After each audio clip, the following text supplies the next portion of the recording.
Alicia, the sole lady of the Lane Marquis family after 200 years. After living a tragic life and dying due to a curse as the seventh wife of the Grand Duke, she unexpectedly transmigrates back to when she was 19 years old. Having been thrown into hell and become a powerful warrior, she decides to change her fate, wanting to break off her engagement with her terrible fiancé. Alicia sends a marriage proposal to Grand Duke Ricard to find a way out. From then on, they become entangled in a curse, conspiracies, and budding feelings. The story continues to unfold with countless mysteries, challenges, and sweet romance, so let us follow Lisa Manhwa and watch the story unfold. The opening scene of the story is a vast desert. Perhaps because of the long journey, Alicia is extremely tired. Sweat is constantly streaming down her face. At the same time, the drops of sweat gradually vanish due to the heat. Alicia blankly looks up ahead, lying. She still clutches the clock tightly in her hand, lying. The story gradually unfolds, about the daughter born after 200 years in the Lane Marquis family, the lovely youngest daughter of a perfect family. The figure of the small child appears before our eyes, like a poetic painting. A girl who lives being sheltered by everyone, a girl like a flower in a greenhouse, so precious that she never leaves the family, that is the Alicia known to everyone. Inside the room, Alicia hesitantly hides in a corner, a shy person, who stutters the first sentence, an illegitimate child afraid of strangers, who stays cooped up in the annex reading books. Her eyes gradually become sad. That is the real Alicia Sirius Lane. Alicia understands her own situation very well. She knows her own life better than anyone else. Even though she has the status of an illegitimate child, she can still survive. It all started when Alicia's mother became pregnant with her. Even though she was a daughter, she was still recognized as the Marchioness's child. Then comes Alicia's gradual growth. She is the only daughter who survived in the Marquis family, but her life is always predetermined, because she still has value to the family. Everything gradually started when she grew up, so when she turned 17, it was not surprising that the Marquis ordered her to marry. On a beautiful day inside the royal palace, a man steps in front of Alicia and greets her. "It is an honor to meet you, my lady." He smiles and extends his hand to introduce himself. "I am Gregory from the Barker Count family." Out of politeness, Alicia quickly turns to greet him. "I am Alicia from the Lane Marquis family." She does not know that her life has been exploited, the true power of the capital, and the true power of the north. Alicia and Gregory are officially engaged. The marriage between the two families proceeds very smoothly, and it is thought that it will last forever.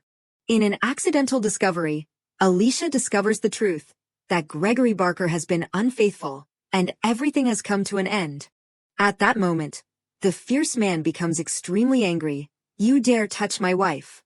He coldly punches straight towards Gregory. "You are dead for sure." The story continues. Although Gregory Barker is still alive, he has been crippled, and then the Lane family announced the cancellation of the engagement, but the Barker family does not accept it. The two sides argued for a long time. This divorce trial lasted for 8 years. Only Alicia still maintains such a sad face.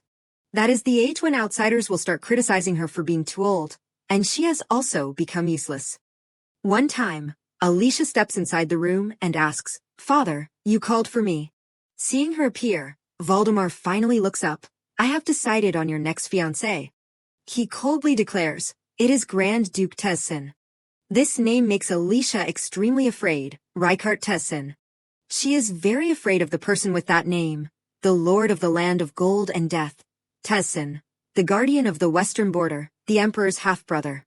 Perhaps that is also why Alicia does not dare face it, that is, the Grand Duke, an evil person. Another thing makes her even more afraid. He has killed 6 Grand Duchesses before. Many legends are spread. The first Grand Duchess died mysteriously while on her way to Tessin after the wedding. Even so, things did not end there. The second Grand Duchess returned to her parents' home because she could not bear the harsh environment of Tessin, but soon after, she passed away from an unknown disease. Everything gradually becomes worse than ever. The third Grand Duchess ran away to her parents' home for fear of death, but on the way back to Tessin under the Emperor's orders, she passed away in an unexpected accident. Time passes, another story appears, the fourth Grand Duchess. Terrible things continue to happen. The fifth Grand Duchess, the sixth Grand Duchess, all have died because of marrying Reichardt Tesson. Thinking of these things, Alicia sighs wearily. Even if I do not leave the mansion, I know these rumors, so there is no way father does not know. Her hands involuntarily tremble, so father is telling me to go die. Thoughts in Alicia's head keep appearing. I do not want to, it is too scary, I do not want to get married, I do not want to die, I do not want to.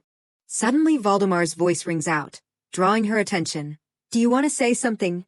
At this moment, Alicia hastily looks up and reacts. Voldemar's eyes are full of anger, staring intently at her. Sweat is constantly streaming down her face. Alicia's throat suddenly freezes. In the end, she just weakly announces, no, nothing. Hearing this, he quickly orders, then go back to your room. Suddenly, the rain pours down, drawing Alicia's attention. Just now, the sky was still clear. The sky before her eyes has turned gray. Now it is raining. Inside the room, Daisy is carefully combing her hair. Alicia's face is still very sad. Seeing her like that, she calls out, Miss. Daisy speaks slowly with a bit of helplessness, do not get married. Realizing that she has blurted out the wrong thing, she quickly startles. Daisy quickly lowers her head to apologize. I am sorry, miss. I really do not know anymore. Alicia sadly lowers her head. It is okay. Her mood is extremely uncomfortable. Can you leave me alone for a moment? She thoughtfully looks at the gifts placed on the table. But Voldemar's words ring out. The Grand Duke sent the betrothal gifts and the marriage agreement. I have told someone to bring it to your room. This makes Alicia remember. Go back and check it out. She thinks to herself, he said that. Carrying curiosity, Alicia slowly opens the gift box. Expensive jewelry catches her eyes. Seeing these gifts makes her surprised. How flashy. Suddenly, an item draws Alicia's attention. This is. She thoughtfully takes the clock in her hand to examine it. A pendant. It looks very old. Is this a royal heirloom? After looking more closely, Alicia is surprised to discover this is not a pendant. Her face is a little blank. It is a clock. While Alicia is still thinking, the space here seems to have changed. She still does not understand what the hell is happening in this place. Alicia's body is pushed down into different dimensions. This makes her extremely tired. Finally, Alicia falls into a pitch-black space. She hastily looks up, searching around. What is this? Where is this? Suddenly, a drop of water falls on Alicia's face. With curiosity, she slowly raises her hand. This is. Her face gradually changes, as if she has realized that something is wrong. Saliva. Alicia silently stands still, realizing the dangerous situation. When she turns around, the terrifying monster rushes over. Alicia comforts herself. This is a dream, right? Time passes. The story has also closed. January 1st, 350 according to the Benedict calendar. Alicia has fallen into hell. That is a pitiful life of Alicia. After that, the space here is extremely gloomy. In order to escape the pursuit of the monster, Alicia hastily hides to the side. She worriedly looks outside and thinks, okay. The monsters are all falling into a deep sleep. Drawing her attention, they are all asleep. Alicia carefully tries to retreat further away. If I want to run away, now is the time. Remembering the previous time makes her very confused. The day I fell into hell and met the monsters. On that day, I died. But when Alicia opened her eyes again, everything was not as she thought. No. She sees the skull placed right in front of her. Was dead is correct. Sweat is constantly streaming down her face. Was dead is correct, but it seems. Only now does Alicia realize an important thing. I have become immortal. She remembers the wound on her hand. A small wound from a paper cut. Also takes a week to heal. Now, everything is far from what Alicia thought. Yet I only need a day to recover after being torn apart by a monster. Alicia seems to have completely accepted these things, and I realize that, even if I want to die, I can't die. The moment she saw the monster, Alicia became extremely desperate. I was wrong. She sits still, without moving. At first, I kept begging. Tears have made her face dirty. Save me. But then the monsters would not let her go either. Why are you treating me like this? Alicia's attitude gradually changes, then anger. She keeps yelling, "What did I do wrong?" Once again, she quickly logs out. Time passes. Alicia has tried many ways, then rebellion, resistance. The space here constantly envelopes her, and finally, escape. Everything happens too quickly, making Alicia extremely desperate. She looks at her own body. Can I escape here? Suddenly a thought appears in her head. What if I get discovered? Her body has been shaking with anger, and what if that monster gets angry? She clenches her fist, constantly shedding tears. I am so scared. Pitiful Alicia can only curl up in one place. No, I can do it, I can do it. Not wanting to live in this life anymore, Alicia suddenly stands up to resist. She tells herself, I can do it. Alicia just wants to leave this ghostly place as quickly as possible. The space before her eyes gradually becomes blurry. She no longer recognizes where she is. Am I going in the right direction? Alicia's feet are covered in mud. After struggling for a while, Alicia has found a door. Her eyes suddenly light up. The exit is there. Seeing the light makes Alicia think that she is about to succeed. Great. Just a little more. Even though her body is tired, she still does not give up. I just need to go a little further. She uses the last bit of her strength to run as fast as she can forward. Then I will escape from this hell. Alicia gasps for breath, comforting herself. I can go back. A look of anticipation on her face. Let us go home. But the result that she wanted never happened. Drops of bright red blood roll down the ground. Alicia's eyes widen, looking at the scene before her. The disgusting monsters are still looking at her with scary eyes. They are preparing to tear her apart again, making Alicia desperate. What is this? She does not want to accept this fact at all. Another failure. That tragedy keeps repeating itself. Looking at her current appearance is extremely pitiful. Alicia has failed to escape. She can only let the monsters in this place eat her, and become prey for the small monsters to practice. Alicia's eyes gradually become desperate, and they are still too young in hunting prey. She keeps begging, I do not like it, I would rather you kill me. But clearly, they do not bother listening to the words she is saying. A terrible scene happens. The sizzling sounds of Alicia ring out throughout this place, so they can't kill their prey in one go. The bones gradually pile up. In the corner, the unfinished bones gradually pile up. Words like that keep repeating themselves, to the point that Alicia can't count how many times she has died. But, lying on the cold ground, Alicia thinks to herself, if I marry the Grand Duke now, I can't die either. She even feels sorry for her fate. What a pity. Are not I the perfect bride for the Grand Duke? Thinking of this, Alicia's face breaks into a smile. If he knew about this, maybe the Grand Duke would kneel down and beg me to marry him, because this is an opportunity for him to get rid of the rumor of killing the Grand Duchesses. Realizing that something is not right, she is a little confused. Why are they eating for so long today? The monsters are still gnawing below her body. I do not like being in pain. Realizing that something is not right, Alicia hastily speaks.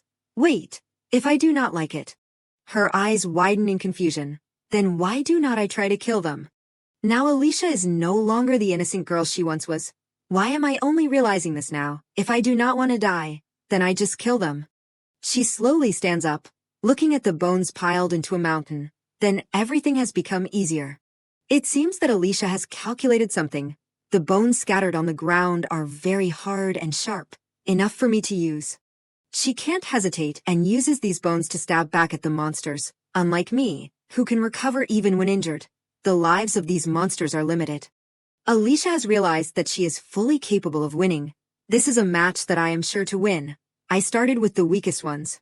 Finally, she has learned how to resist. Then one by one, all the monsters in this place are killed more easily by her, one by one. Alicia seems to be immersed in the space here. Her small hands clench the bone tightly. Blood has splattered all over Alicia's face, but she does not care. Die. One by one, the monsters are constantly being attacked by her. In the end, they can't fight against Alicia's power. In order to take revenge, Alicia does not forget to try a piece of their meat. She spits out a mouthful of saliva and coldly curses, "Serves you right, you bastards." Looking at the space here, Alicia asks herself, why in the end? She does not want to stay in this dark space again. I have hidden it so deeply. The story continues. The first thing Alicia does, after waking up in the monster's lair. Her hands slowly touch the strange item. Involuntarily, Alicia remembers the first time she saw this clock. Hide the clock, the thing that brought her here. A look of anticipation appears on her face. Got it. She has recognized this important item. It is the only thing that helps Alicia know how much time has passed. Alicia knows that the clock is the source of everything, when in the monster's lair, where light cannot penetrate. Suddenly, Alicia becomes strangely thoughtful. She turns her head to look at the monsters right in front of her. Unable to endure anymore, she kicks this pile of meat. How many times is this? Her mood seems to have completely exploded. How many times have you killed me? Perhaps Alicia is no longer the girl she once was. No matter how many times you kill me, I will still live, you bastards. In her eyes, there is only hatred. You only know how to eat living people. She keeps cursing. You do not know how painful it is. Her feet have been straight into this pile of minced meat. Realizing that something is not right, Alicia's face becomes blank. From inside the monster's corpse, a golden crystal suddenly falls out. Because of curiosity, she lowers her head to examine this crystal carefully. Trying this makes her feel extremely confused. What is this? Alicia puts the crystal up to examine it. The golden light, along with the strange shape, makes her very curious. What is this? At the same time, the scene switches to another place. That crystal is like a badge on a sleeve. A voice from outside rings out. Your Highness, I am Juan. Rykart hears this and nods. Come in. Juan steps in and quickly reports the problem. I am sorry for disturbing your rest, but I have an urgent matter to report. He thoughtfully stares at the space right in front of him. Just now, a carriage with the Lane family's crest passed by. There is some disappointment in his voice. So she died again. Seeing this, Juan is still about to speak again to tell the whole story. It is not like that. It is just that the Marchioness's daughter suddenly disappeared. Hearing this, Rykart laughs in surprise. Are you joking or is that the truth? He slowly reaches his hands forward. In his eyes, there is gradually becoming extremely helpless, whether she actually disappeared or ran away because she hated marriage. Perhaps her fate is still to die.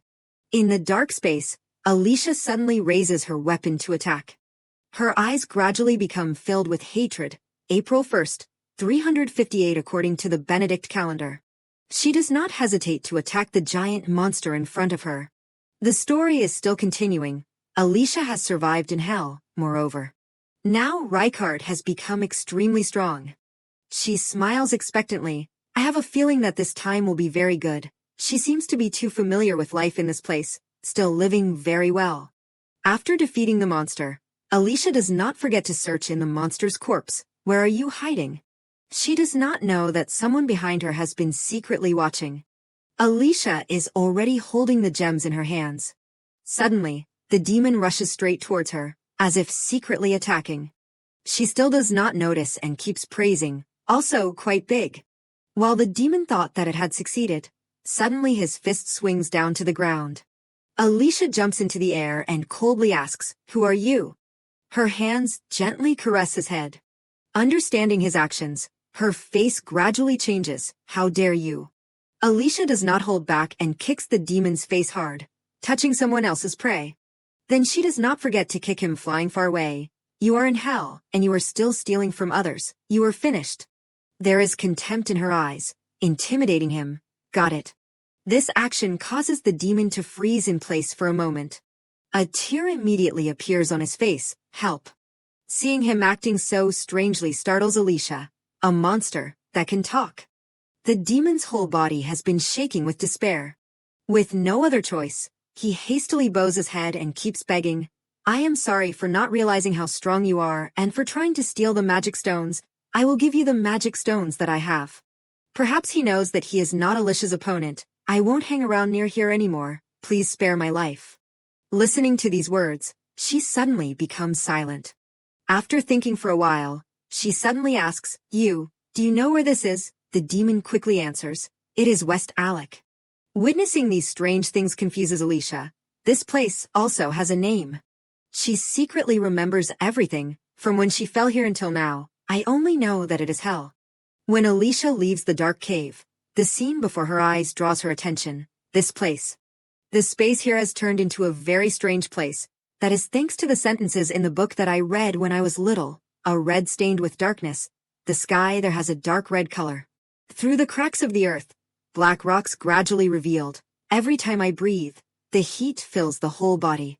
It seems that Alicia knows something about this through the information read in the book. Even though it is night, the atmosphere continues to heat up. That is in the temple's religious book.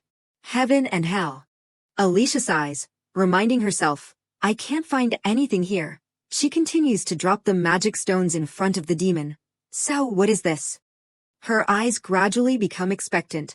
A magic stone that helps me become stronger when I eat it. He quickly says what he knows. This is a magic stone. The demon's face breaks into a surprised smile. Such a precious thing, and you just casually put it on the ground. Seeing this, Alicia is curious. Is this very precious? Mentioning these magic stones, his eyes suddenly light up. Of course, it is very precious. This is the biggest magic stone I have ever seen. This size is equal to the Lord's. He secretly glances towards the magic stones. If I have this, I can also become stronger, Alicia suddenly announces. Then it is yours.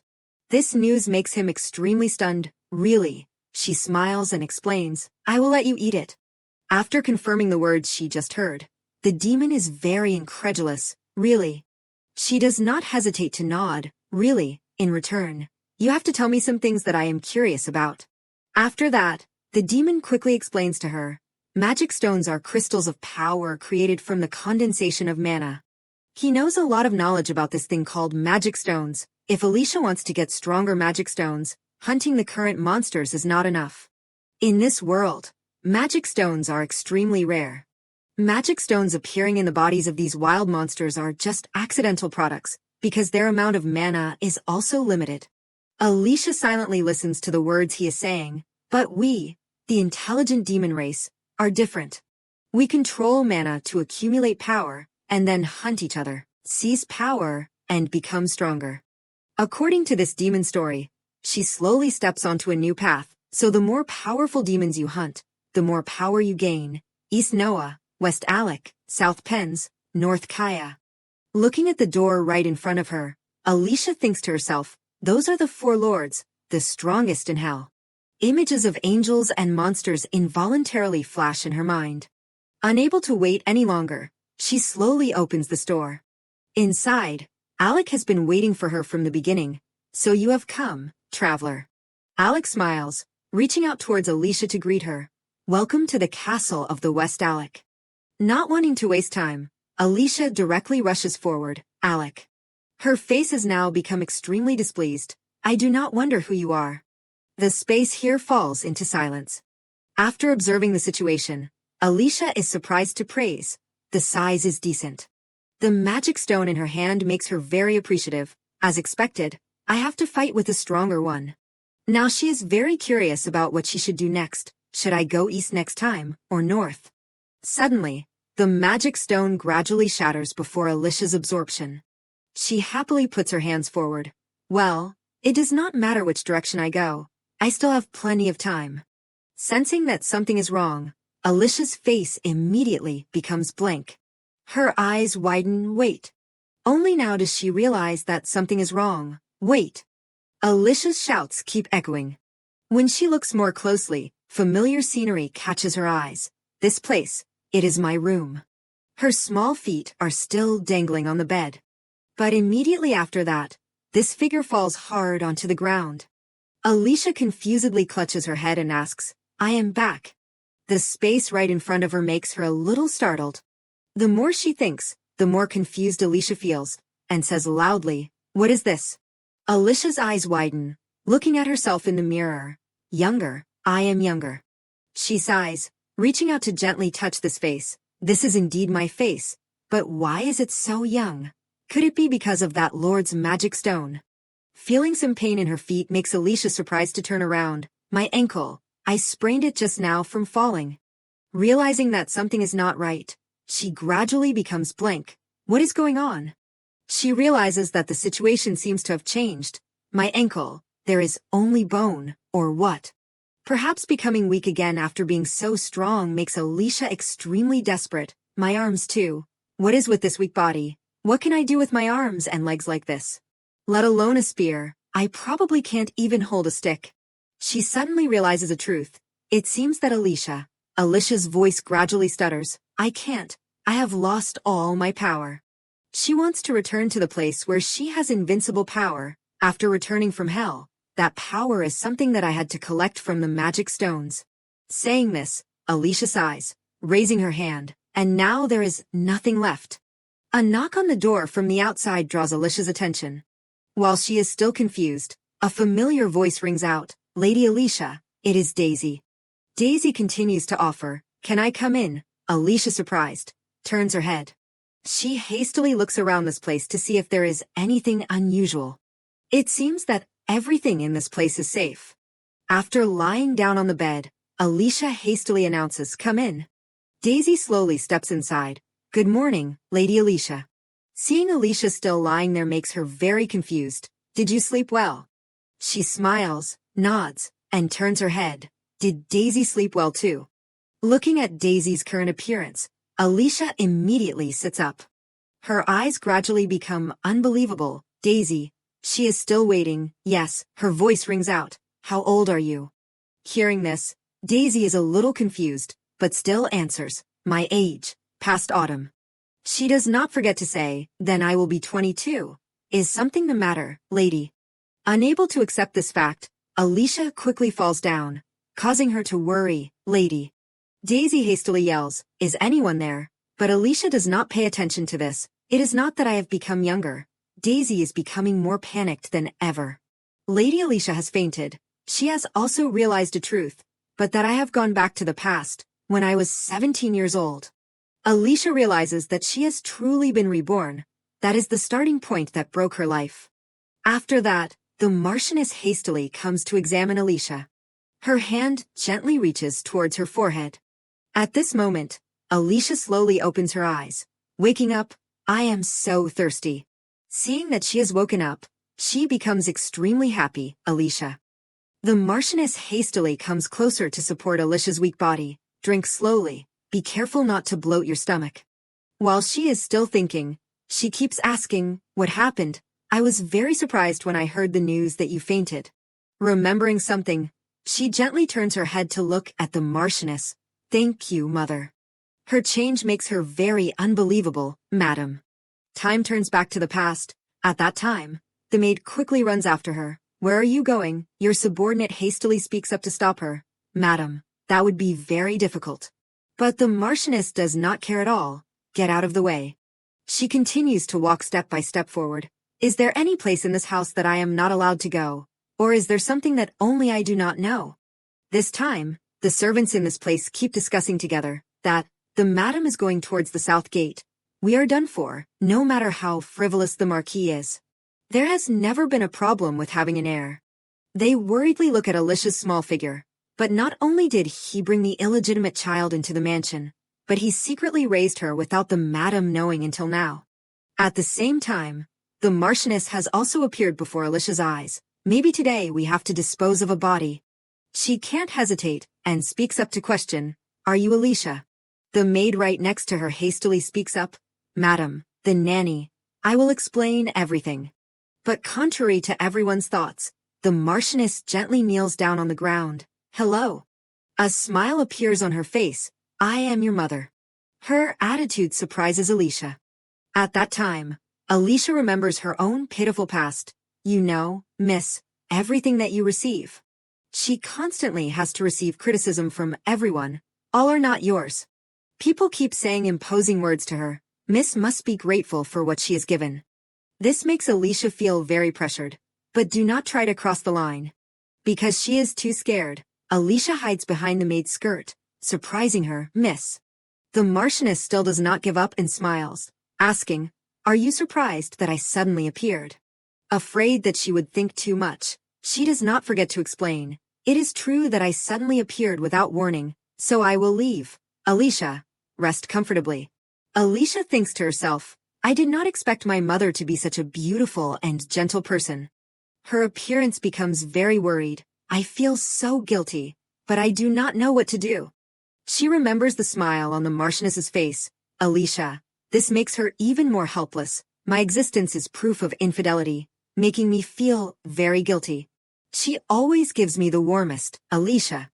She does not care who her child is, to the point that even though I know my real mother loves me, the Marchioness still innocently calls me that, Alicia.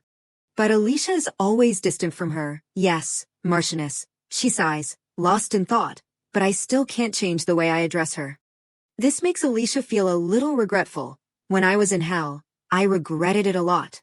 While the Marchioness is still confused, Alicia asks, "Can I have another glass of water, Mother?" Her voice becomes more affectionate. "Are you very thirsty?" A smile finally appears on the Marchioness's face. "I will get it for you right away." Her mood gradually becomes better than ever. "Do you need anything besides water? I will do everything for you. So just tell me." Witnessing the scene just now makes Daisy very confused, thinking to herself, it seems that just now the mist did not stutter at all. The closeness of the two people makes her even more surprised, but in the end the madam was called Mother.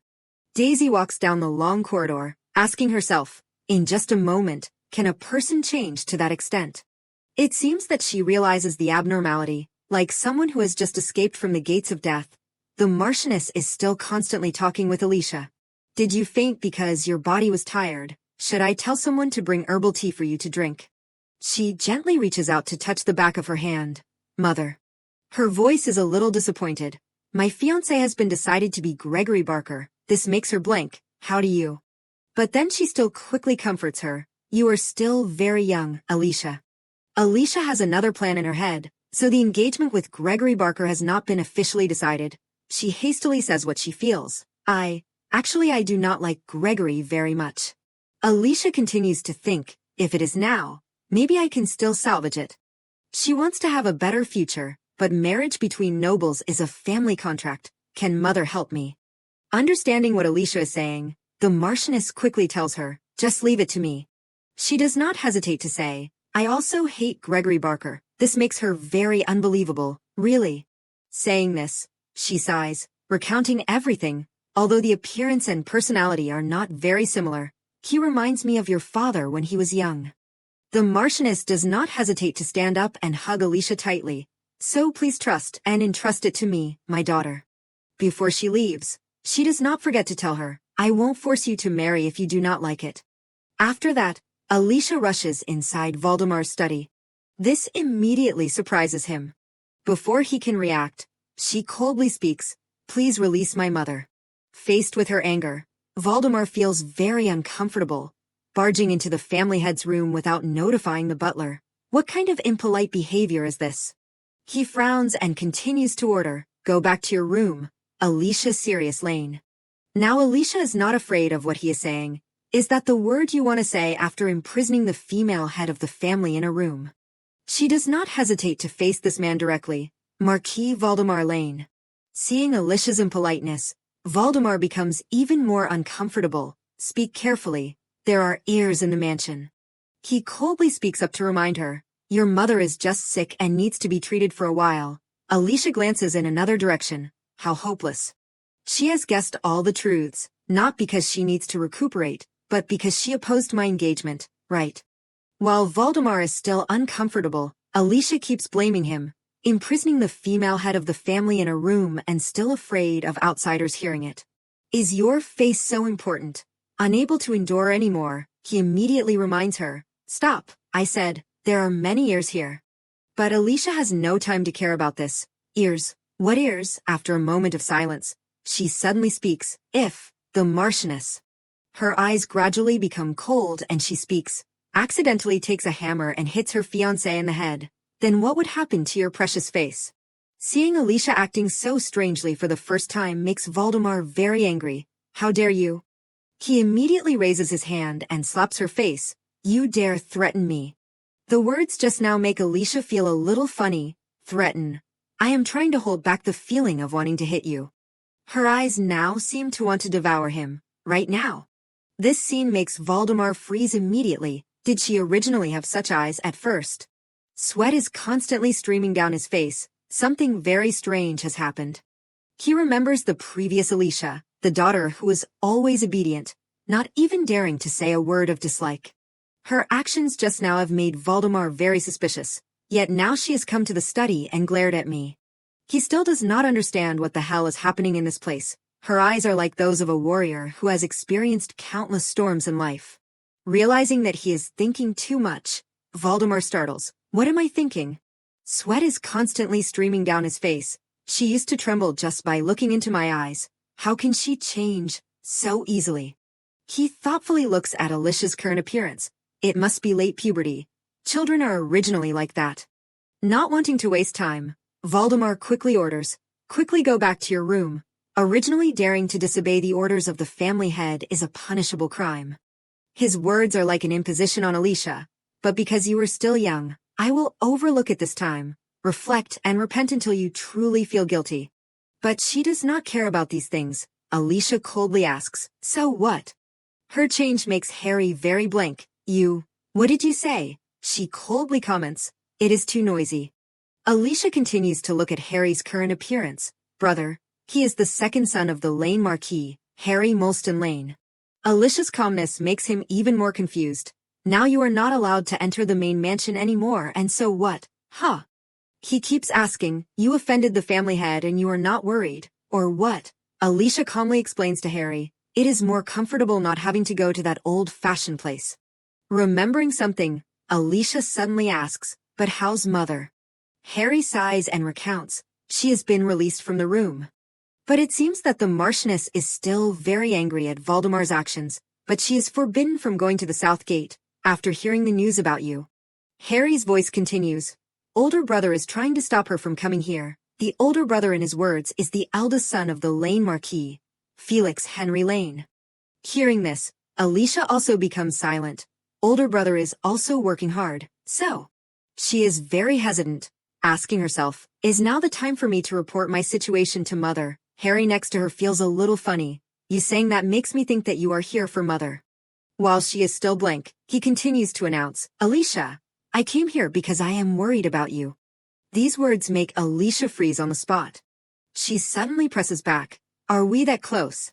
Hearing this, Harry immediately gives a forced smile. "Maybe you do not know, but I cherish my only younger sister." While Alicia is still thinking, he sighs. It feels strange. Finally, she has understood everything. "I did not expect you to have such thoughts." Her eyes gradually become appreciative, but it is not bad either. She looks at Harry's face turning red with embarrassment. "I am an illegitimate child and I am shy, so if you hate me, it would not be surprising." He is still talking to himself. "It is embarrassing to say that myself. All of this is noticed by Alicia, but I never thought that I would be cherished." An indescribable feeling rises in her heart, but it is not bad either. Seeing her seem strange makes Harry curious. "Why are you smiling?" After a moment of silence, Alicia suddenly asks, "What stage has my marriage reached?" Speaking of this issue, Harry immediately becomes serious. Everything between the two families has been discussed. Now we are just waiting for the royal family to approve it before announcing it. Hearing this, she secretly thinks, the royal family approves. He continues to look at her. "Do you hate it that much?" Alicia's eyes gradually become innocent. "Do you remember the time I made my debut in high society?" Harry smiles and nods in confirmation. "I remember." She remembers that time of her own, and becoming a laughingstock for everyone. "So after that, I locked myself in my room for a long time." Alicia comforted herself. "It is okay." Although she feels very embarrassed, "I just need to get up carefully." Hearing the laughter around her makes her feel even more uncomfortable. At that time, Gregory steps forward, smiling sarcastically. "Are you all right?" Thinking of this makes Alicia even more angry. Gregory Barker is the first one to laugh at me. She sighs, recounting everything at that time, and the only debut party in my life ended like that. Harry's face suddenly becomes serious. "If I kill him now, will it make you feel better?" Hearing this, she laughs and replies, "Even though I know it is impossible, but I am still very grateful for your heart." He sighs, understanding her feelings. "I did not know at that time. I am sorry."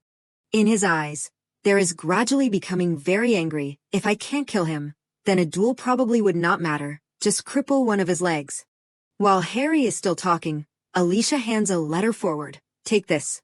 This makes him very curious. "What is this?" Her voice gradually becomes hesitant. That. She continues to offer, please pass this message to Grand Duke Tessin. This news makes Harry freeze on the spot. What? He turns to look at the letter with suspicious eyes. A series of Alicia's strange actions makes him very confused. Alicia, what are you thinking? Alicia does not explain, but instead urges him, you must act secretly and as quickly as possible. She smiles expectantly, you will help me, right? After that, Reichardt angrily throws the letters forward. The more he thinks, the more confused he feels. The marriage negotiation between the royal family and the Greitz family is extremely confidential.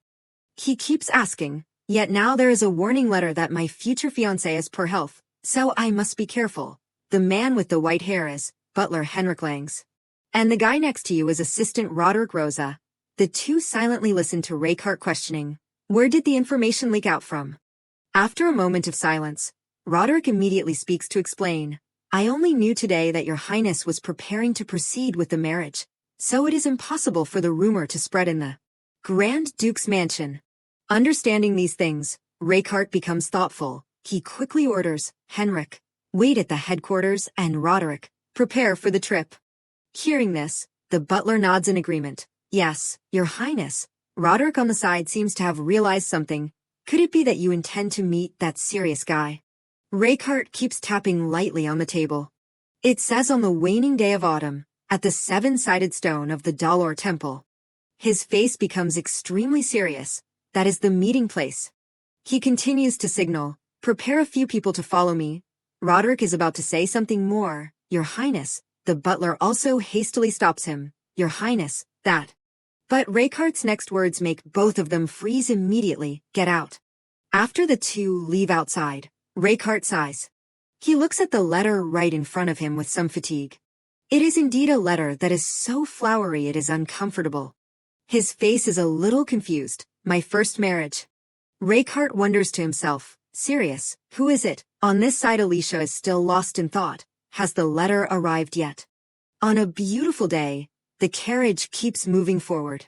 Alicia suddenly feels anxious. Daisy, how much longer until we arrive at the Dalor Temple? Daisy calmly informs her, we are almost there. Seeing the time constantly passing makes Alicia a little regretful. It is taking more time than I thought. She sighs, looking at the current carriage. Luckily I had mother lend me her carriage. If I went by my carriage, I would probably faint from car sickness. Saying this, a look of anticipation appears on Alicia's face. It is truly April's carriage. It does not shake at all. As soon as Alicia finishes speaking, the carriage suddenly moves. She senses that something is not quite right. The carriage seems to be undergoing a strange change. She confusedly sits still, holding her head. What is going on, my head? Alicia thinks to herself, the carriage only shook a little and it is already like this. When Alicia was in hell, she was very comfortable. Today the ride is so smooth. Alicia in hell. Returning to reality, she wearily holds her head. Why was I so weak when I was 17? Realizing that something is not right, Alicia's eyes gradually become suspicious. Could it be robbers? She sighs, thinking, how could anyone dare to openly rob April family's carriage? Daisy quickly stands up to inform her, I will go out and check. Her actions make Alicia very worried. What? Do not open the door, Daisy. But at this time, Daisy has accidentally opened the door, yes. Immediately, something hits her, causing her to painfully fall to the ground.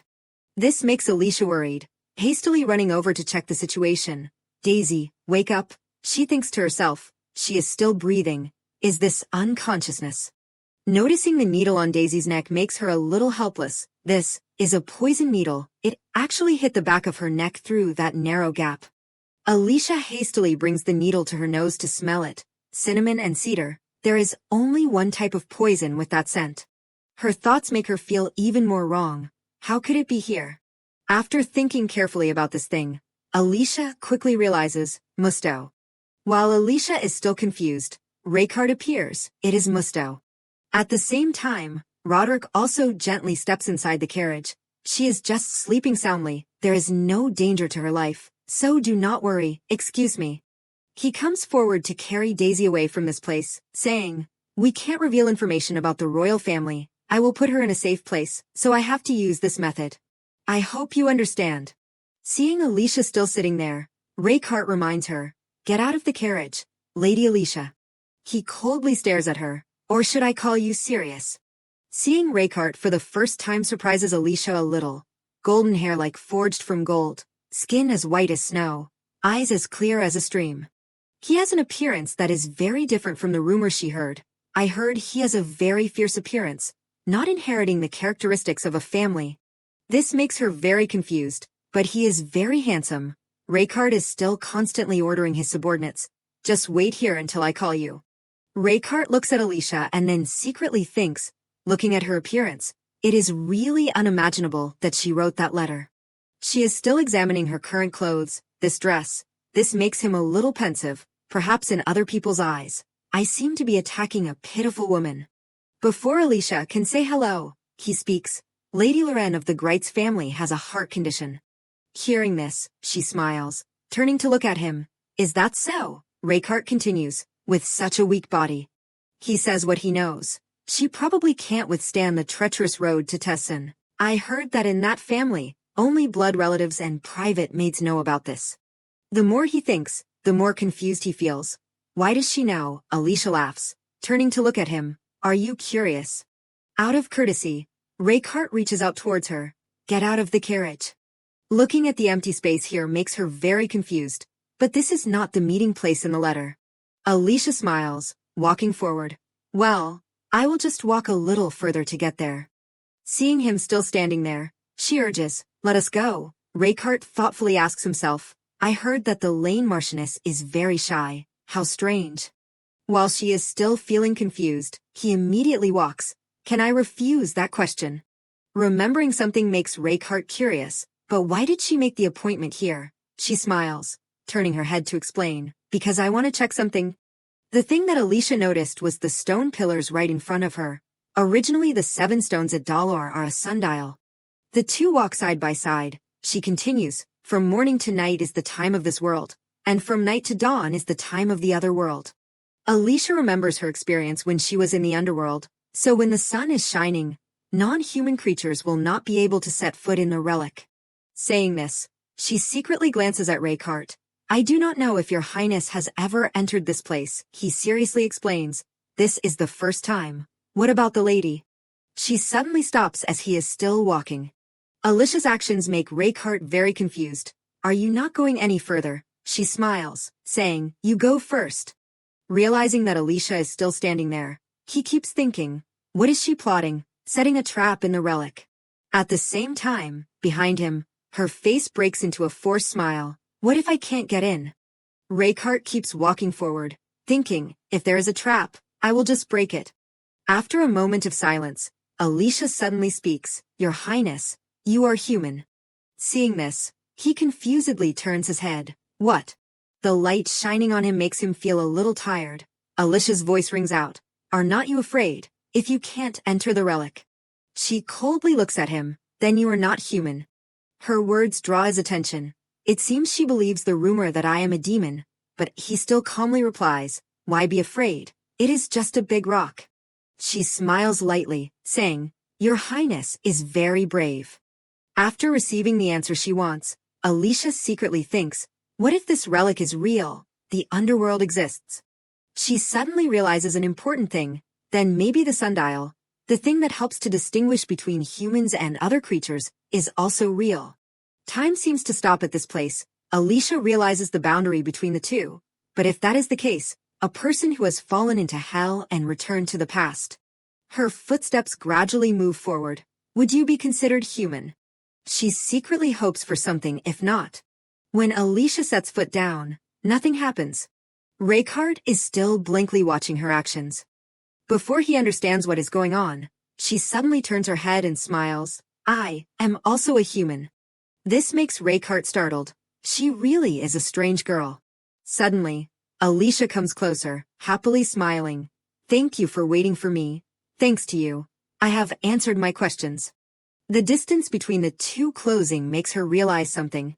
Alicia hastily backs away, smiling, saying, First, I should greet you properly. Her attitude gradually becomes calm. I am serious. the one who sent the letter to the Grand Duke. But Alicia's smile is still so dazzling. Alicia Sirius Lane. Hearing her introduce her name, Rakeheart nods politely. I know you are the Lane Marchioness. She smiles, continuing to look at him. If you already know, then everything is easier. At this moment, Alicia suddenly kneels down on the ground. Grand Duke Rakeheart Tessin. This action makes Rakeheart freeze once again. She does not hesitate to reach her hand out to him. Please marry me. Time seems to stop at this place. He secretly thinks, this woman is not only strange. His face gradually turns pale, but also crazy. Seeing Rakeheart still not reacting, Alicia continues to call out, Grand Duke. She does not hesitate and continues to propose, please marry me. The more he listens, the more speechless he feels. Understanding Rakeheart's reaction, she sighs, saying, it is true that it is a bit sudden, but your highness won't lose anything. His voice suddenly lowers. You think I came all the way here? He feels very uncomfortable with her actions, just to listen to you say these nonsense words. Ignoring Alicia kneeling on the ground, Rakeheart walks forward. What a waste of time. His refusal stuns her. With no other choice, she hastily yells, wait. Alicia's morning gets even more awkward. You have not heard all of my proposal yet. He starts to walk again. I do not want to hear it. While he is still thinking, Alicia explains, are not you curious? Why I know about the royal marriage. Rakeheart still ignores her. I am not curious. His cold attitude makes Alicia very embarrassed. Come on, he has to be curious. She does not pay attention to his frowning face. Grand Duke. At this moment, Rakeheart's uncomfortable eyes widen. Looking forward, there is still a long time. It seems that he is hiding a secret. It is only the Lua cycle. His eyes gradually become anxious, glancing behind. Is it because I have traveled far from my territory? He tells himself, I must quickly return to the Tessin territory. Seeing this, Alicia curiously comes closer. What is wrong, Grand Duke? She keeps asking, are you all right, Grand Duke? Before he can react, Alicia quickly reaches out her hand. Your Highness. Rakeheart's eyes gradually become haunted when he sees her hands. Duke, can you hear me? Unable to endure anymore, he suddenly shouts, do not touch me. It seems that Rakeheart at that moment has completely become a different person. Seeing Alicia's current appearance, he hastily says, I am all right. His actions make Alicia very angry. Rakeheart's eyes suddenly startle, as if he has realized something. She has been holding his hand since when? Her face is very serious as she proposes, I will help you to the carriage. Time seems to stop. Rakeheart also does not know how to act. He suddenly becomes silent. That voice. A gentle breeze blows by. Rakeheart still does not dare to believe the truth. That voice has stopped. He looks at Alicia with unbelievable eyes. Is it because of this girl? Seeing Rakeheart still not reacting, Alicia immediately becomes blank. Huh. Is he angry because I took his hand without permission? Feeling a little awkward, she hastily lets go of his hand. But then Rakeheart suddenly grabs her hand again. This makes Alicia not react and hastily rushes forward. While she falls into Rakeheart's arms, he quickly speaks, do not let go. His constant changes make Alicia very confused. After that, the two sit on the chair, holding each other's hands tightly. Sensing that something is wrong, she slowly turns her head. Alicia realizes that Rakeheart is holding her hand. Are we going to continue talking like this? Because he really does not want to, but he can only helplessly say, that is the condition to continue talking, so. His appearance gradually becomes desperate. What are you going to do to me? Hearing this makes her laugh. This is the moment. Without hesitation, Alicia quickly proposes, please marry me if you agree. Before Rakeheart can react, she continues, then I will predict the future for you, 4 times a year. Of course, these words make Rakeheart very suspicious. How ridiculous. He sighs, continuing to explain, how can I believe in that prediction?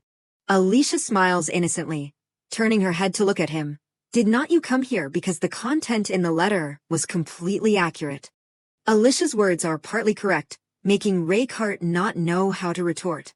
After thinking for a while, he quickly speaks, if you were still sane, you would not talk about marrying me. Remembering something, Raykart turns his head to look at her. So who is the person that I need to help you chase away? The opportunity has come. Alicia hastily says a name, Gregory Barker.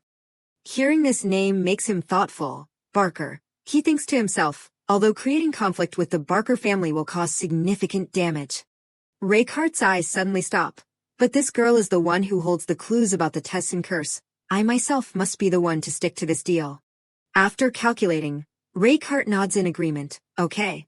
His next words make Alicia blank. But we can't get married right now. She confusedly asks, why? Before she can react, he continues to explain, let us just get engaged. It is not necessary to get married. Just that is enough to deal with Barker. Alicia silently listens to his words, and I will treat you well with the status of the Grand Duke's fiancé. Is that so? Then do you need anything else? Seeing everything handled so easily makes Alicia unbelievable. I believe you will know to prepare it yourself. She suddenly turns to look at him, saying a very confusing sentence, I am the ambitious type, just so you know. Hearing this, he nods in agreement. I will remember. After discussing this matter, Alicia smiles. We have finished talking too.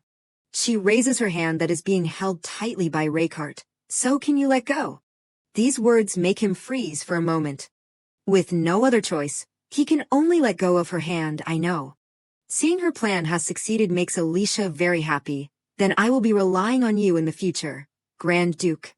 In Raykart's eyes, there is some worry as he explains, I am the one who needs to rely on you. On a beautiful day, the streets constantly hear the sound of hawking, hot news, hot news. The boy holding the newspaper quickly invites everyone. Constant discussions keep ringing out. Have you heard the news? Grand Duke Tessin is engaged. It seems to be the lady from the north. I have never heard of this name. It seems the Grand Duke is so infatuated that he has lost his mind. It seems that this is a widely discussed topic. The engagement gift is the last work of Bernardo Wells, Rudern Castle. They are very curious about this event. The Lily's mansion has a room made of gold, and an important strategic point between the capital and the south. The entire Echeverria territory too. It seems he is giving it all. There are even many people asking, who is Alicia Lane to enjoy these things?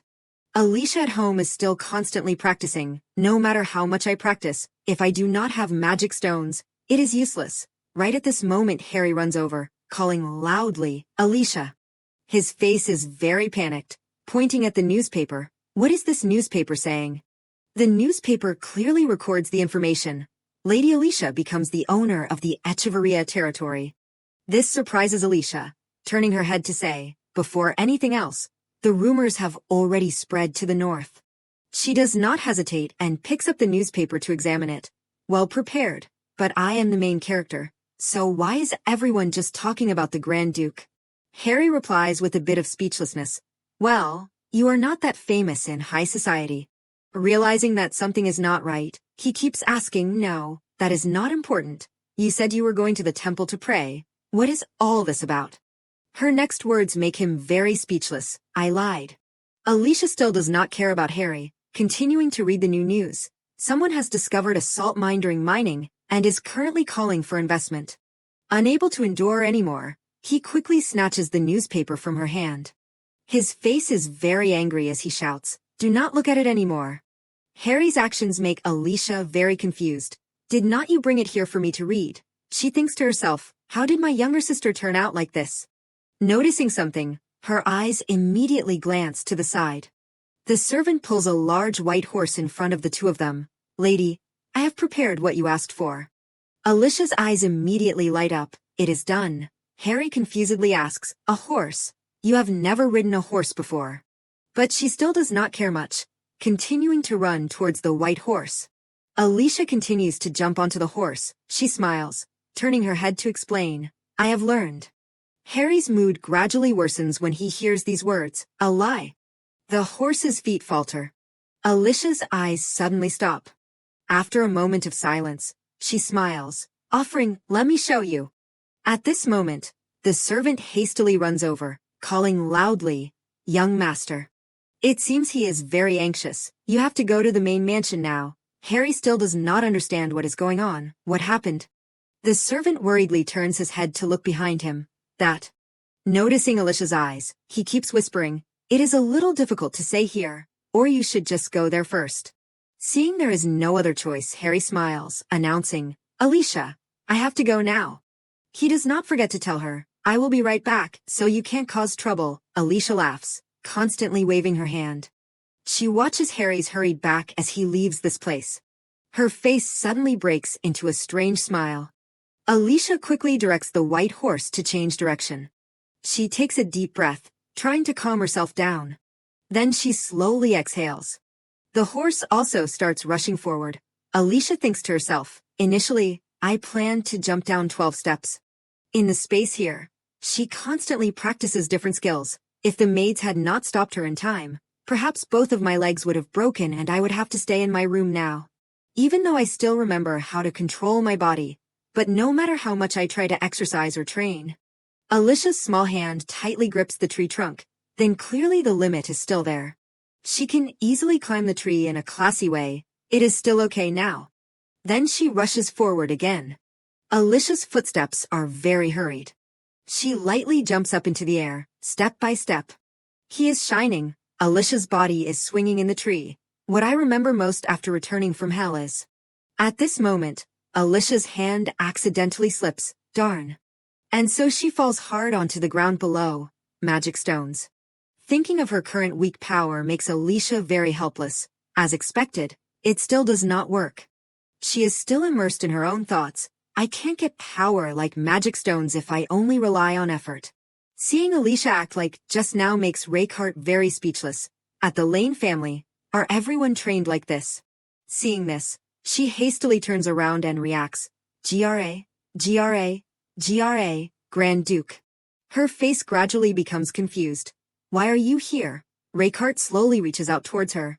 I am here for the knighting ceremony. Out of habit, Alicia touches him. Thank you. Even in her eyes, Raycart's hands are reflected. What surprises her the most is the yellow stone attached to his cuff. That is. While Alicia is still bewildered, Raycart asks, what are you doing? She withdraws her hand, stands up, and smiles. I am just exercising, just exercising. This action makes him freeze. Although a little displeased, he can only say, this kind of special training would be very effective if applied to knights, but for the lady, it is just exercise. Alicia laughs, shaking her head. Well, let us forget about that. Looking at her current appearance makes him feel a little funny. First, brush the leaves off your head. Alicia hastily reaches out. Is it here? Seeing Raycart still standing there, she immediately searches in other directions. Or here, or here. With no other choice, Raycart reaches out towards her. Excuse me. He gently takes the leaf stuck on her hair. His face is very calm. It is done. Seeing Alicia standing still, Raycart is very confused. Lady. He hastily takes a step back, calling, Lady Alicia. Unfortunately, because he is too surprised, Raycart accidentally slips. And so Alicia's body also falls into his arms. Alicia. While Raycart is still not understanding what is happening, Alicia suddenly speaks. At first, I thought I was seeing things. Her hand has been tightly gripping his hand since when, but now I am sure. Seeing the situation is a bit awkward, Raycart hastily urges, Lady, let go. He confusedly thinks, if I push her away, she will get hurt. Alicia's voice rings out, Your Highness. She does not hesitate and speaks, Please give me the button. Before he understands what is happening, she puts her hand on his face. Give it to me. Alicia thinks to herself, I am sure. It seems that she has realized something. This is a magic stone. And that is also the reason that Alicia is speaking in such an endearing tone. Please give me the button. Give it to me. Seeing this situation, Raycart is a little speechless. I knew it. He sighs, slowly withdrawing his hand, making Alicia blank. What a pity. Before Alicia can understand what is going on, Raycart continues. This is an item passed down to the Duke of Tessin, so it is a bit difficult. Hearing this, she is curious. Is that so? A thought appears in her head. Should I steal it? He immediately reminds her. First. Raycart's face has been red since when? Please get off of me. Seeing this situation, Alicia hastily moves back. Sorry. He also quickly sits up. It is okay. After fixing his clothes, he calmly informs her, I can't give it to you, but there are some similar types of gemstones in Tessin, So I will try to find them, and then I will send you a gift next time. His words please Alicia very much, really.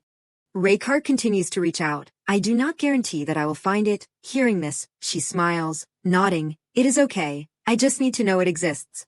And Alicia has also discovered an important thing. Magic stones appear in Tessin. She quickly runs after Raykart. Let us go together, Grand Duke.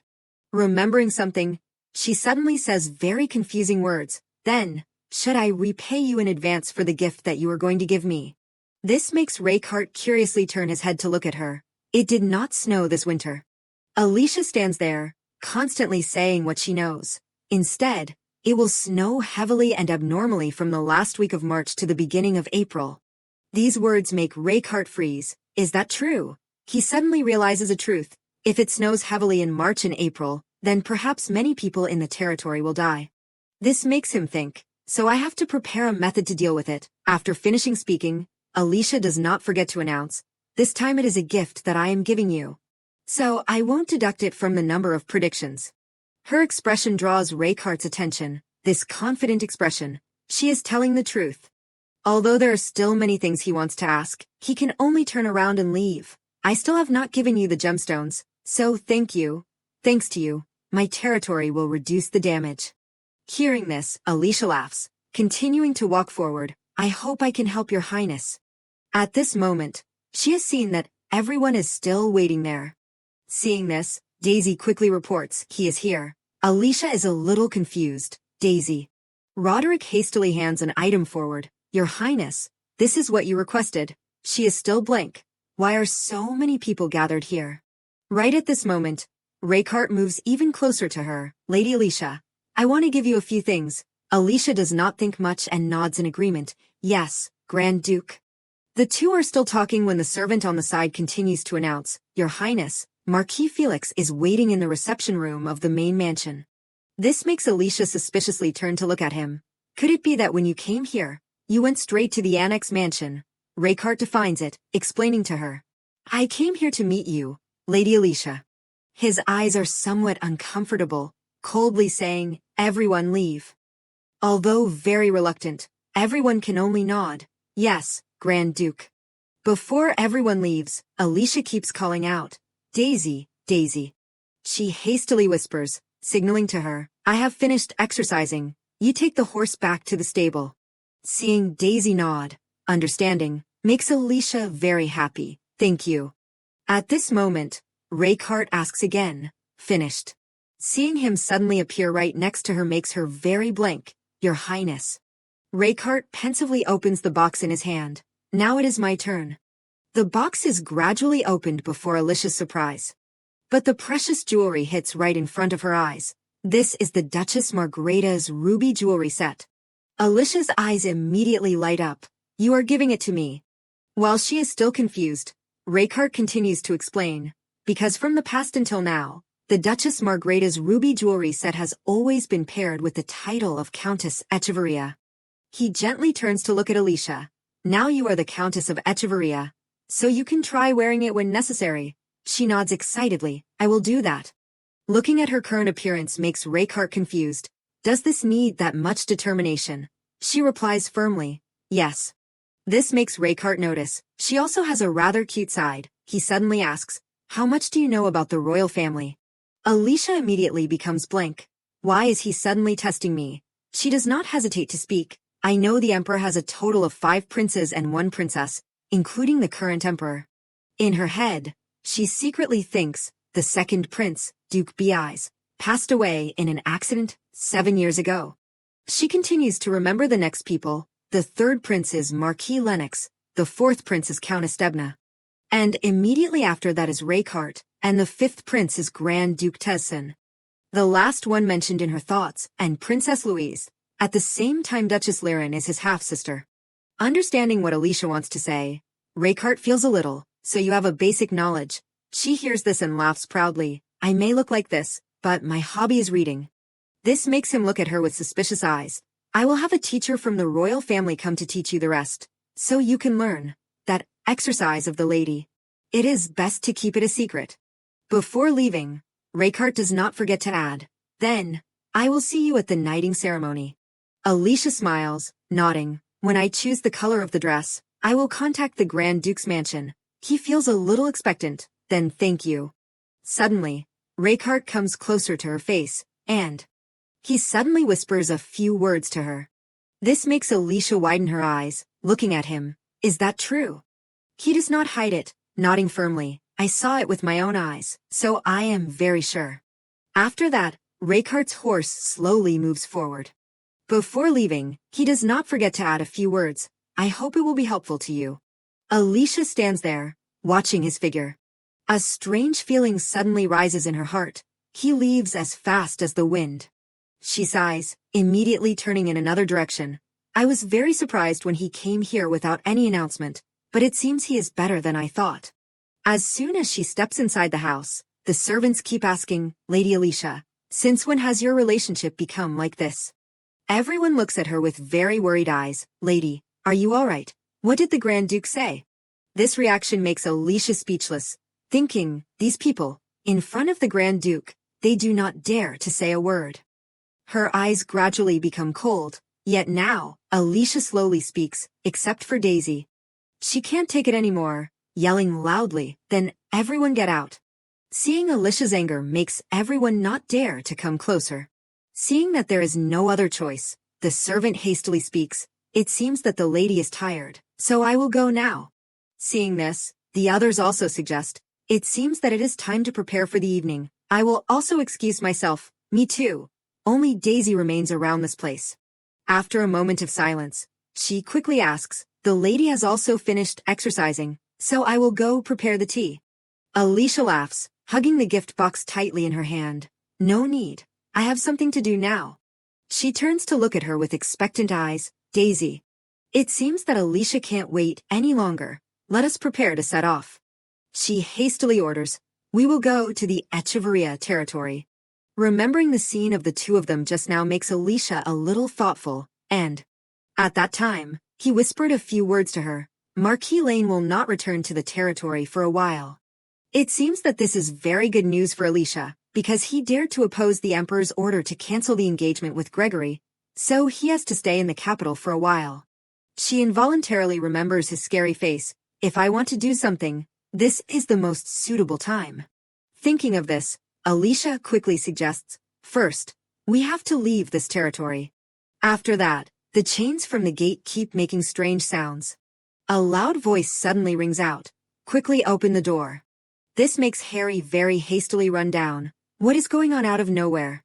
He confusedly asks, Father has returned. The Duchess quickly says, Henrik, go down slowly. Felix on the side feels very confused. Have not you heard anything, Mother? Her face is a little pensive, replying, I have not heard anything. But she breaks into a very happy smile. I knew it. Every time he deliberately announces in advance so that the whole family can come out to greet him to be satisfied. If I had heard anything, I would have prepared in advance. Remembering something is not right, Harry is a little surprised. Wait. Involuntarily, he remembers Alicia's beautiful face. At this time, Harry hastily asks, Where's Alicia? At the same time, the large door is opened hastily. The servant quickly greets, the family head is back, but it seems that Voldemar is very angry. Alicia. He keeps screaming in anger. Alicia, come out here. Looking all around here makes Voldemar almost go crazy. Not here, not here. He bites his teeth very angrily. That little thing did not come out to greet me. She is crazy. Seeing Voldemar's direction makes the servants very confused. Marquis, what are you doing at the south gate? He angrily asks, where is Alicia's room? The subordinate quickly speaks to report. The Mrs. room is over there. Hearing the answer he wants seems to drive him crazy. Get out of the way. Voldemar steps to the door of Alicia's room, opening the door. Before everyone's witnessing, he suddenly yells, Alicia Sirius Lane. But the room has been empty since when? Seeing the situation is not good, Felix hastily reminds him, Father, there are many people watching. Not seeing Alicia has made Voldemar almost go crazy. Unable to endure anymore, he frantically yells, the Marchioness suddenly disappeared. His voice is like it has exploded, yet no one knows where she is. Do not you think it is unreasonable? The Duchess steps forward, coldly announcing, the girl has gone to Echeverria. The expression on Voldemar's face gradually changes. What are you saying? She does not hesitate and steps forward, step by step. Her face is very calm when facing his questioning, "Madam." While he is still assuming that the Duchess is talking nonsense, she has once again repeated, "Alicia said that she has gone to Echeverria." Voldemar's mood also gradually calms down. "So, what is going on?" Sitting inside the room, she smiles, explaining, "The girl left a letter. It seems that because she was given the territory and the title, she wants to go see the territory." Hearing this, his face immediately changes. "What?" He keeps blaming, "If she said such unreasonable words, you have to stop her." Even if he says that, the Duchess does not care much. "How can I do that?" Before Voldemar can react, she continues, "How can I stop her, when I am not allowed to go to the South Gate?" That is the first time Voldemar feels helpless. What? Thinking of all the things that have happened makes his head hurt. "Marine, just because of such a small thing, I have become like this." The Duchess still has a gentle smile on her face. "I am just telling the truth. Why are you like this?" These words make him quickly freeze. The attitude on her face also gradually changes. This is the first time the girl has revealed something that she does not like. She remembers the time when Daisy appeared before her. "Alicia sent a letter to me." She seriously nods in agreement. "Yes, madam." The Duchess's voice keeps ringing out. "The girl called me mother." The letter clearly records Alicia's content. "Before father returns to the mansion, please help me extend the time a little so that I can live here. I am relying on you." This makes her very touched, and asking me. Saying this, the Duchess turns to look at Voldemar. "So please stop here." Her eyes gradually become sad, reminding him, "Do not raise your children into tools." Unable to endure anymore, he suddenly stands up. "Enough, stop." His face becomes very calm, announcing, "Once you are born into the family, then dedicating yourself to the family is a noble's obligation. I will send people to Echeverria to bring Alicia back." Voldemar quickly walks out of the room, and, when the girl returns, Madame is free to enter and leave the South Gate. His actions surprise the Duchess. She immediately sighs wearily. This is enough time extended, right? Suddenly, she feels a little worried. Has Alicia arrived yet? The scene switches to another place. The large door slowly opens. "Many people have been waiting there. Please come in, master." This scene makes Alicia unable to hide her surprise. While she is still blank, Petunia smiles, quickly introducing herself. "You must be tired from traveling a long distance to get here. I am Petunia Rockaz, the one who will help the lady learn royal etiquette and adapt to life in the royal palace." This makes her very excited. "What a surprise. I came so urgently and was still welcomed so warmly." Alicia quickly replies, "Thank you for welcoming me, Count Rockaz." Remembering something, she turns to go in another direction. "It is an honor, but the Grand Duke told me in advance, you must be tired from the long trip, so I have prepared a room for you to rest after traveling here." She points to a girl with cute pink hair. "Annie will take care of Lady Alicia in the future." Annie laughs, speaking, "Hello lady, I will lead the way for you." Looking at this girl's face makes Alicia very interested. This enthusiasm is rare in the Marquis's mansion. Alicia immediately suggests, "I will be relying on you in the future, Annie."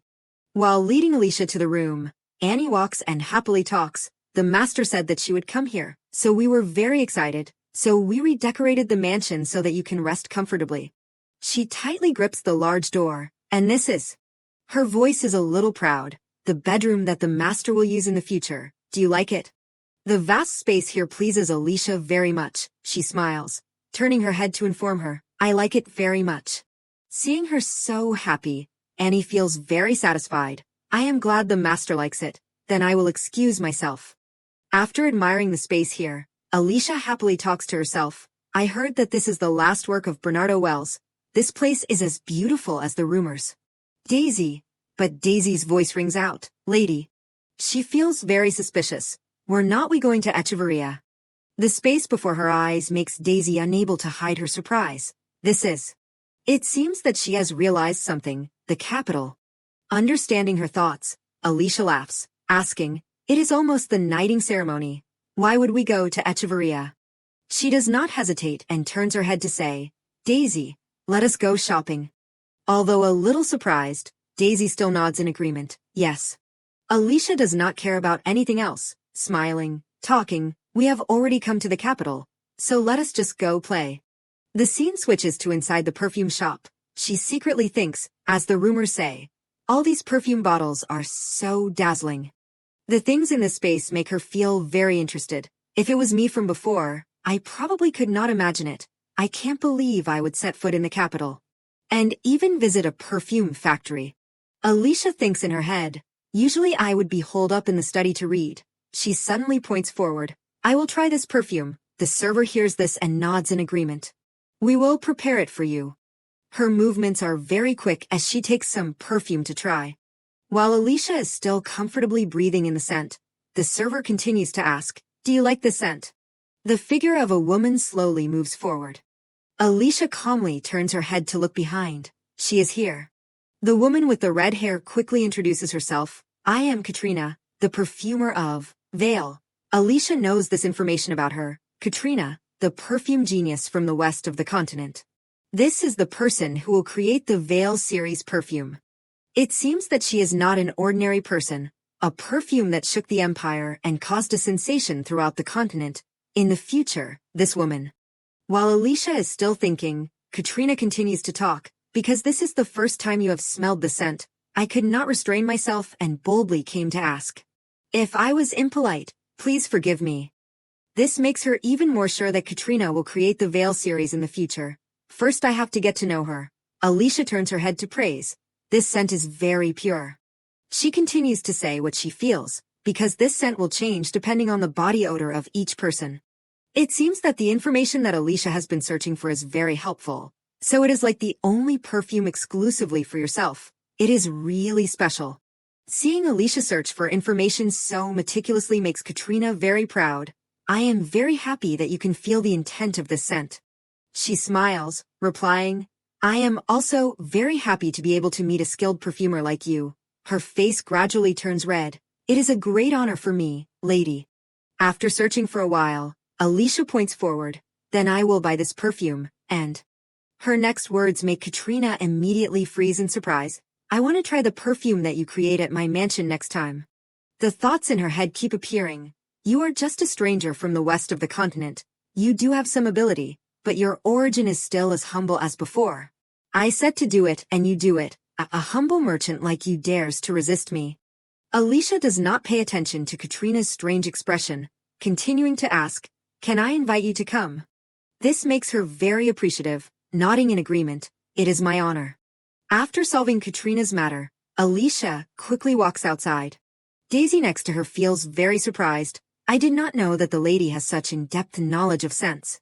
Alicia does not hesitate, immediately activating her acting mode. I do not know either, she secretly thinks, because I know she will achieve success in the future. So I pretended to know everything. Involuntarily, she remembers the time she smelled the perfume just now. Then Alicia continues to analyze her actions. Thanks to what I have heard and learned until now, I can say such convincing words. If I do not know anything in the capital, I will be looked down upon. Not mentioning this, she turns her head to look at Daisy. Actually, I do not know what is the best. My knowledge in this field is very narrow, but it is quite convincing. She is also praised. The lady looks very like someone living here. This makes Alicia feel very pleased. Then that is great. Hurry. We still have many places to see. After that, she has chosen a new dress for herself. Great. I am buying it.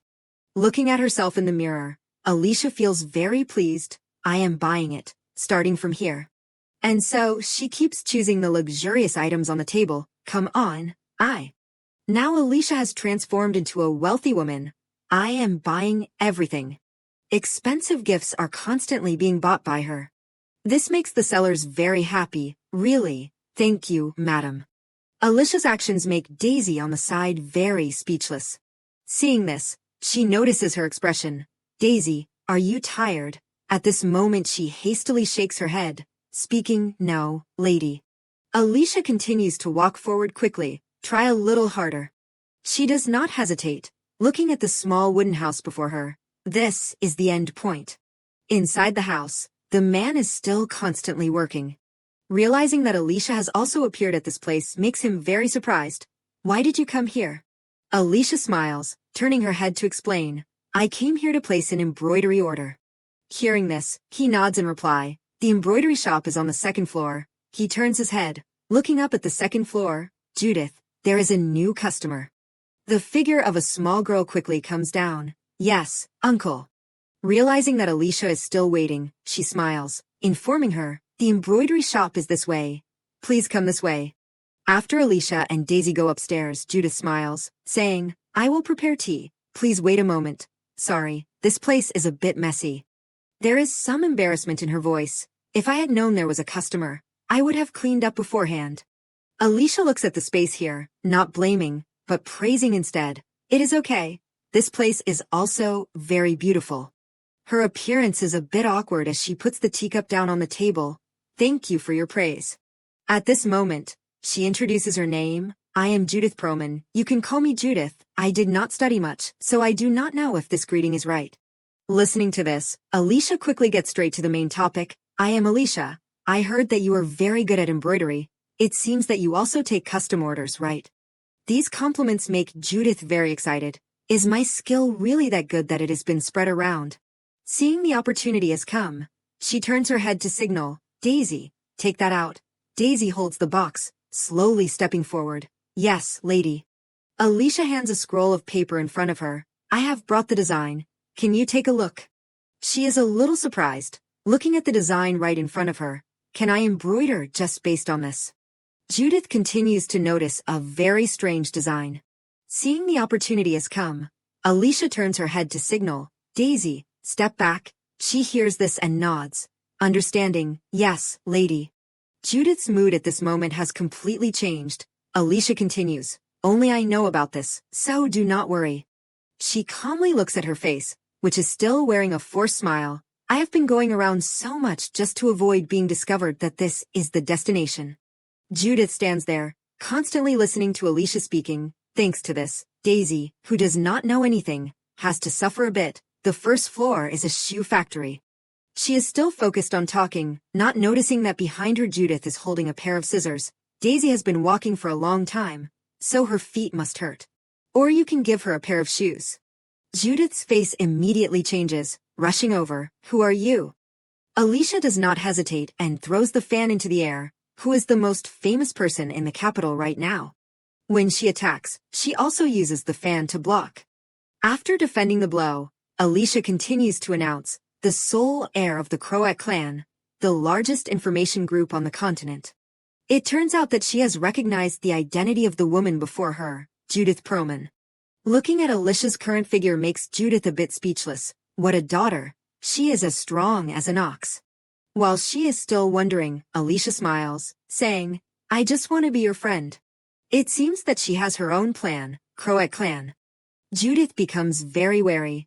Staring at her, there are 6 people leading the Croat clan, including the master.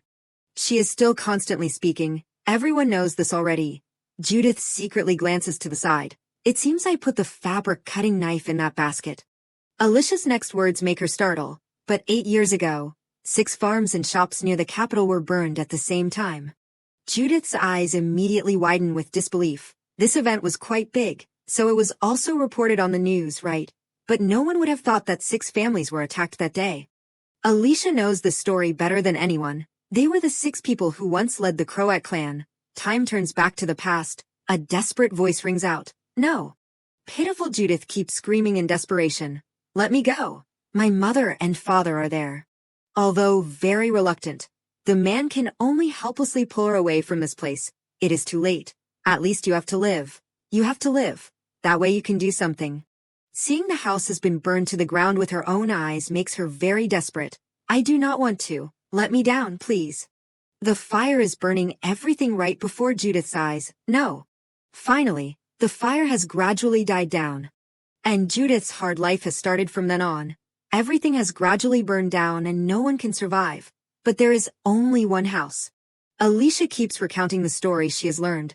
It was impossible to find the body of the little girl. Saying this, Judith suddenly yells, Stop.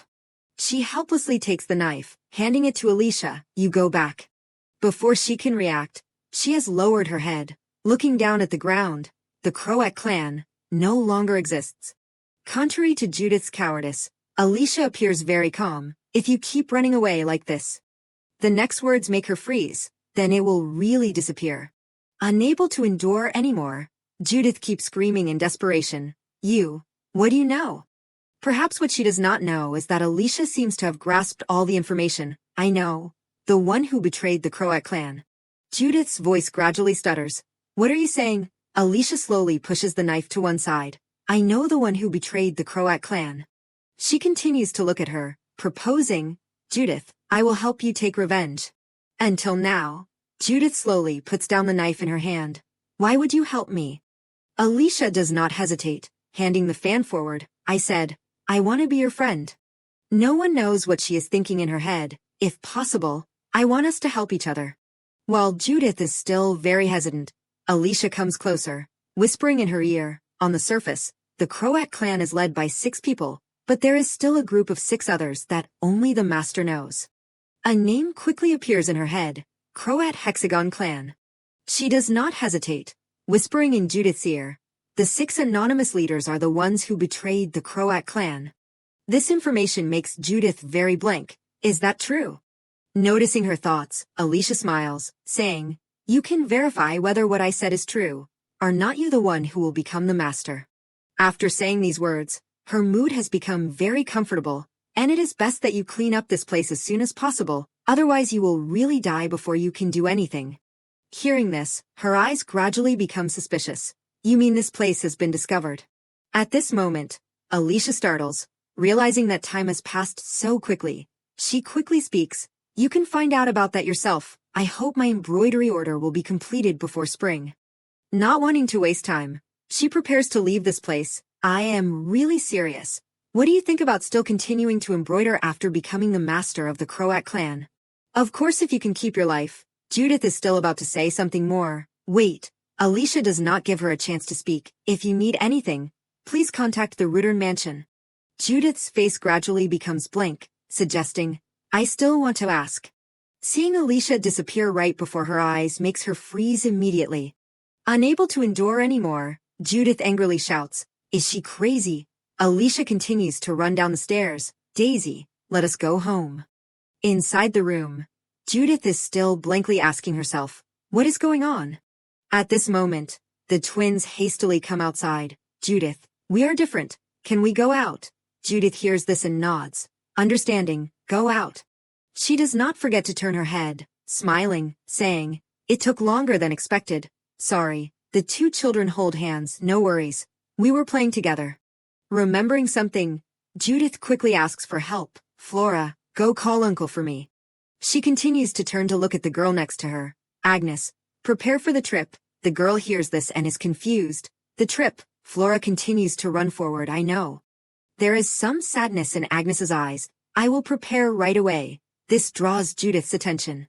She hastily sits down, worriedly asking, Agnes, you do not want to leave, right? The girl's voice is somewhat afraid. No, it is not that I do not want to. If we do not leave, you will be in danger.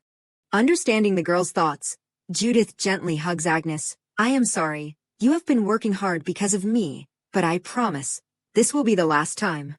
Hearing this promise, the girl's eyes gradually become expectant. Really? Then we won't secretly leave without saying goodbye to our friends anymore. She does not hesitate, smiling, nodding in agreement. Of course, just as long as this time is over, I won't let it happen again. While she is still happy, Bran smiles, stepping forward. You have finally made up your mind. Recognizing his familiar figure touches Judith. Uncle Bran. She immediately stands up, smiling, explaining, Uncle, I really hope that you will become the master. Agnes quickly runs over to him. Father. His face suddenly breaks into a gentle smile. Judith, I know what you want to say, but I am just a shoemaker. Listening to these things makes Judith suddenly feel worried. Can I do it? Bran gently comes closer, holding her hand tightly. Everything is up to you. His voice rings out, no matter what choice you make. Her face finally breaks into a happy smile. Then remember that, I will always support and encourage you. Remembering something, she turns to look at everyone. Let us go quickly. Judith's eyes stop on the document placed on the table. I still have an embroidery that I have to complete before spring. The scene switches to the Reborn mansion. Annie is still handing the letter to Alicia. Outside the room, the girl's voice rings. Lady, I am Annie. The girl is a little worried, continuing to ask, sorry for interrupting the lesson, but can I come in for a bit? Noticing that time is running out, Petunia smiles, explaining, time passes so quickly, perhaps today's lesson should end here. This makes Alicia very happy. Really, then come in, Annie. It is good to finish early, she thinks to herself, but what is the matter? At this moment, Annie steps inside the room and announces, the item that Lady Alicia has been waiting for has arrived. This is the invitation to the royal knighting ceremony. The girl's face breaks into a very excited smile, and there is also another letter. This news makes Alicia a little confused. Another letter. In a flash, the scene has switched to inside the royal palace. The man slowly steps forward, speaking, Your Majesty, this is a letter from Grand Duke Tessin. Rakeheart slowly sits down on the chair. Did you see the request I sent? Leonhardt hears this and nods, saying, I saw it. He continues to take the pen, signing the agreements on the table. You are requesting an increase of troops for the western border. His face gradually becomes confused. This is too unexpected. Grand Duke. Saying this, he raises his head, looking at Rakeheart. Do not we already have enough troops? In a moment of silence, Rakeheart finally speaks. You also know that Tessin is always short of manpower. The foreign tribes are short of food. Sooner or later they will start looting the villages. Hearing this problem makes Leonhardt sigh. A little helplessly, Tessin already has a lot of troops. The other nobles will definitely object strongly. He turns his face away, constantly reminding him, even if I am your brother, what can't be done, still can't be done. While he is still complaining, Rakeheart has sighed. These days the atmosphere has been unusually tense. These words make Leonhardt suddenly stop. It seems that he finds this unbelievable, really. Rakeheart does not hide it, nodding in agreement. That is Roderick's report. Leonhardt's face gradually becomes thoughtful. If it is Lieutenant Roderick, then I trust it. Suddenly, he has realized something. With no other choice, he immediately decides, I will approve your request. This makes Rakeheart very happy. Thank you, Your Majesty. Leonhardt's face immediately turns upset, reminding him, you have to be grateful to me. Just thinking about being surrounded by people makes him very uncomfortable. Do you know how much trouble I will be given by the nobles because of this? Perhaps this is the reason why Leonhardt can't sleep. I have been struggling for days just to arrange the seats for that damn knighting ceremony. This makes him very helpless. Because of that, I argued with Eleonora. We had to sleep separately for 5 days. Outside the room, Leonhardt hastily calls, Queen Eleonora. Listening to the story makes Rakeheart speechless. Is the queen very angry? Leonhardt's eyes gradually become sad.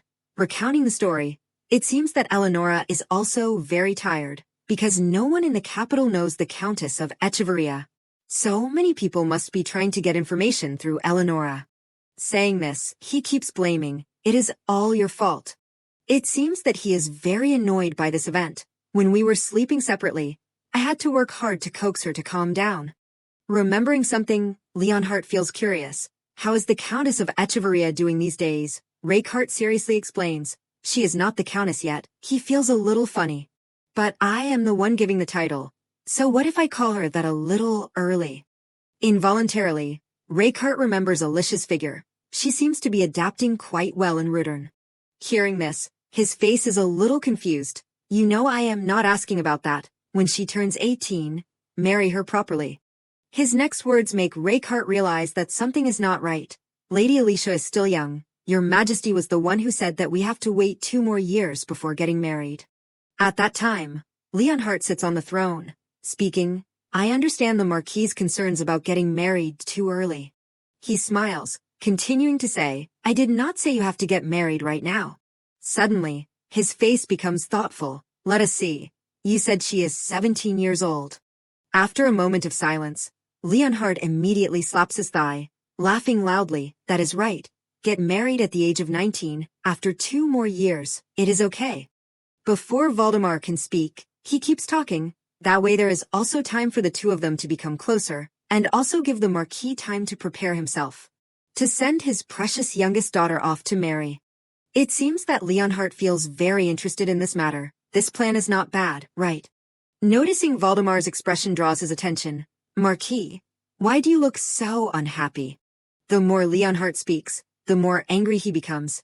Do not tell me that you are not happy about becoming in-laws with the royal family. With no other choice, Valdemar immediately breaks into a forced smile. Of course not. Being given this opportunity is a great honor for me. After seeing that he has agreed, Leonhardt becomes very happy. Right, then from now on, I will be relying on you, Marquis Lane. Returning to reality, Leonhardt keeps sighing, complaining. That was just sweet talk to please Marquis Lane. Reichardt calmly asks, that has been decided already. Should not the royal family show some integrity? Listening to this makes him angrily slam his hand on the table. I did not expect you to suddenly give away the Echeverria title like that. His voice is somewhat blaming. Once the title has been given, then even I can't cancel the engagement. Reichardt is still about to explain something more. It is not like that. But Leonhardt does not give him a chance to speak. Now just because you have fallen in love with someone too late, you are going to ignore everything your brother says. Seeing that time is running out, Reichardt immediately stands up. She is the one that I can give Echeverria to without regret, instead of wasting time like this. You should worry about dealing with the rumors that are spreading throughout the capital. His face has now become very resolute. Now there are even rumors that I took an axe to kidnap Lady Alicia. He still feels that what he did was not wrong. Was not it because you have always been famous for your bad reputation? Leonhardt hears this, confusedly saying, I clearly ordered that the news should be spread in the direction of a legendary romantic story. Reichardt's mood suddenly turns heavy. Seeing his reaction makes Leonhardt also thoughtful, unable to speak. And he does not want to stay here for another second. I will excuse myself to go back, brother. Seeing him leaving, Leonhardt hastily speaks, Reichardt. His voice gradually becomes very strange. Be careful. People are spreading that Lua will rise right after the new year begins and winter ends. These words make Reichardt suddenly stop. But then he quickly walks outside. I will remember that. Only Leonhardt remains in the room. Remembering all the things that have happened makes him feel a little tired. Unable to restrain himself, he sighs. What am I supposed to do with you, younger brother? Seeing Reichardt walking outside, Henrik smiles, bowing his head, saying, Did your highness have a pleasant conversation? Reichardt does not care. Walking past him, we have received the promise to increase troops for Tesin. He hears this and smiles, saying, Perhaps the lady will come to Tesin this winter. It is such a relief that we won't let her witness a chaotic scene. This makes Reichardt feel a little funny. The lady. Why, she is only 17 years old. Henrik keeps walking, constantly talking, but she is the one who personally wrote the letter to your highness. Proposing marriage, she is not an ordinary 17-year-old girl. While he is still secretly thinking, he continues to suggest, when the summer passes and the new year comes, she will turn 18. That is the perfect age to get married. Remembering something, Henrik suddenly asks, Did not your majesty also say to marry her when she turns 18? Listening to this, Reichardt turns his head uncomfortably. Are you a spy that the emperor planted? Noticing his reaction, he immediately breaks into a forced smile. Your highness's caution is always justified, but it is not that his majesty only recently wanted you to get married. That intention has been there for quite some time, he sighs, replying, She is only 2 years younger than Lady Josephina. But Henrik still does not understand. Constantly joking, Lady Josephina has also just gotten engaged recently. It is your highness who is slow. Reichardt slowly steps inside the carriage. Be careful with your words, Henrik. He sits inside, declaring, I do not intend to marry Lady Alicia. At this moment, Alicia's familiar figure appears, Your Highness. This makes both of them startled, surprised, turning their heads. Realizing that his words just now have made him a little embarrassed, he hastily asks, Lady Alicia. Alicia smiles, speaking, I saw the crest of Tesin, so I wondered if it was you. Her face breaks into a radiant smile, as if nothing had happened. Long time no see, Grand Duke. Time seems to stop at this place. The two of them look at each other. Sweat on Reichardt's face keeps streaming down. Did she hear what I just said? He remembers his own words just now. I will not marry Lady Alicia. This makes him even more sure, because I will not marry Alicia. He does not know how to face her. There will be no marriage. Seeing Reichardt still sitting there, Alicia suddenly asks, Your Highness, Why are not you saying anything?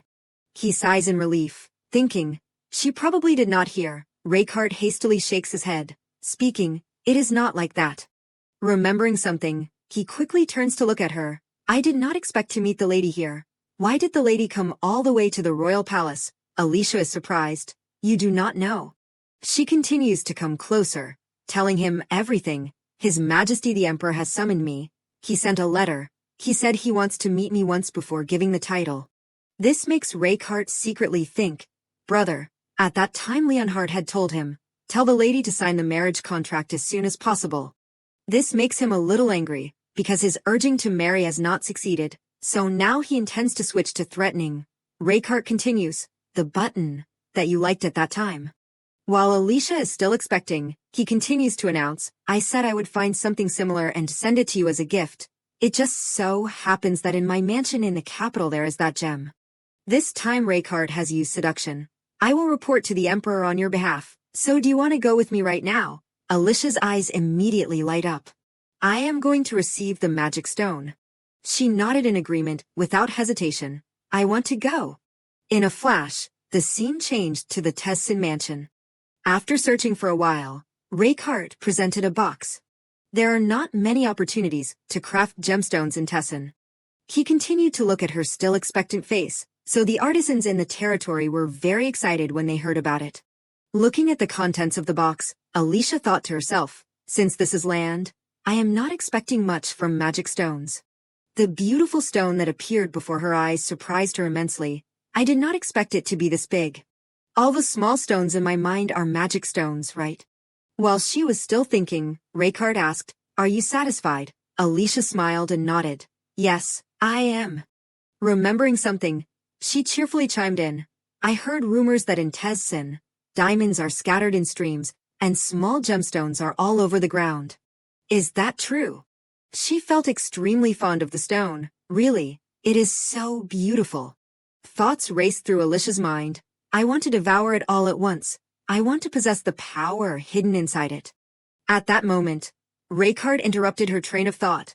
There is indeed gold dust in the lower reaches of the river leading to the swamp, but not as much as the rumors say.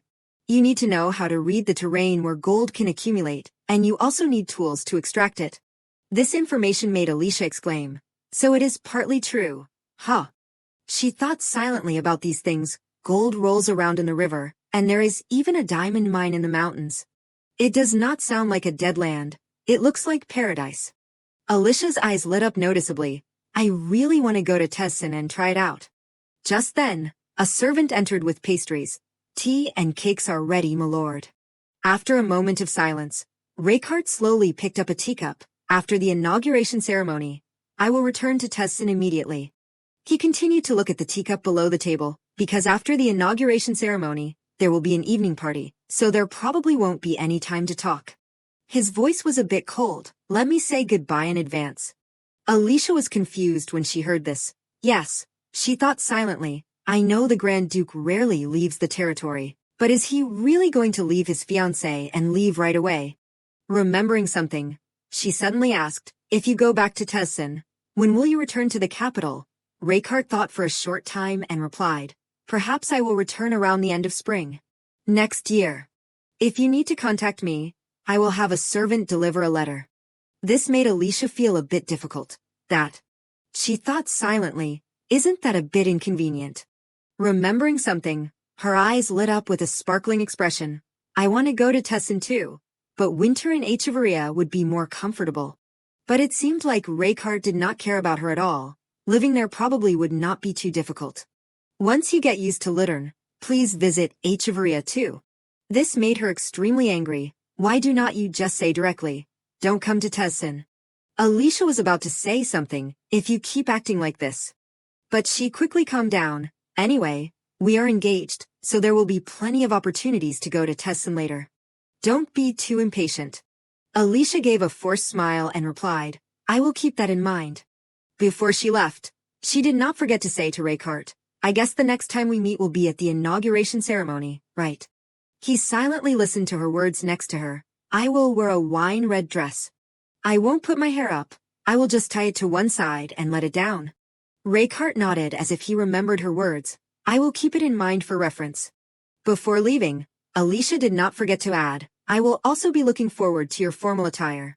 The carriage slowly rolled forward. But in reality, there had been a conversation with the butler Henrik. What will you wear to the party this time, sir? Alicia coldly replied, something that does not attract attention. And so, the Grand Duke's wardrobe had nothing that looked decent. Remembering everything, Henrik hurried over to tease, this time, you can't say, anything is fine, okay? Raykart turned around and retorted, then I will wear the Royal Knight's uniform. This made him even more excited than ever. That is an excellent choice, sir. It has been a while since the maids had such an exciting opportunity. In the blink of an eye, time passed until the day of the investiture. Luxurious carriages slowly entered the interior. Raykart slowly asked, are you nervous? Alicia slowly replied, just a little. He looked at her with some concern. Do you remember the order of the investiture ceremony? Her face became thoughtful. In the hall, then what? Seeing her looking strange, Raykart seriously explained to her, just walk straight to the middle of the hall. He gently turned his face to the other side. Don't be nervous. The doors gradually opened before their eyes, because today is your day. At the same time, a voice rang out, welcoming Grand Duke Tezsin and Marchioness Alicia. Followed by the sound of discussions, that is Marchioness Alicia. It seemed that the people present were very surprised by the important day. Her face looks gentler than I thought. Such an angelic woman is engaged to a devilish axe-wielder. That jewelry, could it be the Duchess Marguerite's rubies?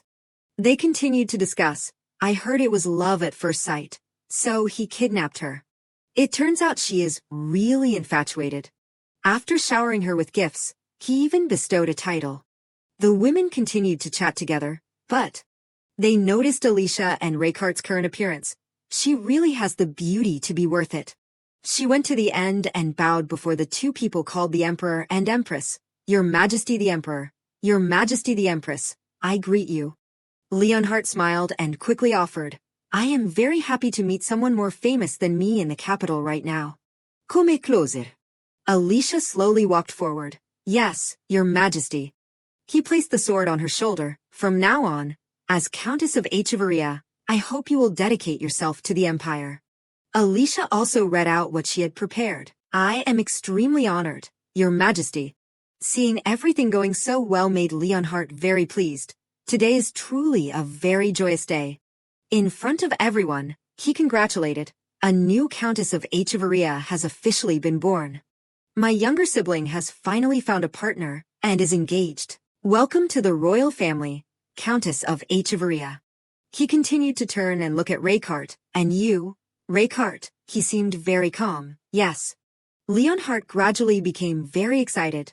Your Majesty, congratulations on finding a lifelong partner. Seeing such a happy marriage, Leonhardt pointed behind him. This is the engagement gift I give to you too. A large box was placed right in front of the two of them. I hope my sister-in-law will be satisfied with my gift. When the box was opened, a white cloth appeared before everyone's eyes.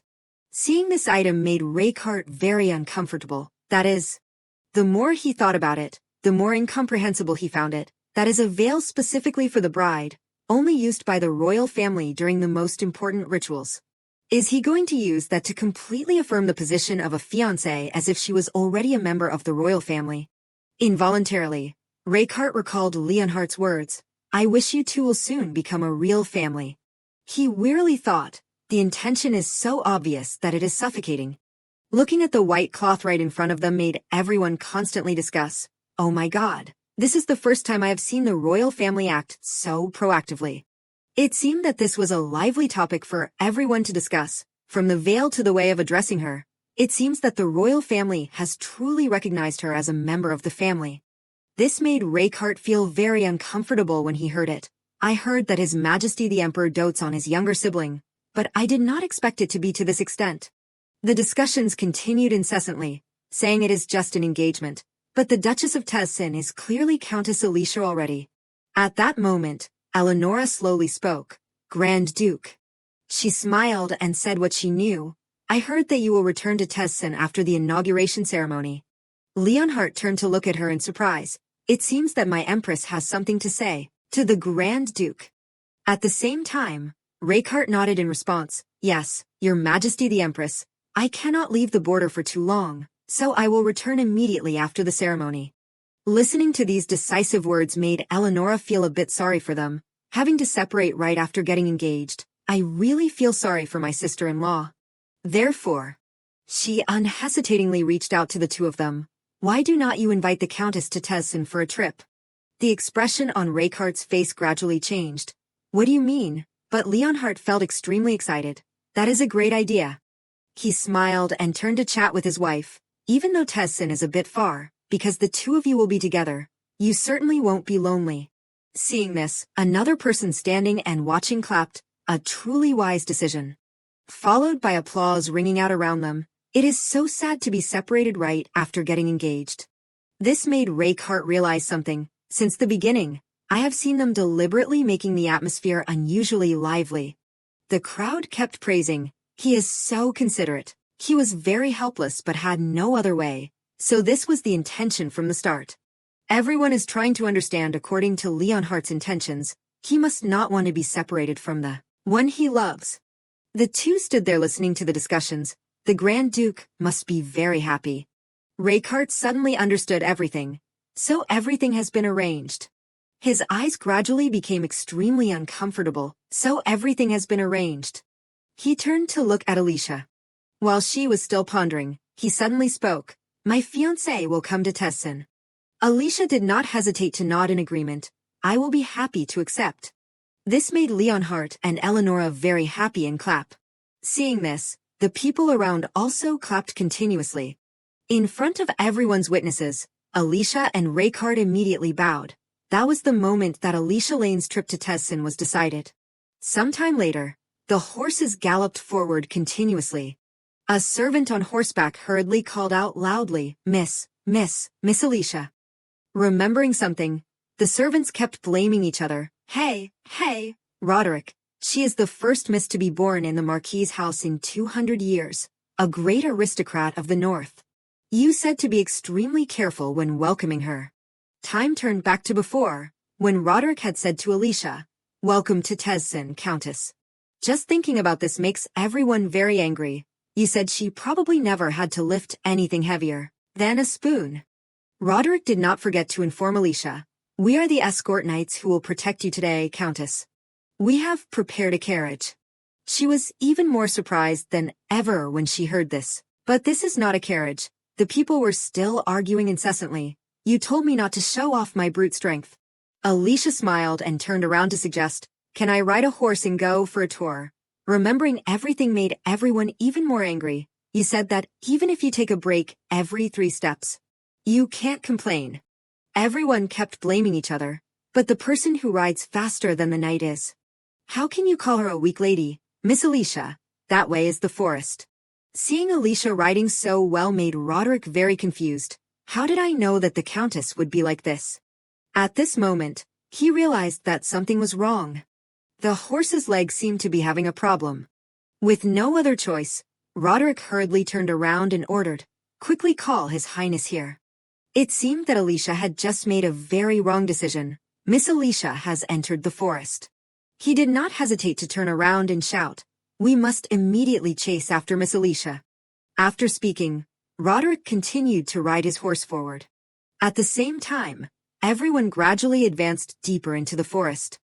Alicia's familiar figure appeared before everyone's eyes. They were still standing there. Everyone hurriedly asked, Miss Alicia. Roderick quickly approached her and said loudly, This forest is a restricted area. Seeing her still standing there, he hurriedly jumped off his horse, Miss Alicia. His face gradually became worried and called out loudly, You must leave this place immediately. A very strange creature was reflected in the horse's eyes. It stomped its foot on the ground below. This made the horse very scared and scream. Seeing this situation, the waiting knight hurriedly drew his sword. They continuously advanced forward and spoke, Enemy, prepare for battle, please stay behind me. Alicia silently looked at the monsters right in front of her, cock and magic beasts. The extremely dangerous situation made Roderick a bit helpless. Damn it. With no other choice, he rushed straight forward. Protecting Miss Alicia is the top priority. The knights holding swords immediately rushed up to fight the monsters. Hold on until the Grand Duke arrives. Roderick's figure angrily defeated one monster after another. At this moment, Olivier realized that something was wrong. Fortunately, he reacted very quickly and attacked the monster. Their thick skin made the battle gradually become more difficult. Finally, the bodies of these magic beasts were gradually separated. This made Olivier a bit helpless, not knowing what to do. Roderick's eyes gradually became desperate and silently thought, blocked. Now, the magic beasts were gradually surrounding everyone. Their speed was extremely nimble, making it very difficult for Olivier. Finally, he was attacked by one of the magic beasts. The weapon was blown away into the distance. Coincidentally, at this moment the weapon flew to Alicia's feet. Seeing the situation, Olivier hurriedly shouted loudly, "Miss Alicia, danger, get out of the way." She was not afraid and picked up this object to examine it. This spear is well preserved. Her face gradually became very interested. I will borrow it for a while. Perhaps Alicia did not notice that there was a magic beast aiming at her from behind. Olivier shouted, "Get out of the way." In a flash, the person was gone. Alicia gently flew over the Kocken's body. She stepped on its mouth and said, "About that Kokken." Alicia pointed the tip of the spear towards the Kokken. Its outer shell is as hard as stone, so if you do not have extraordinary strength, it is difficult to cut through. She gently flew up, so you have to aim for soft spots like the eyes or mouth. Thrust the weapon into the gaps between the rocks. It opened its mouth full of sharp teeth. Immediately, a spear was thrust straight into the Kocken's oral cavity. Cracks gradually appeared. Alicia gently landed on the ground. Doing that will deal with it. She pointed to its corpse. When everything is over, remember to collect all the black stones here. On this side, Roderick was struggling to fight another Kokken. You mean until everything is over. Suddenly, a series of their footsteps ran over. The Kokken surrounded her. They are a species that lives in flocks. Roderick and Oliver, although panting, did not dare to relax their vigilance. Alicia said confidently, "Daisy is waiting, so let us finish this quickly." With those words, the Kokkens rushed towards the three of them. He did not hesitate to fly straight into it. A stab straight into the oral cavity. On this side, he also fought hard. She defeated 4 Kokkens while secretly assessing. Indeed, the Knights of Tessin know how to attack, so they solve it quickly. Suddenly, a Kokken rushed over fiercely. Alicia still calmly thought, if we continue like this, we can finish it soon. Its hand touched the body of the spear. Suddenly, the spear was broken in half by the Kokken. She looked at the situation in front of her in shock. Huh! The broken spear fell down. Why did this break? At this moment, Reichardt came with a tight grip on his axe. He did not hesitate to throw it straight at the Kokken attacking Alicia. Before her frightened face, it was chopped in half. The axe fell next to Alicia. She was still in a panic and asked, "Your Highness." Reichardt, panting, came, Alicia. He hurriedly grabbed Alicia's shoulders tightly. Reichardt anxiously asked, "Are you okay?" She stared at him with wide eyes. Alicia smiled brightly and replied, "I am fine. Are there any more like this here?" She pointed to the rock next to her. The one that was attacking Alicia a few seconds ago, this one. Reichardt sighed in relief when he saw that she was still safe. "Fortunately, you do not seem to be seriously injured. I will talk about the forest later." He turned and called, "Roderick, Olivier." They both replied in unison, "Yes, Your Highness." Reichardt radiated a murderous aura. Knights of Tessin can't even protect one person. He shuddered. "I am dead." He spoke. "I will not pursue responsibility for the fact that the Grand Duke's future fiancée entered the forest." Reichardt looked at the pile of rocks in front of him. Instead, "Absolutely, keep what you saw today a secret." They both replied, "Yes, sir, I will remember." His voice softened. "Clean up around here and go back to the mansion." Alicia reminded, "Remember not to forget to pick up the stones." She was excited. "If you say go back to the mansion, then, of course." Alicia was very happy. "It is going back to the Tessin mansion, right?" But Reichardt said sternly, "Countess, you should go to the Lilies mansion." Daisy objected. "How can you say that? This is the mansion that was given as a gift. Of course we have to stay here. She looked up at her. You have to be on my side. Daisy continued to brush Alicia's hair. She spoke. It has been a month since I came to Tessin. Alicia said boredly. Yet from that day until now, I have not met the Grand Duke even once. The only thing I do all day is... She looked out the window, accepting one person after another lining up outside the city, just hoping to see the Grand Duke's fiancée once. At this time, a guard stepped into the living room. Please invite the guests from the Baron Greit's family in. The people who were waiting all stood up. Finally, it is our turn. Let us go in. The guard went ahead. I will lead you to the reception room. Suddenly, the person at the end changed direction. He turned and went in the opposite direction, quickly turning into a corner. His footsteps became faster. He said confidently, as long as I sneak in successfully, the rest will be easy. He is Vic, a first-class assassin of the Gridgen family. Vic sat hiding in a corner, self-satisfied. I heard that she is an innocent young lady from the north. Indeed, the internal security is extremely lax. He took out something from his coat pocket. Suddenly a voice rang out above Vic's head. What are those things? He answered the question naturally without paying attention. What else? Gifts that will turn the owner of this mansion into a heretic. But the smile suddenly froze. Huh. He immediately turned his face towards the voice. Before Vic could turn around, someone quickly took away the object in his hand. Finally, Vic lay sprawled on the ground. And that person was Alicia. She held the object in her hand and exclaimed, "Too many guests are coming." The night made the mansion even more splendid. Upstairs, someone gently opened the window. Another assassin, covered in black, gently entered Alicia's room. He had come to the bed where she was sleeping soundly. He took out his knife, tacitly confirming the target. He held the knife tightly, ready to stab. At this moment, Alicia suddenly opened her eyes. The knife was a short distance from her face. His eyes contracted in shock. Suddenly the hand holding the knife was empty.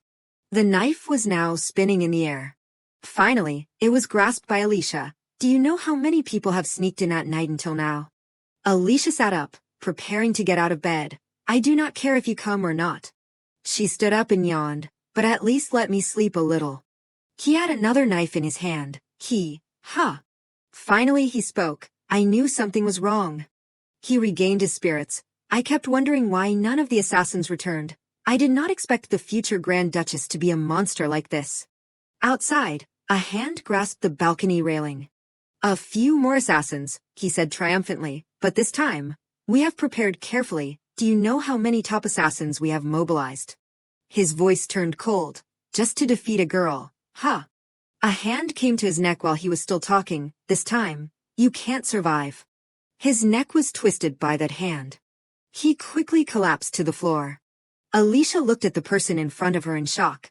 A clear voice rang out. It seems I made it in time. The owner of that voice was Judith. Long time no see, Miss Alicia. She smiled brightly. I have finished embroidering what you asked me to, so I brought it here to deliver it in person. Hearing that, she was very happy. Her eyes lit up. Alicia excitedly called, Judith. In another room, Alicia and Judith sat on chairs. While the assassin was tied up, she praised. Exactly as I asked. Perfect. She felt a little proud. I knew I was right to give you that task. Alicia praised.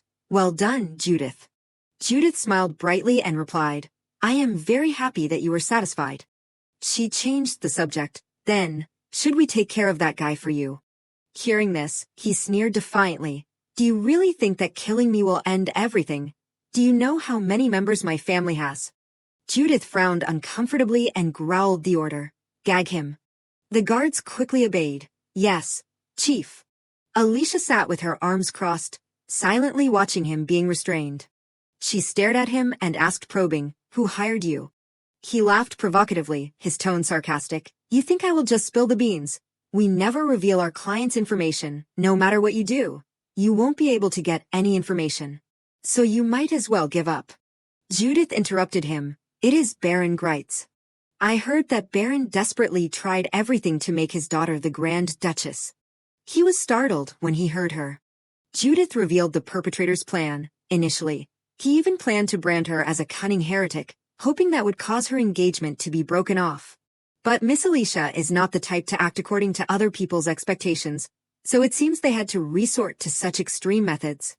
She tilted her head slightly and said sarcastically, "Did they really think that plan would work? If it were me, I would never accept such a request. It seems your leader is short-sighted." Alicia smiled happily, praising Judith. "You are amazing, Judith. Now you have really become the official leader of Croat, have not you?" Hearing that name, he could not help but feel bewildered, sweat dripping down his face. Croat. He stared at her and thought, that kid is the new leader who restored the Croat clan.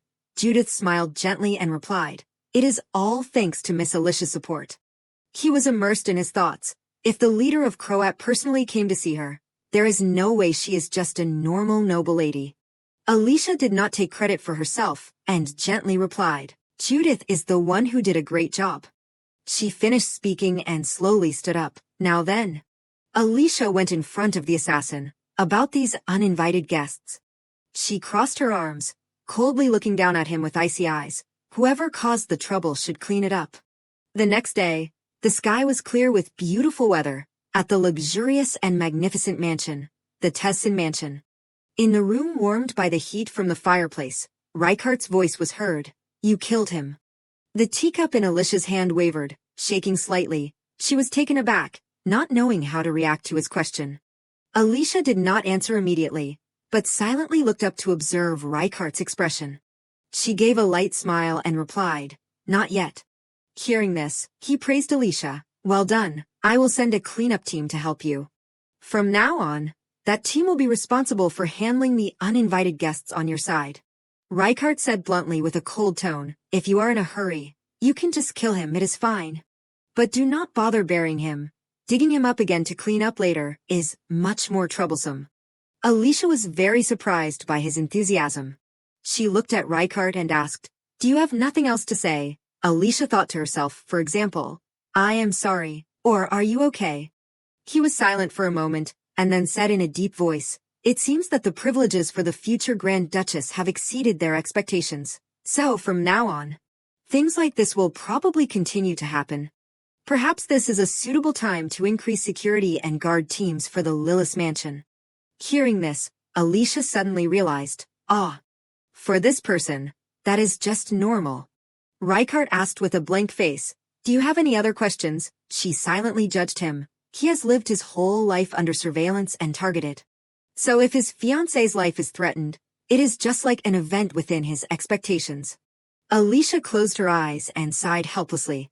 She gave up asking any further. "Forget it, I will leave that part for you to handle in your own way." Alicia smiled lightly and pointed one finger on the table. "Because of you, I have endured and remained calm all this time, yet now they think they can look down on me." The table where her finger was resting suddenly cracked wide open. Alicia growled, "From now on, I will do everything my way. Is that okay?" Outside the mansion at this time, a fire was happening, black smoke billowing into the sky. Outside was noisy with screams. "Evacuate quickly." Alicia was stretching her shoulders while resting on the bed. "I can't even have one peaceful day in this place."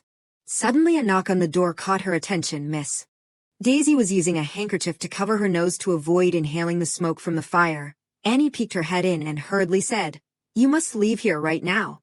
Alicia was stunned, bewildered. Outside the noise could be heard.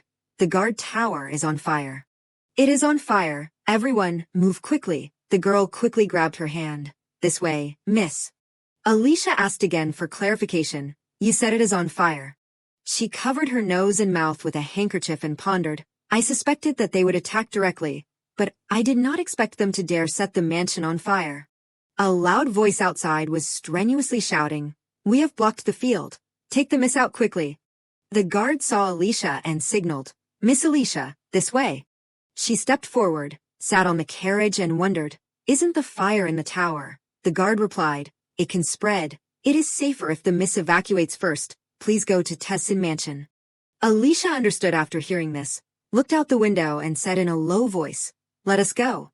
The carriage was enveloped in silence. Daisy and Annie sitting next to her did not dare to say anything more. Suddenly, the guard outside who was driving the carriage shouted, "Stop." Two strangers appeared from the front and blocked the carriage. The guard shouted a warning, "If you dare to move, we will attack. Report your identities quickly." He got off his horse and shouted, "Who are you?" Judith, wearing a black cloak, said in a low voice, "We are friends of Miss Alicia. Mention the name Judith, and she will know immediately." Alicia jumped out of the carriage. Annie was startled and stopped her. Miss, where are you going?" She calmly went forward and gently signaled, "Please get out of the way." The guard quickly obeyed and yielded the way. "Yes." Alicia softly told him, "You go back too." The guard hesitated and was embarrassed, but Miss Alicia, she gently reassured him, "It is okay." Judith, wearing a black cloak that covered her face, knelt before Alicia and reported, "Miss, the attack on the auxiliary mansion today was orchestrated by Count Combat. I sensed that something was about to happen, so I rushed here, but this time, I was one step too late." Hearing this, she was a little surprised. "Count Combat." She explained the situation clearly. "It seems that Count Combat intends to eliminate you, and then put his second daughter, Lily Combat, as the Grand Duchess instead. Tessin is a remote and secluded region, very suitable for disguising the incident as an accident." Alicia was silent after hearing this. Her expression became cold and extremely serious. She reached out her hand, smiled slightly and replied, "Thank you. I have a new task for you, Greitz, Hieronymo, Strahl, Moro, Kopf, Combat." Alicia issued the next order, "Investigate all movements of those 6 families. I do not care how much money it costs." Judith bowed respectfully and said softly, "Request, if a friend of Croat speaks up, it can't be considered a normal request." She took out a thick small bag and handed it to her. "This is Grey Pearl Sea Gemstone. There are 15 pieces in total. That should be worth at least 30,000 gold." Alicia was very generous and spent it all with a radiant expression, used the extra money to buy snacks. At this time, on Reichardt's mansion side, Henrik reported the situation. Fortunately, the fire was completely extinguished within 20 minutes. It only caused some minor damage to the outer wall. Overall, the impact is negligible. There were no casualties. Reichard listened, writing the document and relieved, and then ordered, "Good. Please announce that it was just an accident due to negligence. Hunt down the arsonist to the end and eliminate him. We must prevent this from happening again." He bowed and received the order, then added a few things. "Understood, sir. Also, Miss Alicia has just arrived at the main mansion. Perhaps you can have dinner with her." He looked up, silently pondered those words of Henrik. The table was already prepared and laid out with many attractive dishes. He kept pleading, "Please, please listen to us." Another servant also spoke to help. "He is right, sir. You must keep Miss Alicia at this mansion. It is the only way to ensure her safety. Please reconsider." Henrik, standing next to Reichard, kept saying. He was a little embarrassed and hesitant when he was continuously bothered by him and others, then closed his eyes and pondered without answering. Alicia sat at the table and saw that scene and secretly wondered, they really submit reports right during dinner. It sounds more like nagging. Reichard, after a moment of thinking, looked up and called, "Miss Alicia." She quickly replied, "Yes, Your Highness." He hesitated for a moment, then offered, "How about you just stay at the main mansion until the renovation of Lilith's mansion is complete, because it is being renovated. There are quite a few outsiders coming in and out. It is difficult to ensure security." Alicia immediately replied with a gentle smile, "Of course, I do not mind." She was secretly happy. "Great, then I will go hunting every day." Reichard said the place where Alicia would stay temporarily. "You will stay in the auxiliary house with your maids." She heard like a bolt from the blue. "Wait, what did he just say? I just thought that I would finally see him more often." He continued to instruct with a cold expression. "In addition, starting from 2 days from now, you are forbidden to set foot in the main mansion. Please do not leave the auxiliary house unless it is really necessary." The maid standing behind Alicia revealed an embarrassed and helpless expression. She heard Reichard say that and was a little disappointed. "He avoided me for a whole month. Now it is like this."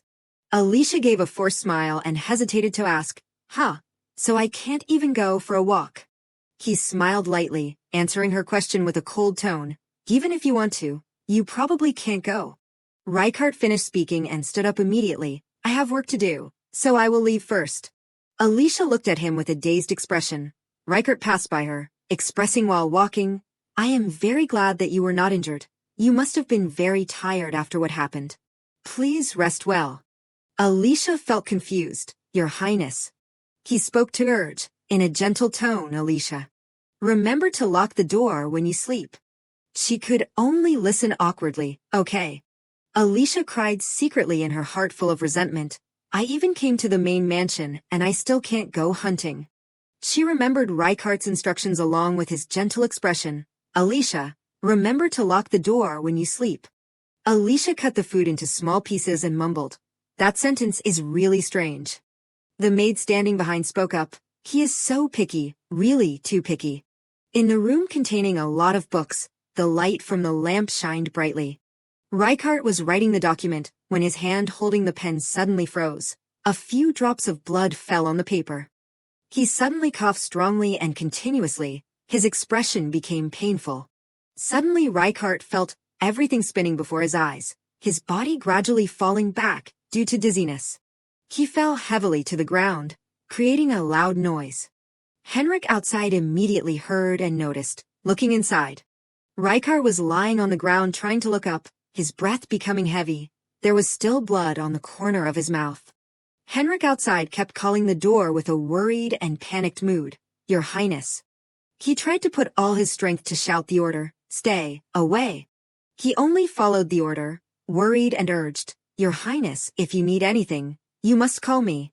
Reichard tried to sit up with heavy breath, then replied, I am fine.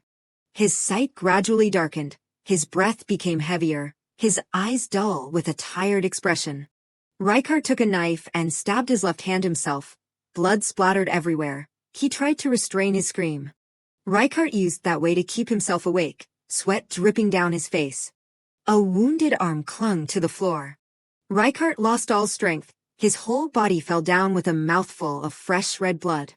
Only a few seconds later, he tried to regain consciousness and then made an estimate. I have to go back to the room while I am awake a little. The figure of Reichard struggling and embracing the wound, progressing forward. Damn it, an endless series of pain, like punishment, continues through generations. Until it passed to the 26th Grand Duke of Tessen. Among the generations of Grand Dukes of Tessen, some have summoned countless doctors to find the medicine that could soothe the pain. Some prayed, and others twisted the prayers into curses. And there were those who, unable to bear the pain, ruined everything around them, even hurting themselves in the process. But none of those methods brought lasting effect. The pain was so intense that they did not even have the strength to move. When the second moon lua appeared and the pain began to rise, no poison or elixir could help. No matter how many bottles of medicine were drunk, it was useless. So, Reichard began to resent the former emperor, who passed on this blood. That if when he was alive, he had killed him, would he feel better? That was a curse. The fact that an emperor without an heir brought him to the rank of Grand Duke. Forcing him to endure pain forever, a series of memories appeared in his head, making him temporarily silent. Suddenly Reichard raised his deadly eyes high, his face cold and calculated, or kill them all for good. After that, he still continued to leave step by step, enduring this pain for 10 days until Lua said, that is right, I will kill everyone. At this time, outside the palace, the rain had begun to fall. Inside, Alicia was slowly removing the costume accessories. Very quickly Roderick was present to salute. Welcome, miss. She slowly glanced over and asked, His Highness has not woken up yet, right? He did not answer but only announced, I am afraid you have to leave today. Roderick lowered his head, sighing sadly, His Highness is not well. Alicia asked in surprise, Reichard Tessen can also get sick. What about the doctor? He still answered briefly, the doctor has examined him. She showed a suspicious appearance, stroking her chin probing, Are the symptoms serious? Roderick standing opposite replied without missing an idea, His condition is not very good. He is sleeping right now. Then he blurted out a few words of lament. He is not someone familiar with illness, so whenever he is sick, he usually does not let anyone near him. Between the time the two of them were engrossed in gossiping, Reichard was still immersed in a coma.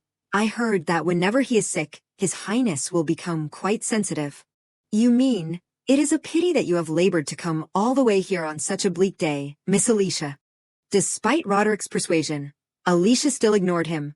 Please do not feel sorry. When did His Highness go to sleep? He said. Not long ago. Suddenly, he changed the subject to the current situation of the two maids in the back, wet like rats. Everyone got their clothes wet on the way here. Surely we will be given a little rest before leaving. Roderick slowly gave the reason. In this cold day, it is really not good to move around in wet clothes, but His Highness's intention is still not very clear. After listening to a long series, she gave a gentle smile and requested, I will just greet him a little, while the maids are resting. Why does not he try asking him directly? The icy and stern appearance of him appeared in Alicia's head. A man who is called a demon has been stabbed many times, stabbed with a sword, shot through with arrows, but does not leave a single scar. She thought about the previous things and then asked thousands of incomprehensible things, but his attitude is too strange. Finishing speaking, Alicia happily turned to look at the bewildered look on his face. I can go in alone. I will just look a little and come right out. Finally Roderick could only comply. I dare not stop the miss. I will lead the way for you. Inside the room lacking light, Reichardt was lying motionless, immersed deep in a coma. She quietly observed everything around and secretly thought, there is no logistics to take care of the Grand Duke. Following that, Alicia tried to find someone everywhere. There was no guard standing guard nearby. She did not even see a knight. She cautiously approached to look at him in a tired state. Is he really that sensitive whenever he is sick? Reichardt had difficulty breathing each breath, sweat running down his cheek. Alicia watched him with a straight face for a long time without saying anything. She tightly grasped the small towel on her shoulder. After that, Alicia raised the towel closer to take care of him. So, even someone like you has times like this. She carefully pressed the towel slowly to his sweat and secretly thought, he is always burning up. Suddenly Alicia remembered something, thinking back, when we first met. Then she recalled the past when she met Reichardt. Back then he also looked like he was suffering. Alicia remembered his terrifying wild eyes. Returning to reality, she raised Reichardt's hand, conveniently looking at his current complexion. When I held his hand, he calmed down.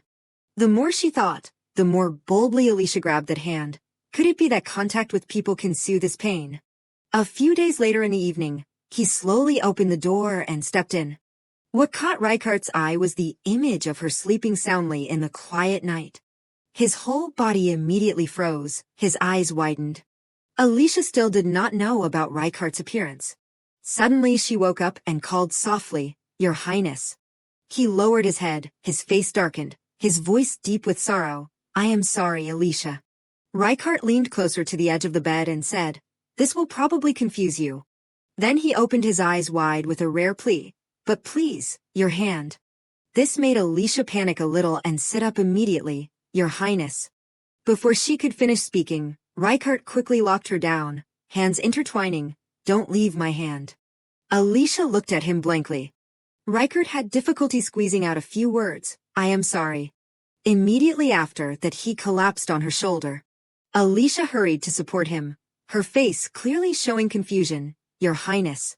The two remained in a sitting and standing posture for a long time. Time passed until the next morning. The sun had penetrated through the window. Reichardt then slowly opened his eyes slightly. He slightly looked at the objects around and secretly felt, this is the first time since I was 14 years old, that I do not feel even a little pain. Reichardt turned around and saw her sleeping soundly with two hands tightly clasped. Then he rolled his eyes to try to rummage through the remaining memories of yesterday. I do not remember lying on the bed. Reichardt's focus suddenly stopped at the burning fireplace. Did someone take me up when I was sleeping? He fell into a state of contemplation. After that Reichardt slowly analyzed the previous things. When I held Alicia Lane's hand, the pain disappeared. He remembered Alicia's flustered expression when holding hands. Just doing that, this curse has stopped. After thinking, Reichardt gently stroked her cheek to show affection for her. This person is the benefactor given to me by heaven, my salvation. Also because of that, Alicia stirred a little bit with a few sounds. He startled and quickly pulled his hand out to look at her. Only a few seconds later, Alicia had woken up and even rubbed her eyes with her hand. Immediately, she jumped up yawning, ignoring everything, thinking back. Yesterday, that man. Suddenly Alicia raised her hands to examine in extreme panic. He released my hand. Where did he go? Then she suddenly glanced over when she heard someone's voice. Releasing it for a moment is fine. Facing Alicia, Reichardt was propping his chin, looking at her affectionately, and said, "You are awake." Alicia anxiously leaned forward to ask, "You are awake, how is your pain today?" He slowly extended his hand to hold her hand. "If there is anything to ask, I should be the one to ask about your situation." Reichardt carefully asked about every little thing. "Is the bed uncomfortable?" Alicia replied with a happy smile, her voice also high-pitched, "I am fine. Is not today's atmosphere a little different?" Suddenly she looked at him and froze. "Don't tell me." Alicia's face revealed a cunning and lecherous look. "He is so awake just because we are holding hands." In return, Reichardt's face was somewhat colder. "I know I look very strange now." But immediately after that sentence, she quickly refuted, "Not at all, Your Highness." Then Alicia looked up and suggested, "It is not strange. I am just curious. Can you tell me what happened?" He calmly accepted, "Okay, but there is one thing. You must not let anyone know that you have realized this." Next, she sat quietly listening to Reichardt explain little by little. "Although the exact cause is not known, the pain that I experienced is like a kind of shackle." The more he spoke, the more serious his expression became. "I can't survive if I leave Tessin." Hearing this, Alicia was surprised, cutting in, "What? But the last time in Dolor." Reichardt still slowly continued by reminding her, "Do you remember how I was when we first met? That was what happened when I left Tessin. That day the pain was still mild." He was speaking and looking straight into Alicia's eyes. "The real suffering is what I am feeling right now," although her brain was still quite vague at this time. Then Reichardt continued his story. "When the second moon lua rises, simply put, it is like I am being torn apart. A burning pain, an aching pain, a crushing pain as if being pressed down by a huge force. A writhing pain, a twisting pain, all coming at the same time. Each word as if he had accepted giving up on life, and no doctor can help me cure it." Alicia hesitantly called, "Your Highness." Reichardt then replied, "There is no need to look at me like that." Then, he turned to give her a loving look filled with emotion, "Because I have met a very special person." Yet Alicia still innocently asked, "Who is it?" Reichardt remained silent, a smile in his eyes as he looked at her. So Alicia pointed at her face and gave the answer, "Don't tell me, it is me." After she finished speaking, he stood up and announced generously, "Just like you have proposed an agreement with me, I also want to propose something to you." Alicia repeated the word unconsciously, "A proposal." Then Reichardt took her hands and made a request, "Whenever I am in pain in Tessin, hold my hand. As long as it is not related to the royal family, you can ask for anything you want, Miss Alicia." He seriously instructed every detail, "I do not mind other things, but being involved with the royal family is very troublesome." Seeing this, Alicia could only smile wryly to hide her inner thoughts. "So anything is okay, as long as it is not related to the royal family, right?" Then she casually asked and quickly received an answer from Reichardt. "All I need to do is hold your hand. Every time I hold your hand I can ask for something. Or is this an offer that can only be used once?" Ignoring his next sentence, Alicia blankly pointed her finger and thought, "We will decide on a case-by-case basis. Depending on what you ask for, just holding hands is enough." Reichardt always replied in a gentle voice, "Just that is more than enough. So now we are holding hands. If you want anything, just say it." Immediately, she eagerly made a suggestion. "How about the aquamarine jewelry from the Lillis mansion?" He gently lifted her chin and smiled. "Just that. If that is what you want, every time we hold hands I can give it to you." Every word Reichardt said made Alicia jump. "Actually, that jewelry is already hers. If she wants to keep it forever, I will sign the transfer papers." Is he seeing that treasure on par with holding hands? Suddenly his face fell a few notches. "But I will add one more condition." Hearing this, she sighed. Of course, there is no way he would give up such a valuable thing so easily. "What condition?" Waiting for Alicia to speak, Reichardt turned and urged, "No one must know that my pain will disappear when you hold my hand, especially the Emperor or anyone belonging to the royal bloodline." She curiously asked, "Why the royal family? Aren't they your relatives?" His hand slowly left the hand that was safely on Alicia's bed, "Because if they knew, they would immediately ennoble you as the Grand Duchess of Tessin tomorrow. but I want this agreement to last a long time. She looked up at Reichardt's action. Huh? What do you mean? However, he chose to bow his head and remain silent. Then Reichard said, Alicia, do not marry me. Alicia stared thoughtfully into the distance. In her heart she asked herself, What is he saying? She remembered the moment she met Reikari. His eyes looked at Alicia with some concern. She thought, yesterday he looked like he was about to cry. He even clung to me, begging to hold my hand. In contrast to yesterday's expression, today he seemed cold and distant. Alicia felt confused and troubled. Now he says he does not want to get married. It is ridiculous. What on earth is he playing with me? This made her think a lot. Alicia put herself in a hypothetical situation. If I am like a living painkiller, and he really does not love me, then should not he at least lie that he wants to marry me? Thinking of this, her eyebrows furrowed. In her heart she complained, he is really provoking me. I am so annoyed. At this time there were only 2 people in the room. Annie was combing her hair. Alicia confidently affirmed in her heart, in short, I have been dumped, and dumped in the most brutal way. She recalled the moment in the middle of the night. Alicia with a bewildered face, but still chose to hold Reichardt's hand. Alicia sighed. I woke up, held the hand of someone who sneaked into my room. And all I got was a rejection. She unconsciously pursed her lips, her eyebrows furrowed, thought for a moment and muttered, thinking carefully, this is not even the first time. The moment Alicia knelt down and reached out to Reichard on the grass, it was the same then. She gritted her teeth, her face darkened and annoyed, thinking, he only becomes desperate when he needs something.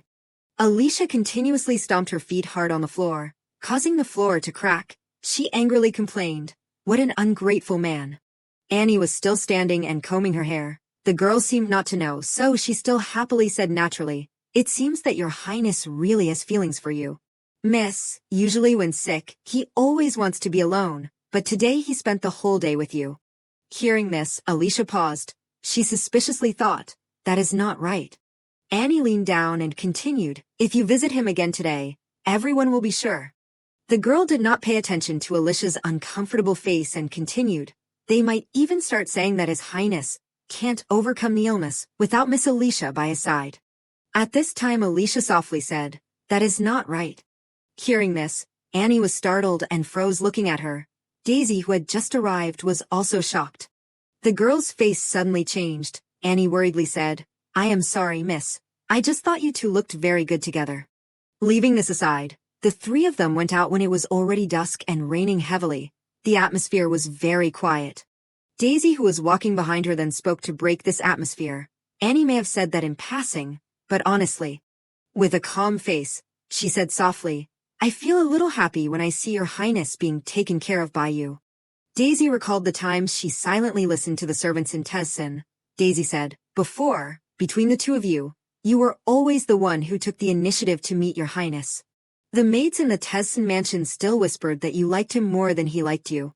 Hearing those words, Alicia turned back and asked, is that so? Annie had a straightforward personality. The girl standing next to her grabbed her hand and shouted, just ignore them, they do not know anything. Alicia did not respond. She looked up at the rain. In her heart she said, so that is it.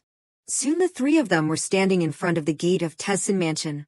Alicia was not in a hurry to enter. She hesitated, thinking, originally I did not want to come here now. Alicia quietly looked at the gate, in her heart swirling calculations, but now I want the rumors about my intimacy with the Duke to spread. She drew in her head the image of Reichard lingeringly holding her hand. Alicia thought, that way everyone will think that he is so fascinated with me that there is no escape. She was very satisfied with this thought. Alicia secretly said, I think that is the only thing that can make me feel better. Inside the mansion, the chandelier was being lit. Alicia opened the door of the room, peeked her head in and called softly, Your Highness. In the corner, Reichard was lying on the bed in a very strange position. When Alicia got closer, she could see his miserable appearance clearly, sweat dripping down, his eyes dark circles. She worriedly called, Your Highness. Alicia panicked and knelt down by the bed. She touched his face and said, I am sorry. I am late. Reichard was really tired. He only had time to look at the worried face and anxious voice. What happened? Reichard thought. Alicia. Alicia stroked his hair. She gently said, "You said it would be okay for a while." At this time his face was better. Raykart lay down enjoying and said, "In a short time, I am okay." Hearing this answer, Alicia suppressed her anger. In her heart she thought, "I really need to stop teasing a patient." She still kept her hand on his face. Alicia asked, "How do you feel when I touch you?" Raykart then replied, "The worst pain will subside in any place you put your hand." Hearing that, Alicia asked again, "The worst pain?" Then she sat up, putting her hand on Raykart's forehead and asked, "So, does this make the pain in your head disappear?" Raykart laughed. He closed his eyes and happily replied, "Just holding hands is enough." Hearing this, Alicia pulled her hand back. She teasingly said, "So, should I take my hand off your forehead?" Raykart did not say anything. He just gently intertwined his hand with hers. Raykart became weak again. He looked at her pleadingly. "No. Please just leave it there." Alicia became embarrassed. She was confused by this action of his. Alicia also listened and did not pull her hand back. She thought, seeing him so desperate, it also soothes the emotions that surged just now. She carefully observed him again. Alicia wondered, and also, when the pain disappears, how long will the pleasant feeling last? Raykart continued her words, "As long as we hold hands. It will be okay, once we let go." Raykart used his hand to wipe the sweat on his forehead. He said, "The pain will gradually return, and in the end, it will hurt as much as before."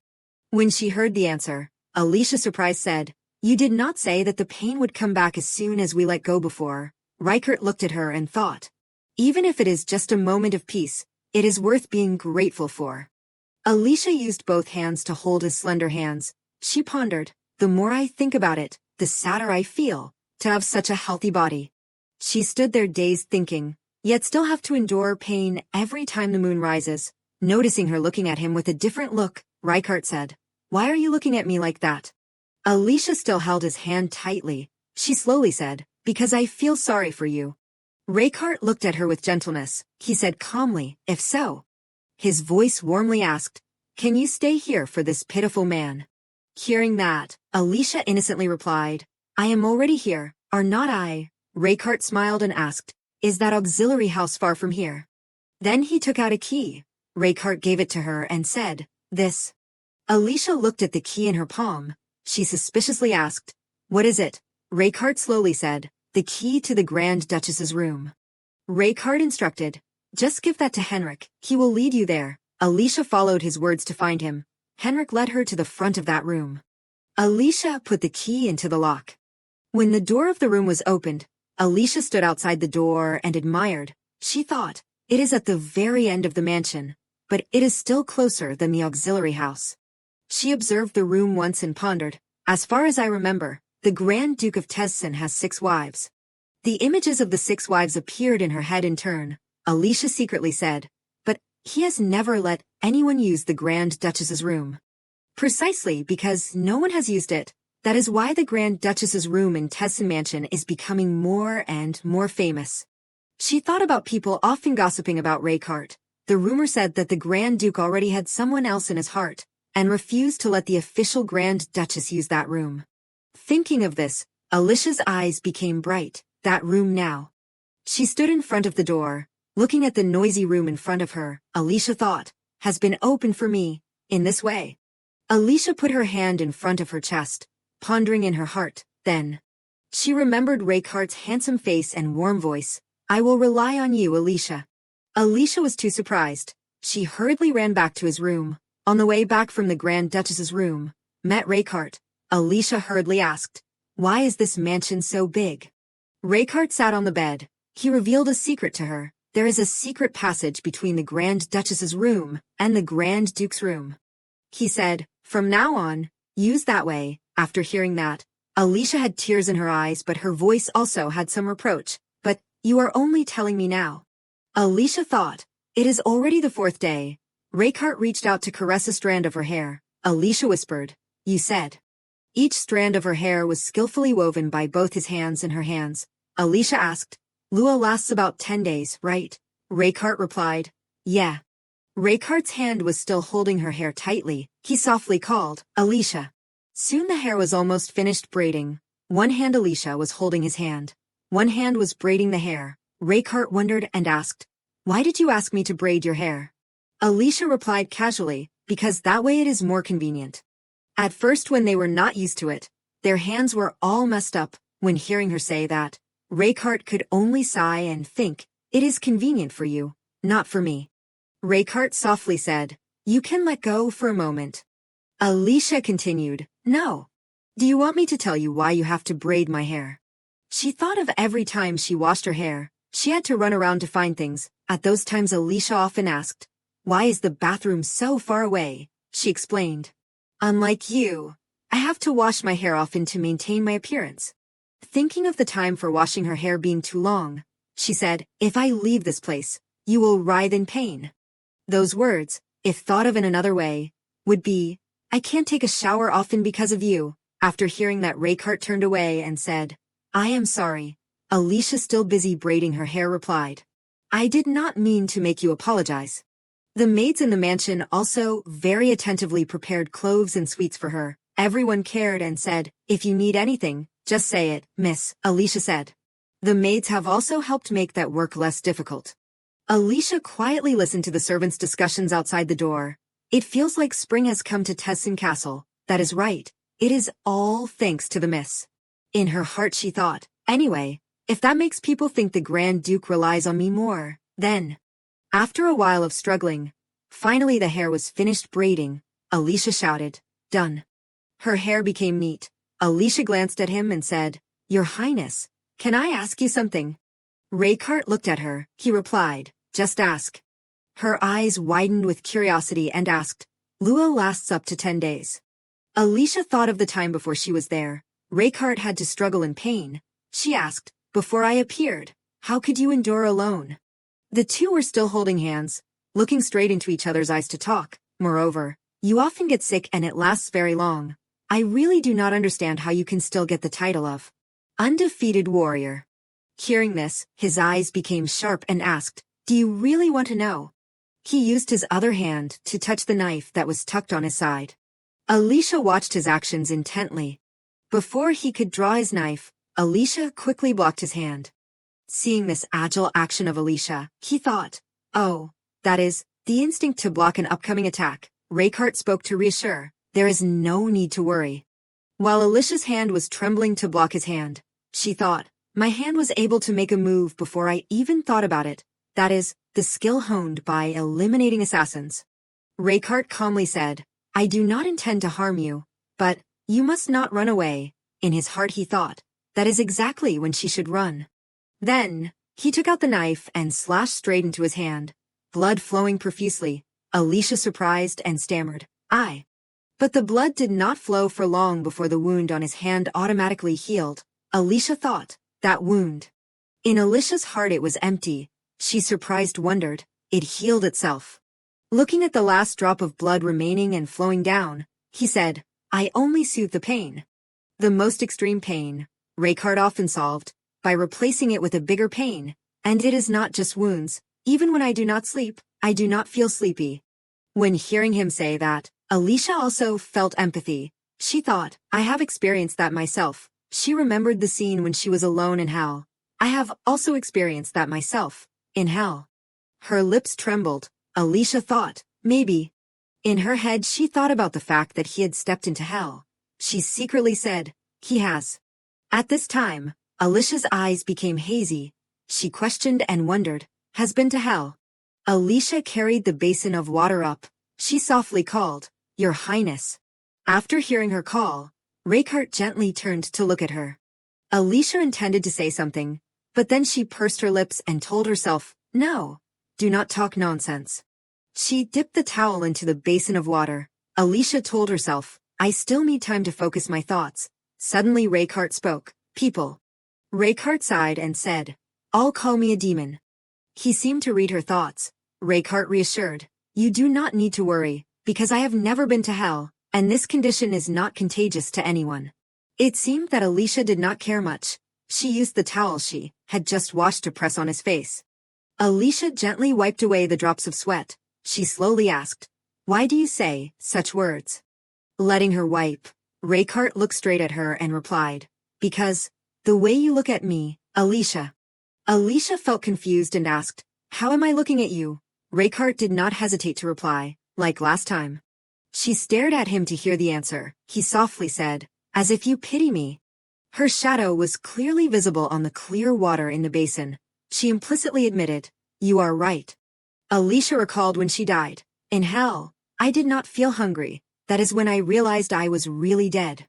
At that time, she tried to eat the dry bark. She thought, "But I can't let go of what is still holding me back." I forced myself to eat dry bark and soil. In that dark and desolate place, Alicia struggled and rolled on the ground. She murmured in her heart, "I just swallowed it, but they can't be digested at all." In her head she remembered the image of Alicia all over with wounds. She pondered, "Seeing you struggling in pain has evoked those memories of that time. You remind me of someone. And that makes me feel sorry for you." Leaving this aside, the two went to the dining table. A plate of delicious food was laid out on the table. Raykart asked, "What is this?" Alicia while explaining and urging, "A meal, enough for you too, Your Highness, even if you are not hungry, but please eat with me." He confusedly asked, "Why do I have to?" Alicia got close to his face. She smiled and coaxed, "You promised, when I hold your hand, you will agree to anything I ask." Seeing that he still had not accepted, she said softly, "Maybe I should ask you to propose to me." Huh. When hearing that, Raykart was scared. He was silent and obedient. Raykart quickly said, "I will eat." Raykart's hand trembled as he picked up the spoon. Alicia observed. She thought, "You are still holding my hand." Alicia worriedly asked, "Your Highness, are you in a lot of pain?" Raykart hesitantly said, "I." The food in the spoon kept spilling out. He had no choice but to say helplessly, "I am right-handed." Hearing that, Alicia burst out laughing. Alicia cautiously asked, "Can I sit closer to you?" Then she moved closer to him.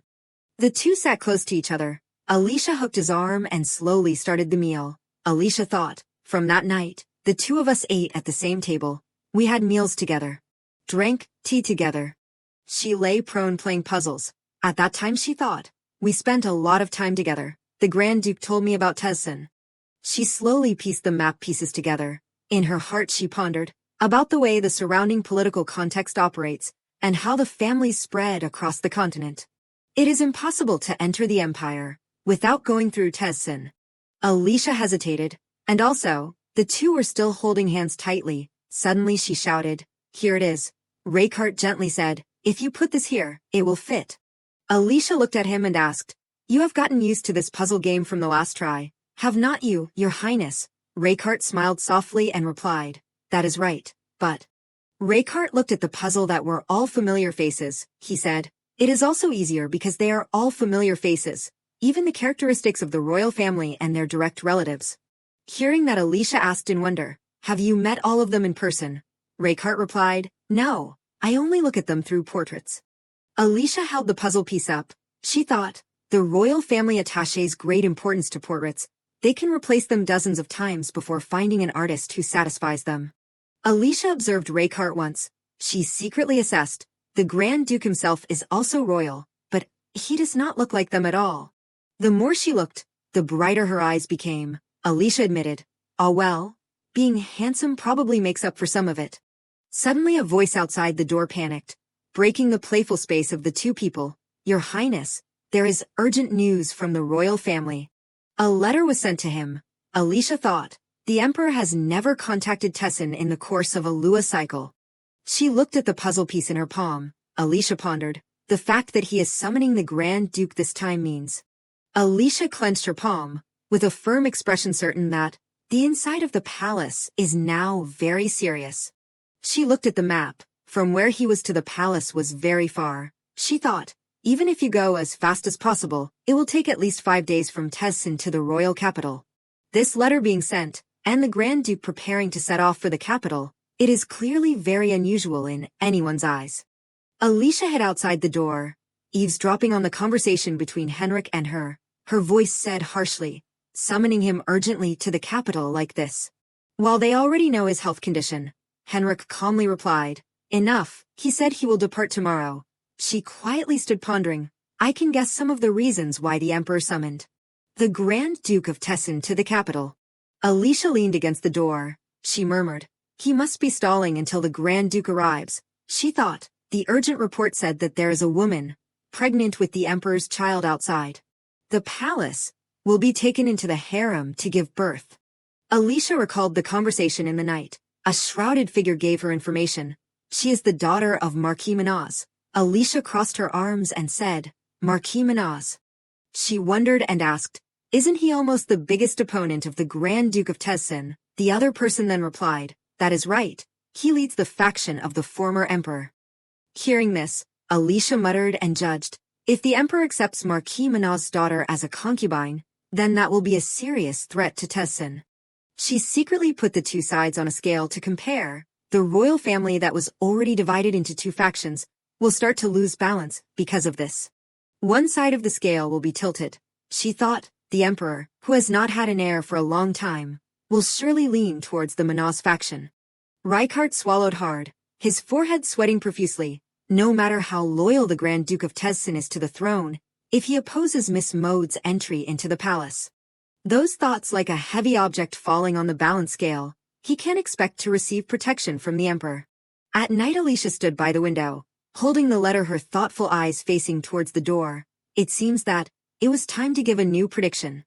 Early next morning, two carriages stopped before the main gate of the Duke's palace. Your Highness, please do not overdo it, and quickly get on the carriage. I am fine.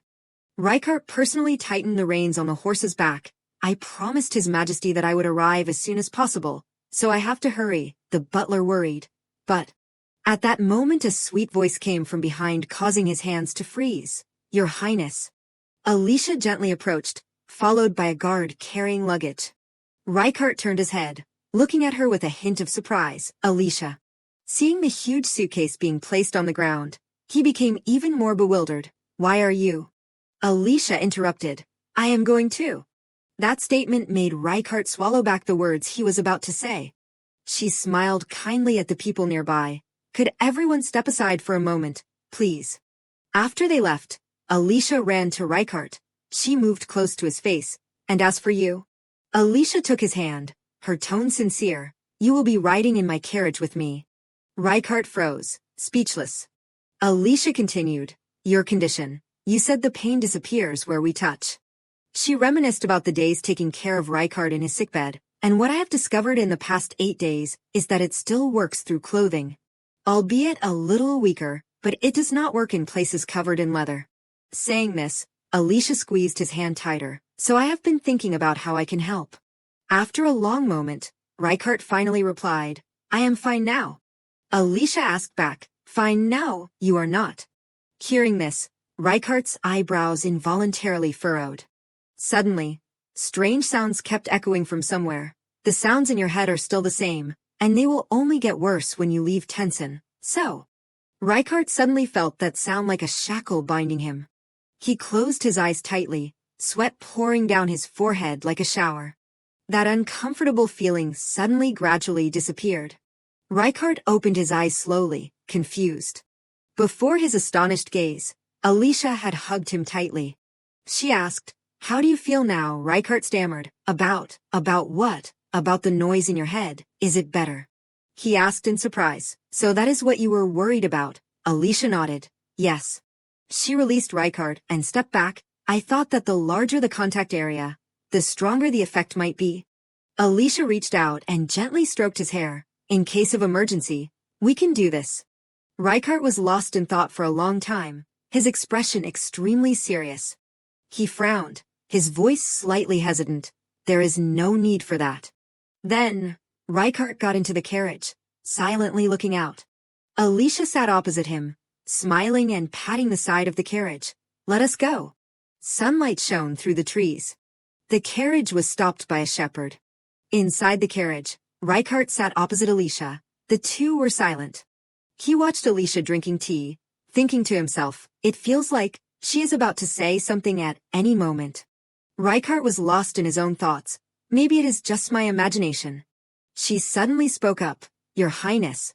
He swallowed nervously. We are here. Reichardt clenched his fist. Speak. Alicia asked, if Lady Maud has her child in the royal palace, will that child become the emperor's eldest child? Yes. She tilted her head.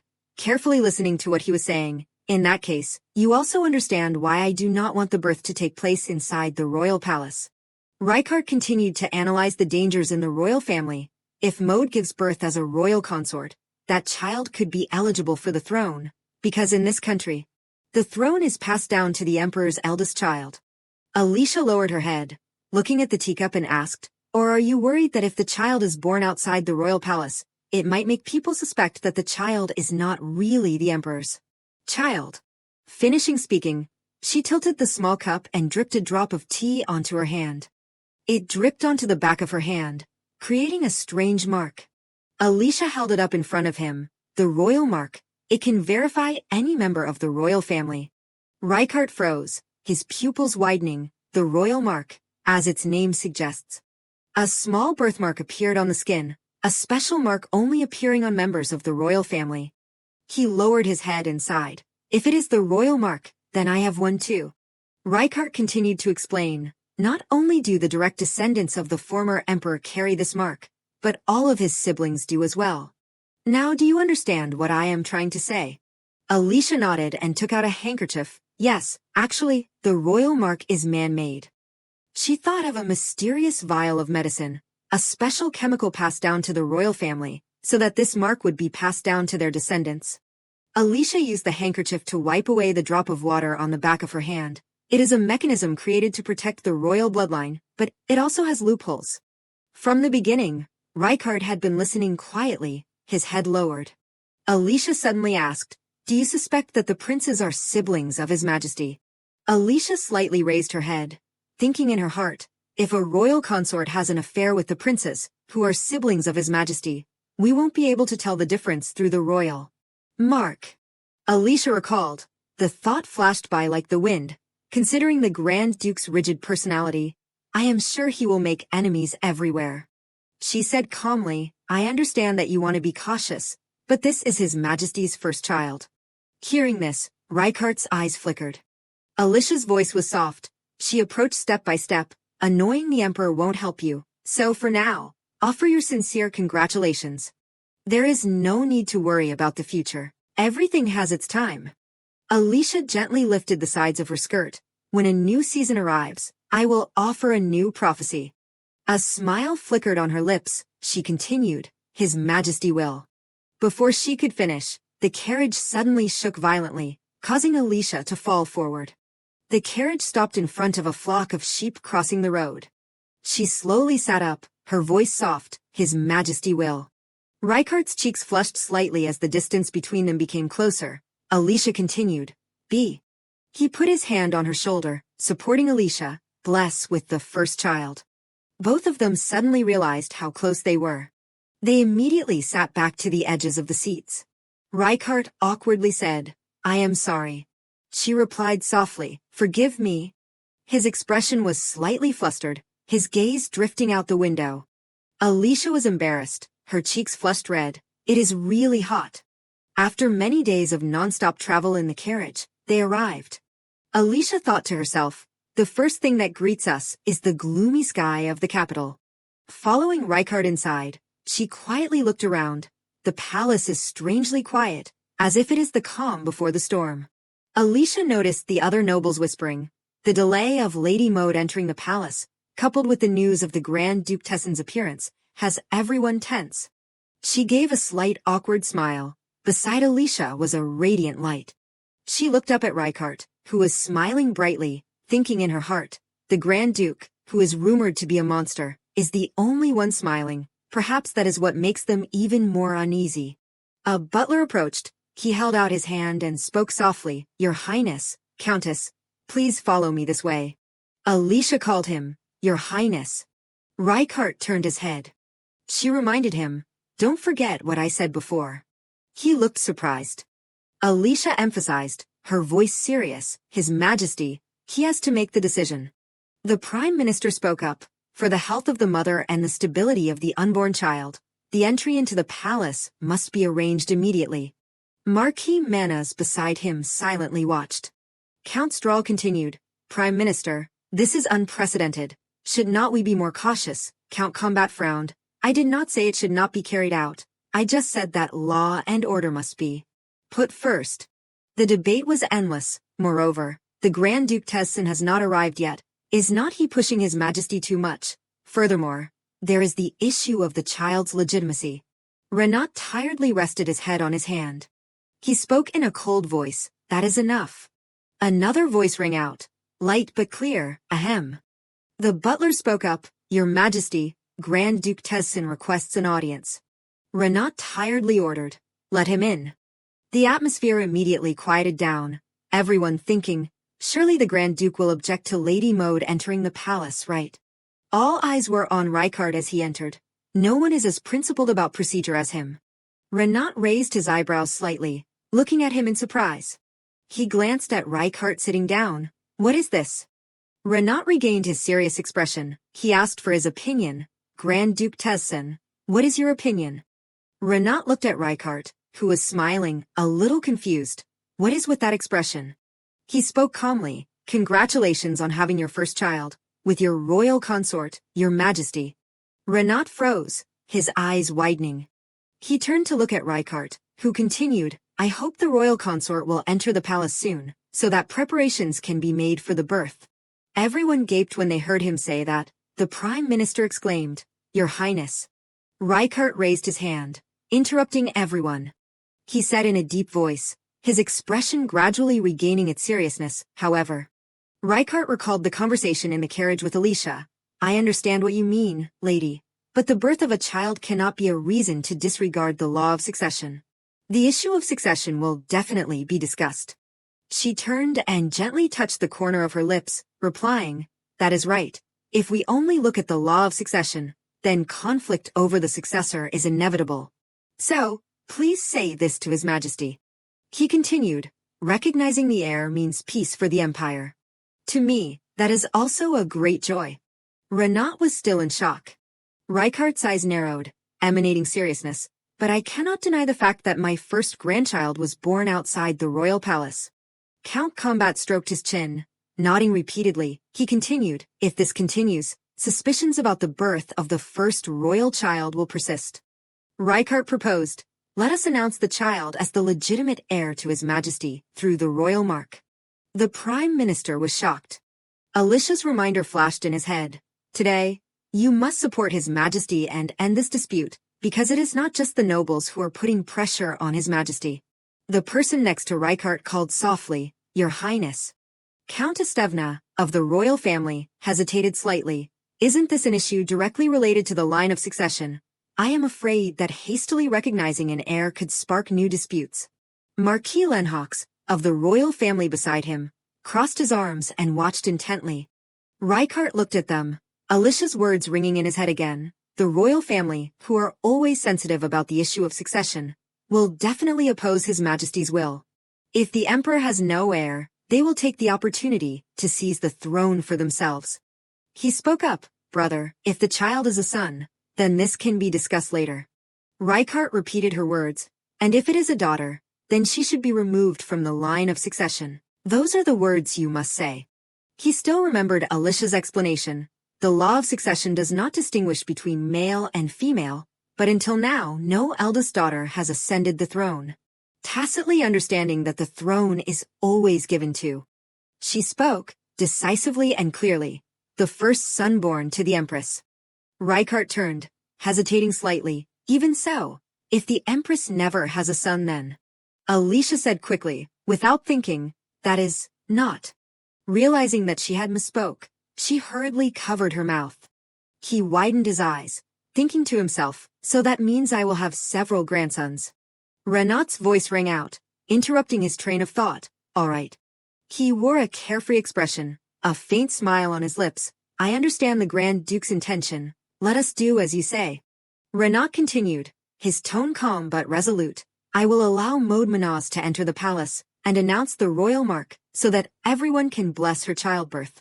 He bowed slightly. I am deeply honored.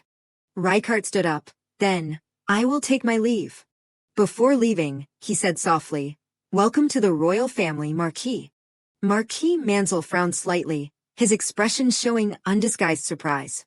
Renaud's eyes followed his brother, a question arising in his heart. What made him suddenly change his mind?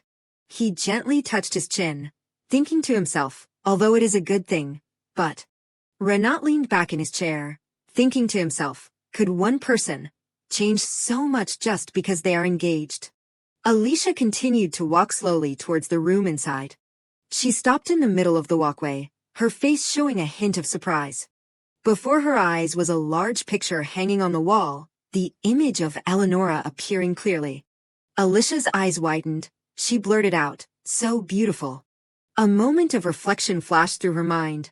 Lady Eleanor of the Duchy of Eastern was once extremely famous. At one time, she was known as the Fairy of the Sea. She recalled the important details. Her reputation spread far beyond the territory, reaching the entire empire, because she was not only beautiful, but also a talented lady. In her mind, the image of Renaud giving flowers to Eleonora appeared. The emperor was one of Eleanor's most ardent admirers. Alicia quietly looked at the picture and fell into thought. It has been 9 years already. A maid softly called her, "Lady." She said softly, "The Empress is calling for you." Alicia turned around in surprise. 9 years is more than enough for everything to change. She entered the room. A sweet voice rang out. "It has been a long time, Lady Alicia." Eleonora sat inside, giving Alicia a gentle smile. "Oh no, you have been granted a title now. Perhaps I should call you Countess Echevarria." She gently bowed in courtesy. "I am honored to meet someone as noble as your majesty. Please feel free to call me Alicia." She smiled back. "Lady Alicia, I am very happy that you came. I feel a little lonely because fewer people are visiting these days." Alicia was silent, her eyes shifting slightly in another direction.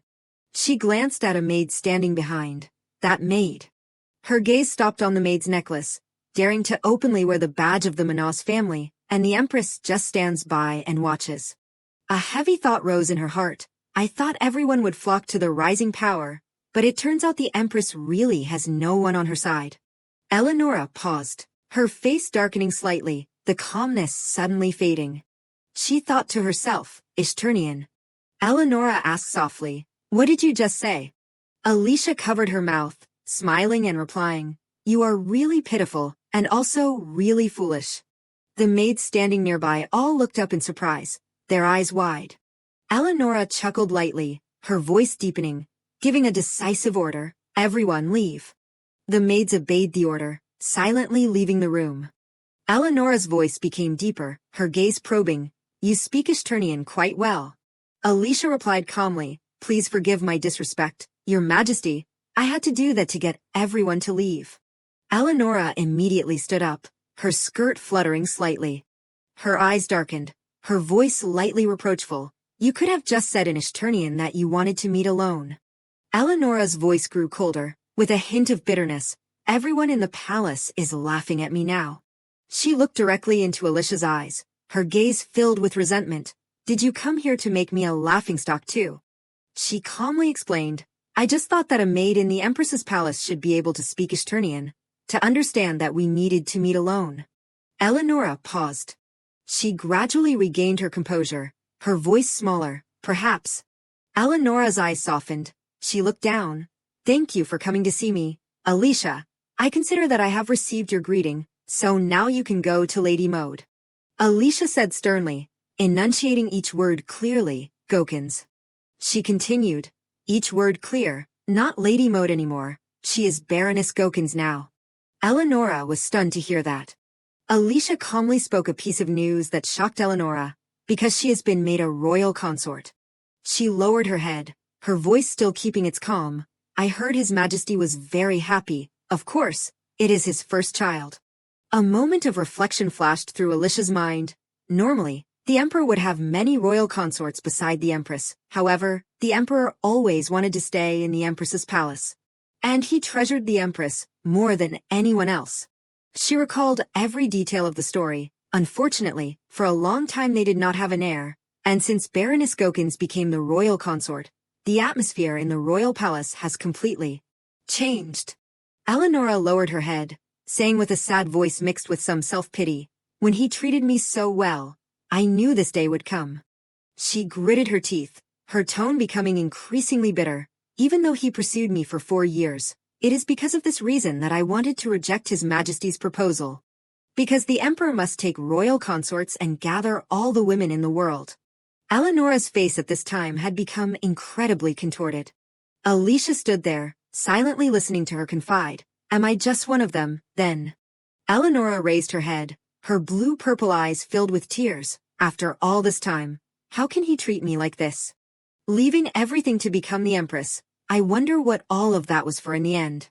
She said, her body trembling uncontrollably. Alicia did not say anything, just quietly held out her hand to comfort the pitiful girl in front of her.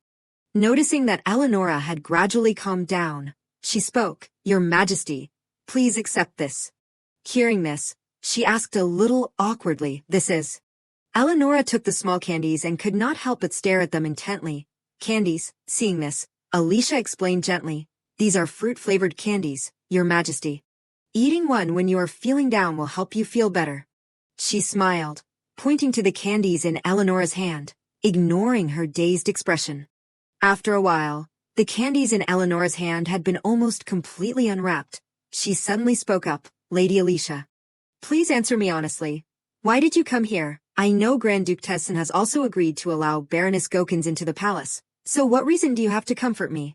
Eleonora's question left her stunned. Very quickly after that, Alicia gave a soft smile and replied, Because I know the future. Right now, everyone is trying to stand on the side of the manhwa family, but Baroness Gokins will give birth to a daughter, and the Empress will then give birth to a prince. Through all the changes, the final winner is still the Empress. The Grand Duke only agreed to let her into the palace to avoid offending the Emperor, not to stand on the side of the manhwa family. Alicia knelt down, gently taking Eleonora's hand and said softly, I also had my self-esteem deeply hurt, but I could not confide in anyone and just hid my feelings. She quietly recalled the people she had met and sincerely gave her advice. If only I had opened my heart more, then there would always have been people around willing to help me. Hearing this, Eleonora smiled slightly. She asked Alicia curiously, So, are you going to be my companion, Lady Alicia?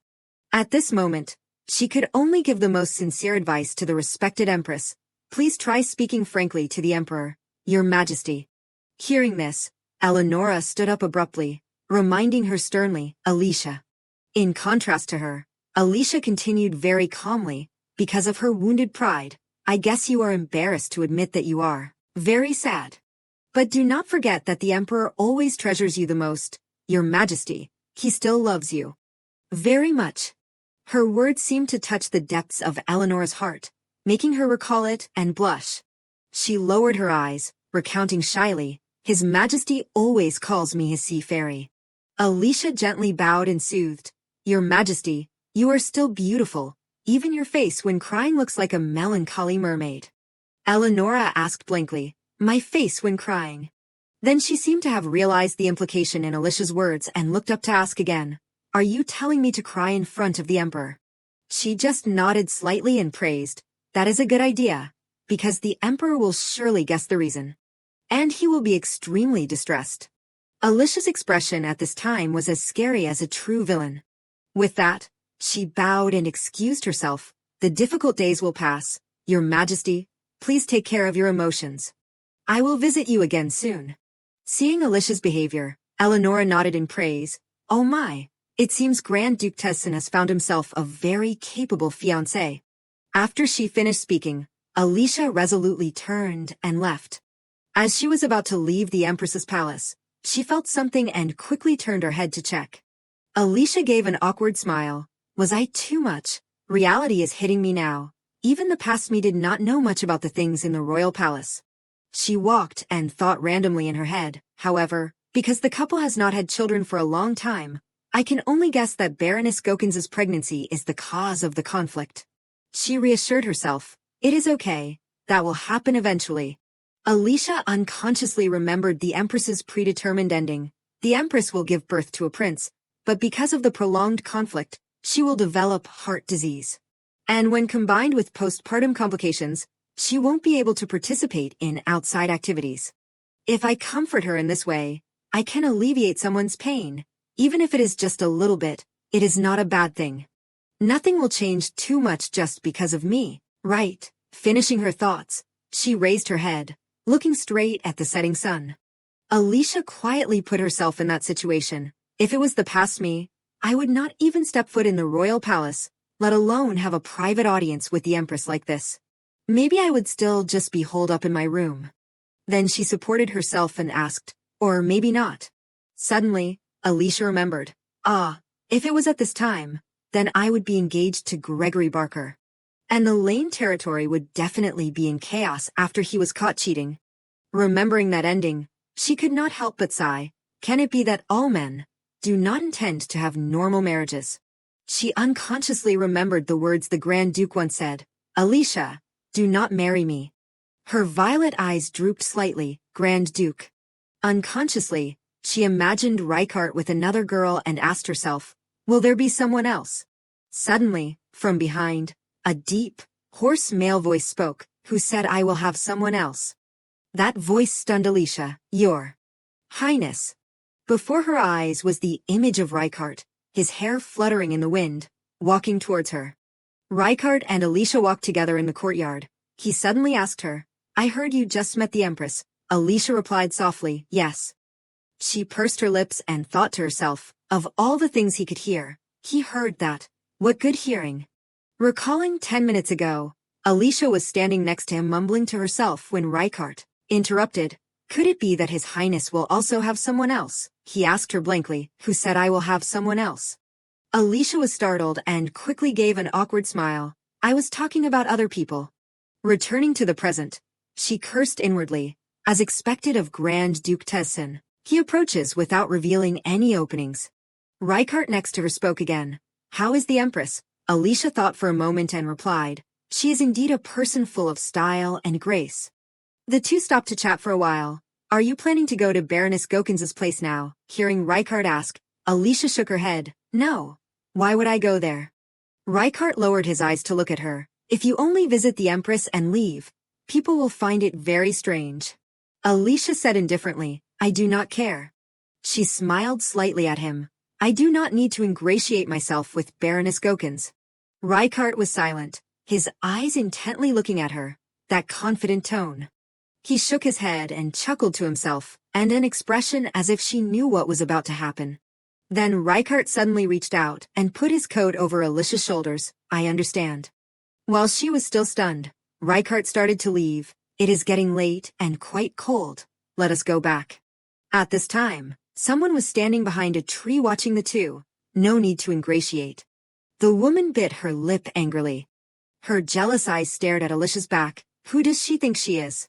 A week later, Leonhardt looked at the person opposite him and said seriously, "Reichardt, are you and your fiancé planning to put on a fake married couple act to fool people?" Reichardt raised his teacup, took a sip and replied calmly, "We are not married yet." Leonhardt rolled his eyes unhappily at him. "But you have a fiancé, right?" Reichardt replied calmly, making Leonhardt speechless. "Being engaged does not mean we are married." After a while, he slumped back into his chair and said, "Today." Leonhardt's voice was even. "Thanks to your support, I was able to arrange for Baroness Gokins to move to a better residence. Nana Manas is very grateful to you." Reichardt raised his eyes to look at him. "I am just doing what I can so that my sister-in-law can live more comfortably." Leonhardt raised one finger in front of Reichardt and shook it. "While you were so busy," he asked, "I heard your fiancé is in and out of the Empress's palace every day." Leonhardt tried to recall what he had heard. Eleanor said she behaved very likably. He covered his mouth and thought to himself, no bribes at all, just bringing candy and pastries again and again. Why do I find it seems more cunning than naive? After Leonhardt finished speaking, Reichardt asked indifferently, "So what is wrong with that?" He asked Leonhardt. "According to what I heard, they get along very well." As soon as Reichardt finished speaking, Leonhardt snapped, "That is exactly it." He stopped halfway, but circling in the air still seemed to be echoing the half-sentence that he did not have time to say. "That is what is more suspicious." Reichardt's attitude was impenetrable defense, breaking the law. "That is illegal, absolutely not." Subordinates were beaten until their heads were broken. "Your Highness, please let me off this time. If you do that, I will tell His Majesty." Leonhardt pursed his lips and thought to himself, "He is called the Iron Prince for a reason. He is always making enemies. He is not the type of person who easily complies with anyone." At first I was happy when his attitude changed. He secretly raised his eyes to look at Rykard, but the more I think about it, the stranger it is. Could it really be because of that matter? Leonhardt thought of Rykard's 180-degree change when he was next to Alicia. The only change is that he is engaged to the lady of the Lane family. On one side, supporting the royal consort to appease me. These thoughts kept swirling around in their heads, while on the other side approaching the Empress, who must have found this very awkward. If this is not a two-pronged strategy, then what is it? Leonhardt thought to himself, the Grand Duke that I knew never used to be so skilled in interpersonal relationships. Perhaps all of this is thanks to his sister-in-law. He nodded. I really want to meet her once to know. After a long time, Leonhardt tapped his fingers on the table. By the way, is not Countess Echevarria about to have an audience with the ladies in the capital? I heard it is today. He brought his face close to Rykard. Do you know who she is planning to meet first? Rykard raised his head. I do not know. But... He paused slightly. I heard it won't be Baroness Gokins. Leonhardt lowered his head and thought a little. Your fiancé is very suspicious too. Rykard, you should not have gotten involved with her. At night, on Alicia's side, rumors about the lady had spread throughout the capital. Alicia was startled. What? So fast? She lowered her head and continued to thread the needle. But I have only been in the capital for 8 days. This thread broke as soon as it was pulled. Was it already weak? Alicia smiled and thought to herself, could it be that the first print of the Vesely's rampage that I gave to the Duchess Pauls has been passed around? She spoke to the person sitting next to her. It seems like the gifts I sent to the ladies have made them think I have good taste. Judith sitting next to her hesitated. Well, she said indifferently, people are rumored that the Grand Duke's future fiancée is quite rude, arrogant, and only knows how to indulge herself. As soon as Alicia heard this, she gasped, huh? She frowned and stared at the embroidery frame in front of her. That is impossible. Judith sitting next to her continued. People said she bluntly ignored another lady's greeting. When she was spoken to, she replied curtly, coldly. Not only that. There are rumors that she did not respond to any social invitations and never attends. After listening, Alicia was a little speechless. Well, the invitations did come, but I was too busy at the time. She slammed the embroidery frame in her hand down. What should I do now? Alicia cried. It is so hard, Judith. I also want to be as good at embroidery as other people. I practice every day, but why do not I improve at all? Judith sitting next to her was startled. This can't be taken lightly, lady. Alicia sighed again. That is right. Even though I am being taught by the most skilled embroidery master in the Empire, I can only perform in a pathetic way. I promise I will try harder. Judith was helpless. I do not mean that. Alicia turned to look at her seriously. But Judith, those rumors are not true. Judith nodded. I know. She said, that is exactly the problem. Normally rumors like that would soon die down, but for some reason this time they are getting wider and wider. At this rate they will soon spread throughout the country, beyond the capital. Alicia puffed her cheeks unhappily. It is so unfair. Judith next to her suddenly gave her her embroidery frame. Use this. I have already done the background. You just need to add the highlights. Alicia took it embarrassedly. One day I will embroider everything myself with my own ability. I can do it. Judith replied calmly, yes, you can do it. Alicia watched Judith decisively cut off her embroidery stitches with scissors, accompanied by her cold voice, making her freeze. It will probably take about 10 years. Not dwelling on this for too long, Alicia changed the subject and asked, so someone is deliberately spreading bad rumors about me. Who is it? Judith asked her. If you find out, what are you going to do? Alicia shrugged. I am not sure. This is the first time I have encountered something like this. Judith asked Alicia, don't you suspect anyone? Or does someone hate you, Lady Alicia? Alicia raised her head thoughtfully. After all, I have never socialized with the high society before. After a while, she spoke up. I can't think of anyone. Judith clicked her tongue and exclaimed, how strange. A person who always knows everything like Lady Alicia does not know this time. That person is Lady Viviana Manas. Alicia was surprised. Not Maud. Judith explained to her. Viviana is Maud's younger sister, the third daughter of Marquis Manas. Alicia absent-mindedly stuck a needle down. Judith suddenly shouted, no. She quickly snatched back the embroidery frame. Alicia supported her forehead. Seriously, annoying. Judith asked her, Viviana Manas, or are you talking about embroidery? Alicia said coldly, both. She turned to look at Judith and said seriously, help me investigate Viviana Manas, see if she is taking orders from anyone, or if the entire family is plotting together. Alicia added, and check if this is related to the Grand Duke or not. Judith bowed and accepted the order, I understand. After a while, Judith presented a perfect embroidery in her hand. Done. Alicia sitting next to her exclaimed, oh my, it is so beautiful. She raised her head to look at her.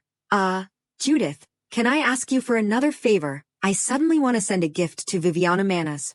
The next morning, the bright sun hung high. A bouquet of flowers and a card sent from Alicia were lying neatly on the table. A hand reached out and angrily grabbed the bouquet, throwing it away. Is she out of her mind?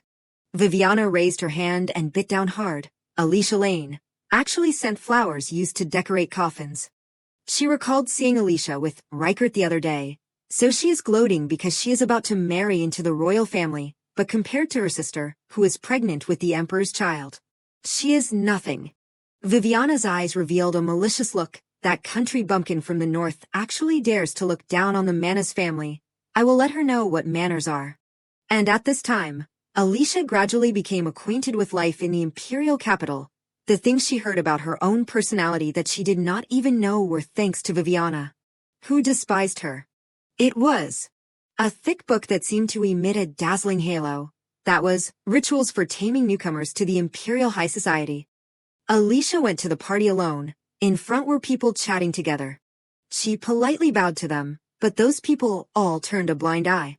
Alicia raised her head to look at their backs. This is the first thing. Ignoring greetings and treating others as if they do not exist. As Alicia followed the servant inside, the places she passed echoed with whispers. I greeted her, but she did not even bother to look at me. She is so cold. People say she has the face of an angel, but her personality is colder than ice.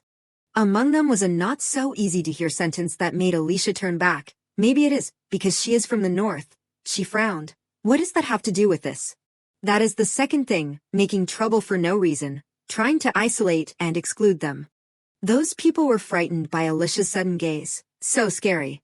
She curled her lips and smiled. Over time, this situation becomes more and more funny. Leaving the people trembling behind, she straightened her back and walked forward. If people are gossiping so much, then I must be famous. What is Judith worrying about? Suddenly at this time, a sob entered Alicia's ears. She followed the sound forward. Who is crying? Inside there was the sound of people talking. When I greeted her, she just walked past as if I did not exist. Alicia raised her eyebrows inwardly. So I am not the only one who has to suffer this kind of bullying. From a distance, she saw the figure of a girl crying and complaining. Just because she is liked by everyone in the palace, I never believed the bad rumors about the future Grand Duchess. Alicia was still standing in place. The other person's voice had not stopped, but to me, she acted as if I did not exist, as if she hated me. Alicia's eyes stared forward. The future Grand Duchess. At this time, she belatedly realized, are they talking about me again? Then the servant leading the way in front also turned to look at her. Alicia was speechless. It seems like that is the case. In the courtyard, a group of people were surrounding and comforting a girl. Waiting until she could clearly see the person, Alicia silently said oh to herself, Viviana Manas. The pressure around Alicia dropped sharply. She turned on kill mode and stared forward. Does she really have nothing better to do? She took a breath and turned to follow the servant leading the way. I did not hear anything. I did not hear anything. If I resist, whether she is right or wrong, I will just look like an idiot. After taking 2 steps, Alicia suddenly lifted her skirt and stopped. But she was the one who started it first. Is she crazy? Why should I restrain myself? Her heels seemed to want to sink deep into the ground. She is destroying the reputation that I have built. Do I really have to endure it? Alicia took a deep breath. She closed her eyes to try to calm down. Don't forget, Alicia. This is the world of the educated. I can do it. Try to restrain yourself. Damn it. Suddenly at this time, Viviana's voice rang out.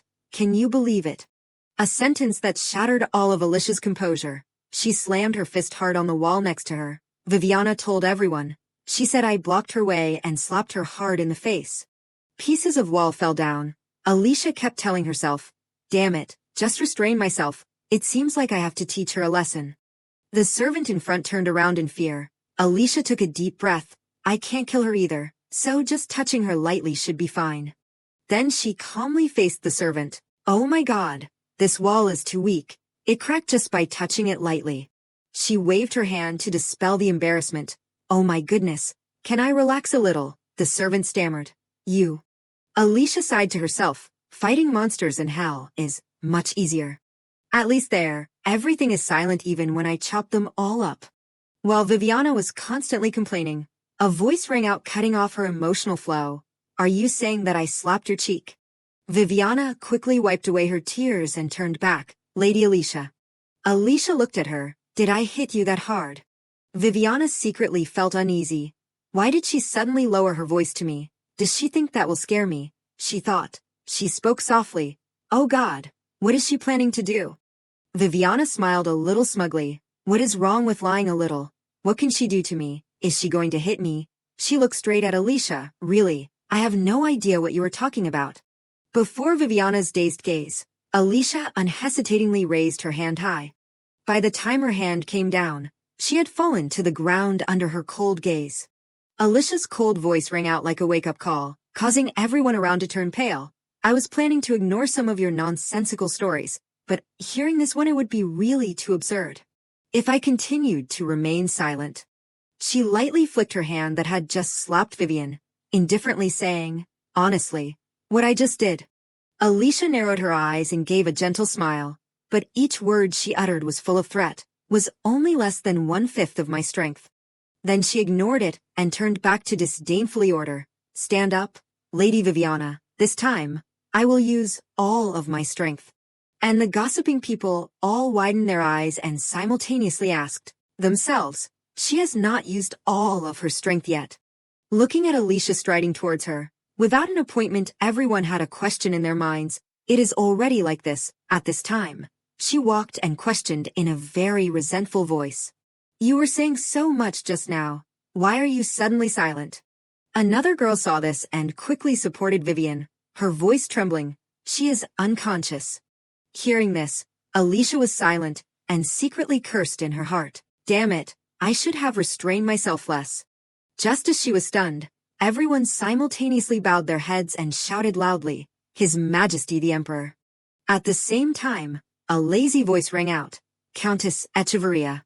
Leonhardt stepped forward and asked coldly, what the hell is going on in my palace? A moment later, 2 more chairs were added to the large hall for Vivian and Alicia to sit. Prime Minister Manas unwillingly turned to bitterly complain to the person next to him. Why was my daughter beaten? What the hell is going on? He was flustered but still tried to reassure him. Isn't this the reason His Majesty summoned us here? Vivian was using a handkerchief to dab at the tears falling on her face, but her ears were still constantly listening to the conversation around her. He will definitely judge this matter clearly too. Exonerate your daughter. Ignoring her murderous gaze, she was now looking around wondering, hasn't the Grand Duke arrived yet? Just at this moment her gaze suddenly glanced at a pair of shiny leather shoes slowly entering, making Alicia exclaim in surprise. Ah! She quickly raised her eyes, unable to resist whispering in her heart, he is here. However, as Voldemar's straight and cold back passed by, Alicia could not believe it and widened her eyes in a daze for a moment. She could not help but stir in her heart. Why did father come to the palace, while he had calmly sat down before Prime Minister Manas' confused gaze? She was sweating profusely. Could it be that this matter has become bigger than I expected? Alicia, Reichardt called, running breathlessly. In Alicia's heart she secretly breathed a sigh of relief. He is finally here. He asked, is this true? Well, then, she hesitated without answering. Reichardt's face magnified before Alicia's, asking, did you really hit someone who was hit? How serious was the injury? She stammered, no. It is. Not seeing her explain, he raised his voice, answer me. At this time, Alicia could only feel helpless in her heart. You have to give me a chance to answer too. Reichardt lowered his head and pressed, Alicia, surely you did not. He hesitated, kill someone. She shouted angrily, no, Grand Duke. Everyone around was dumbfounded, and in Alicia's heart she thought, come on, everyone heard that. Hearing the answer from her, Rykart breathed a sigh of relief. Fortunately, that is not the case. It must just be a misunderstanding. Alicia smiled and replied, what else? I do not even know what killing is. If I really hit someone, then there would be nothing left here. His words made both her and Vivian widen their eyes in a daze. Alicia trembled with anger and cursed inwardly. The person called a monster, Grand Duke Tezsin. Why treat his fiancée like a beast in front of everyone? At this time Rykart's face finally relaxed. He seemed to have unloaded a burden. That is good then. Her mouth smiled, but the veins showed her anger. Do I look that much like you? The injured person is fine, so please sit down. Hearing the authoritative voice, Rykart had to turn to look. Leonhardt raised his hand and called, Rykart.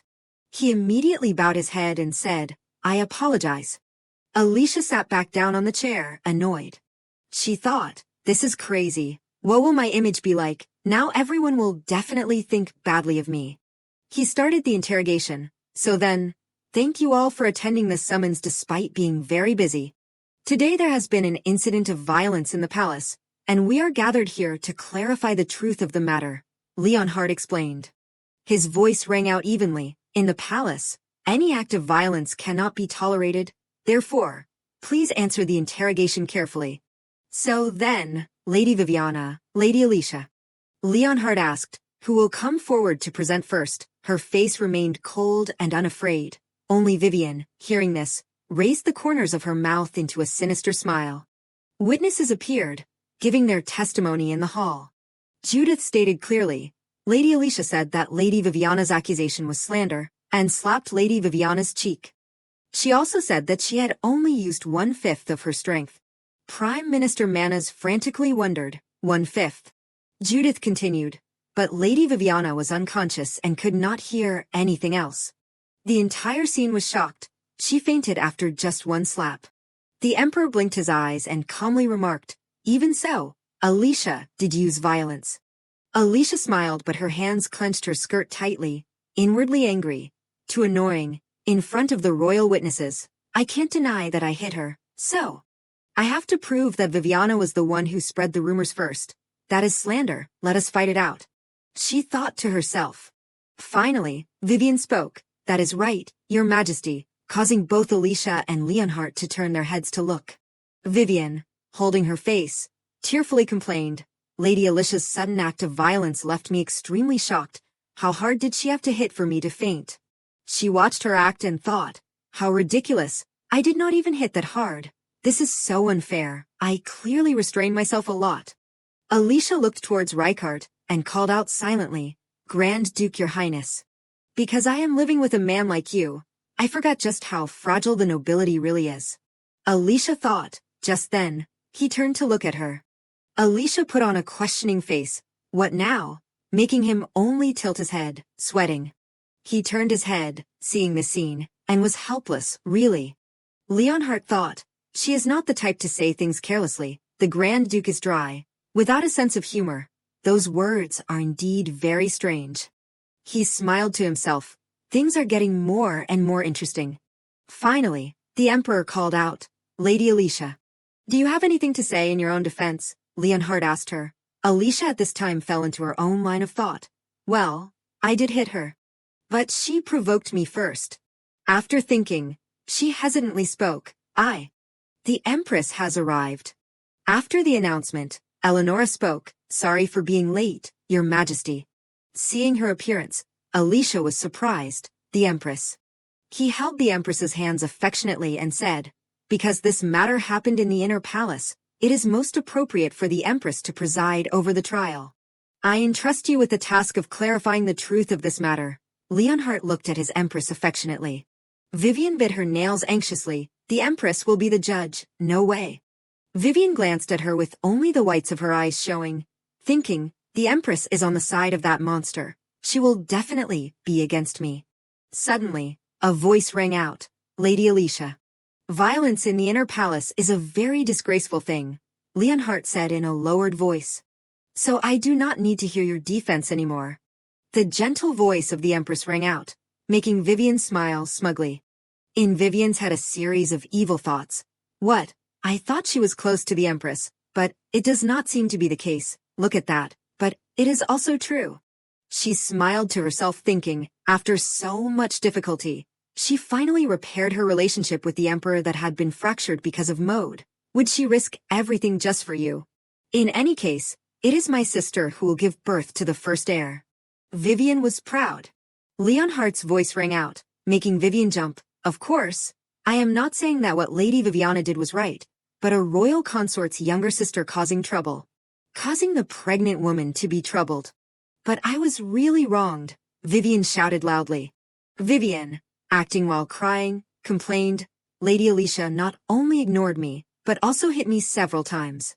Alicia glanced and thought, she is crying like someone is chopping onions nearby. How admirable. She smiled mockingly as if responding to her, in high society, things like this are not strange. She asked Vivian, can you specify the time and place where the incident occurred?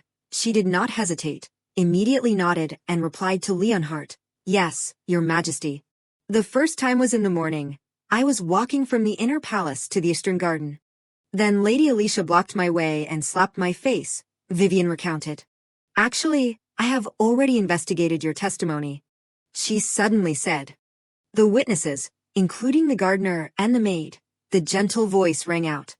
All testified that the two of you only passed each other without speaking or touching each other, she continued. Vivian was sweating with panic. The servants in the palace are witnesses, she stammered. What? No way. Leonhardt patiently asked again. If not, then perhaps it happened at another time. Vivian, as if grabbing an anchor, immediately changed her attitude. It was not in the morning but at noon, that is right. Vivian changed her testimony. I remembered wrong. She only glanced at her, continuing to act. She raised her hand and placed it on her chin thoughtfully, asking Vivian, at that time, there were friends of Lady Viviana there, so Lady Alicia must have hit you with all her strength. Right, she replied. Yes, it hurt terribly. Did she hit you many times? Leonhardt continued to ask. Yet Vivian shamelessly fabricated. According to the doctor, I almost lost my sight. She nodded. I understand. If the situation is so serious that a doctor had to be invited, then it is best to summon that doctor to testify for you. The words of the Empress made her freeze in fear because there was no doctor. Viviana is about to be exposed. Alicia thought. Words must have evidence. Must investigate to the end. She watched Vivian widening her eyes in fear and smiled. Hurry up, Lady Viviana. Call the doctor over. That person must be a third party, not someone from your side or a friend. The Empress's even voice was making her bite her nails and tremble. Vivian was angry in her heart. Damn it, the Empress is clearly on the same side as that monster. No way. She stammered.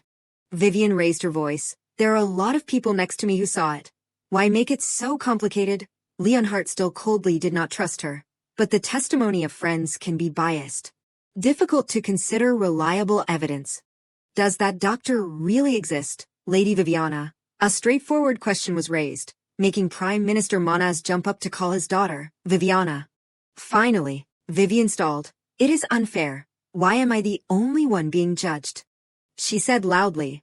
The maids close to the Empress are also biased witnesses. Everyone knows that Lady Alicia comes to see the Empress every day. You say that my people are biased, making the Prime Minister turn green. Vivian argued stubbornly. Then is not that different from what you just said? Your Majesty, Lady Vivian, the Empress called in a low voice. Leonhardt smiled but asked coldly, are you accusing the people of the royal palace? At this time, Vivian was shocked and panicked. What? I do not mean that. She said, the words you just said were too dangerous. Leonhardt sternly reminded her, they make others suspicious of this royal palace. Prime Minister Manhwa immediately ran to shield her. Enough, Viviana. Please forgive her. Your Majesty, my daughter is still naive. She does not understand things. He tried to excuse. Leonhardt's voice rang out. Living her whole life in the palace and still does not understand things. Prime Minister, that is a weak reason. He said coldly, her testimony is constantly changing, but still maintaining the accusation. There are no witnesses or evidence. Those are the only ways to prove Lady Viviana's story. the cold emperor continued. If Lady Alicia's slap was a lie, then how did you know she used her full strength when she slapped you, instead of just 1/5 of her strength? Leonhardt asked. Let her slap you again with her full strength, then see what happens. The emperor's voice was full of challenge. Prime Minister Manhwa was horrified and shouted, Your Majesty, Viviana, he ordered, quickly apologize immediately. Vivian could only ask with tears in her eyes, What? Why should I, and Lady Alicia too? Prime Minister Manhwa added. Seeing Leonhardt start to leave, she secretly complained, Why is everyone just standing and watching? Why are we, the ones who will give birth to princes, being treated like this? At this time, he spoke, I order, until the royal consort Gokins, Mode Manhwa gives birth. No other direct daughter of the Manhwa family is allowed to enter the palace as a concubine. Prime Minister Manhwa, hearing this, could only call, Your Majesty. Vivian, sweating profusely, struggled to say, But I am the aunt of the unborn child. If I suddenly disappear, Sister Mode will worry. Her voice trembled. Enough, are you threatening us? He asked sternly. Leonhardt turned to look at Vivian, looking annoyed. Are you implying that Baroness Gokins will be miserable without you?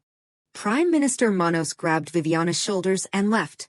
Renat Luca said in a deep voice, Warning, Prime Minister Manhwa, from today Viviana is banned from appearing at the royal palace and all social parties, until I allow it. She will have to stay in seclusion. I can't stand seeing her. Get out immediately.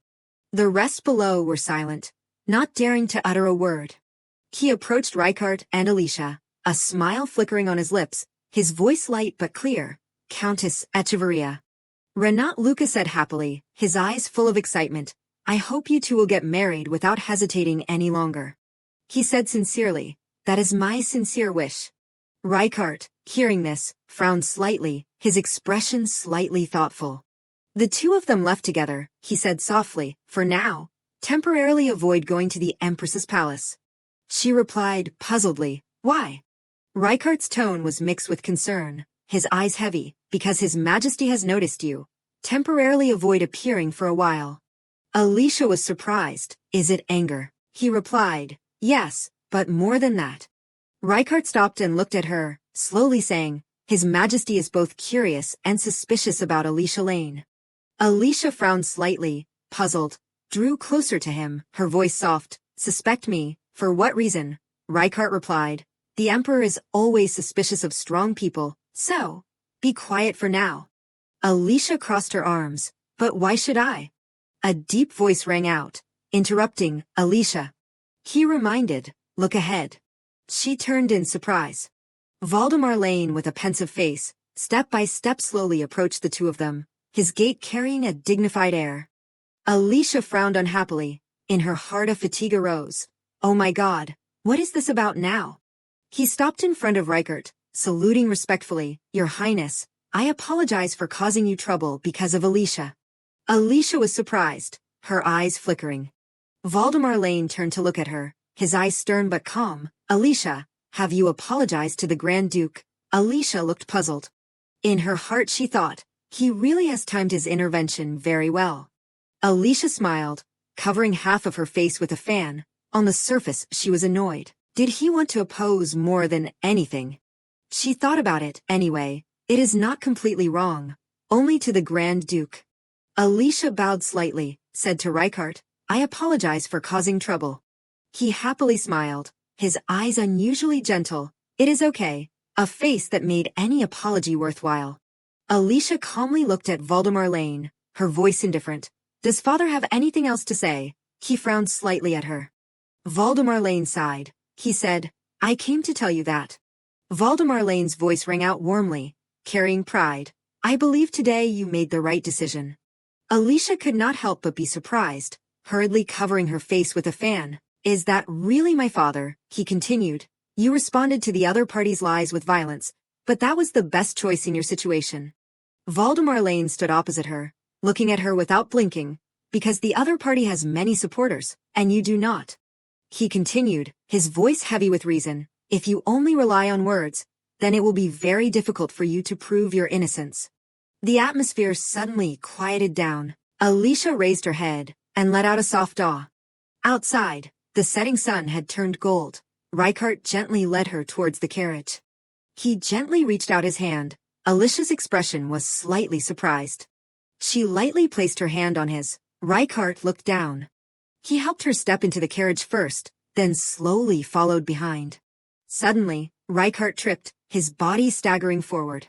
He fell to his knees. Alicia shouted in a panic, "Your Highness." Rykart gasped, trying to speak between broken breaths, "Your hand." Alicia did not hesitate, immediately took off his gloves. She tightly held his hand, her voice low but urgent. "Has your condition gotten worse? I heard the pain will get worse when you are too far from Tessin."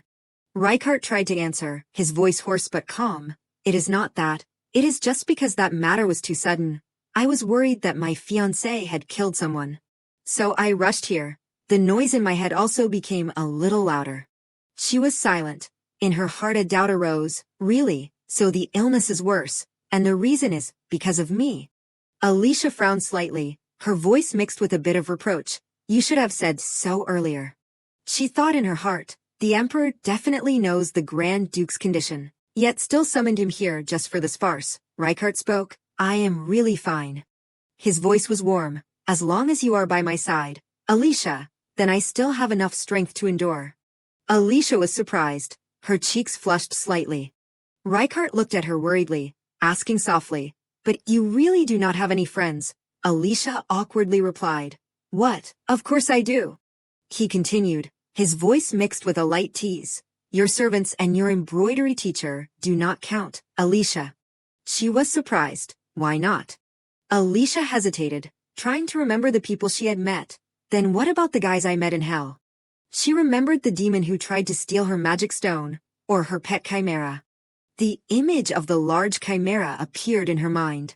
She thought again, "I probably should not mention them, right?" Alicia replied casually, "I originally intended to live alone in this world." E1 immediately retorted, "No one can live alone, especially in the royal capital." She retorted, her voice indifferent, "I was born alone, and I will die alone. Someone will take care of all those things anyway." He was silent, hearing that explanation. Alicia thought, why did father say such strange things earlier? She recalled that before Voldemar Lane left, he had said, "Anyway, now that you are back from Tessin, stop by the house. Marine wants to see you." Alicia was stunned. "Mother." Voldemar Lane frowned slightly, he sighed. "Marine is good at making friends and knows many people. You should meet her often to expand your circle of friends." She remembered those words and only felt uncomfortable, thanks to him. Alicia's eyes paused slightly on Rykart's face, who was worried about her. "Now even the Grand Duke is looking at me with such pitying eyes." She said coldly, "If I am already so strong, then why do I need friends? Surely you understand that better than anyone. You probably do not have any friends either." He replied briefly, "I do." Alicia's face darkened. She said sternly, "Really?" In her heart a feeling of defeat arose. Rykart smiled softly, his voice a little teasing. "I have many enemies. But I also have friends. If you do not believe me, just ask Roderick or Henrik." She still could not believe her ears, no way. The horse shook slightly. The wheels rolled slowly. In Alicia's heart a complex feeling arose. Even the monster Grand Duke of Tessin as friends. The next morning on the streets, Alicia decided to act normally until the Emperor's suspicions were cleared. When at the Duke's mansion in the capital, she occasionally went out to do some errands. Passers-by recognized Alicia. "Isn't that her?" On the street no one did not know about the incident between her and Viviana. But the new rumor is the Grand Duke's fiancé is not an ordinary person. It is even better than the old, unfounded rumor that she is a thug. She rolled her eyes and thought, it is probably better to be an extraordinary person than just an ordinary person. Alicia softly called, "Daisy, come in." Alicia entered a large store. A sweet voice rang out, "Lady." Katrina was holding a bottle of perfume. She smiled gracefully. "What can I help you with today?" "It is a pleasure to see you, Katrina." Alicia looked around the room, her eyes searching for something. "I want to buy a gift, but I do not know what to choose that is suitable." Katrina asked, "Who is the gift for?" She bluntly replied, "What is something that the Empress would like?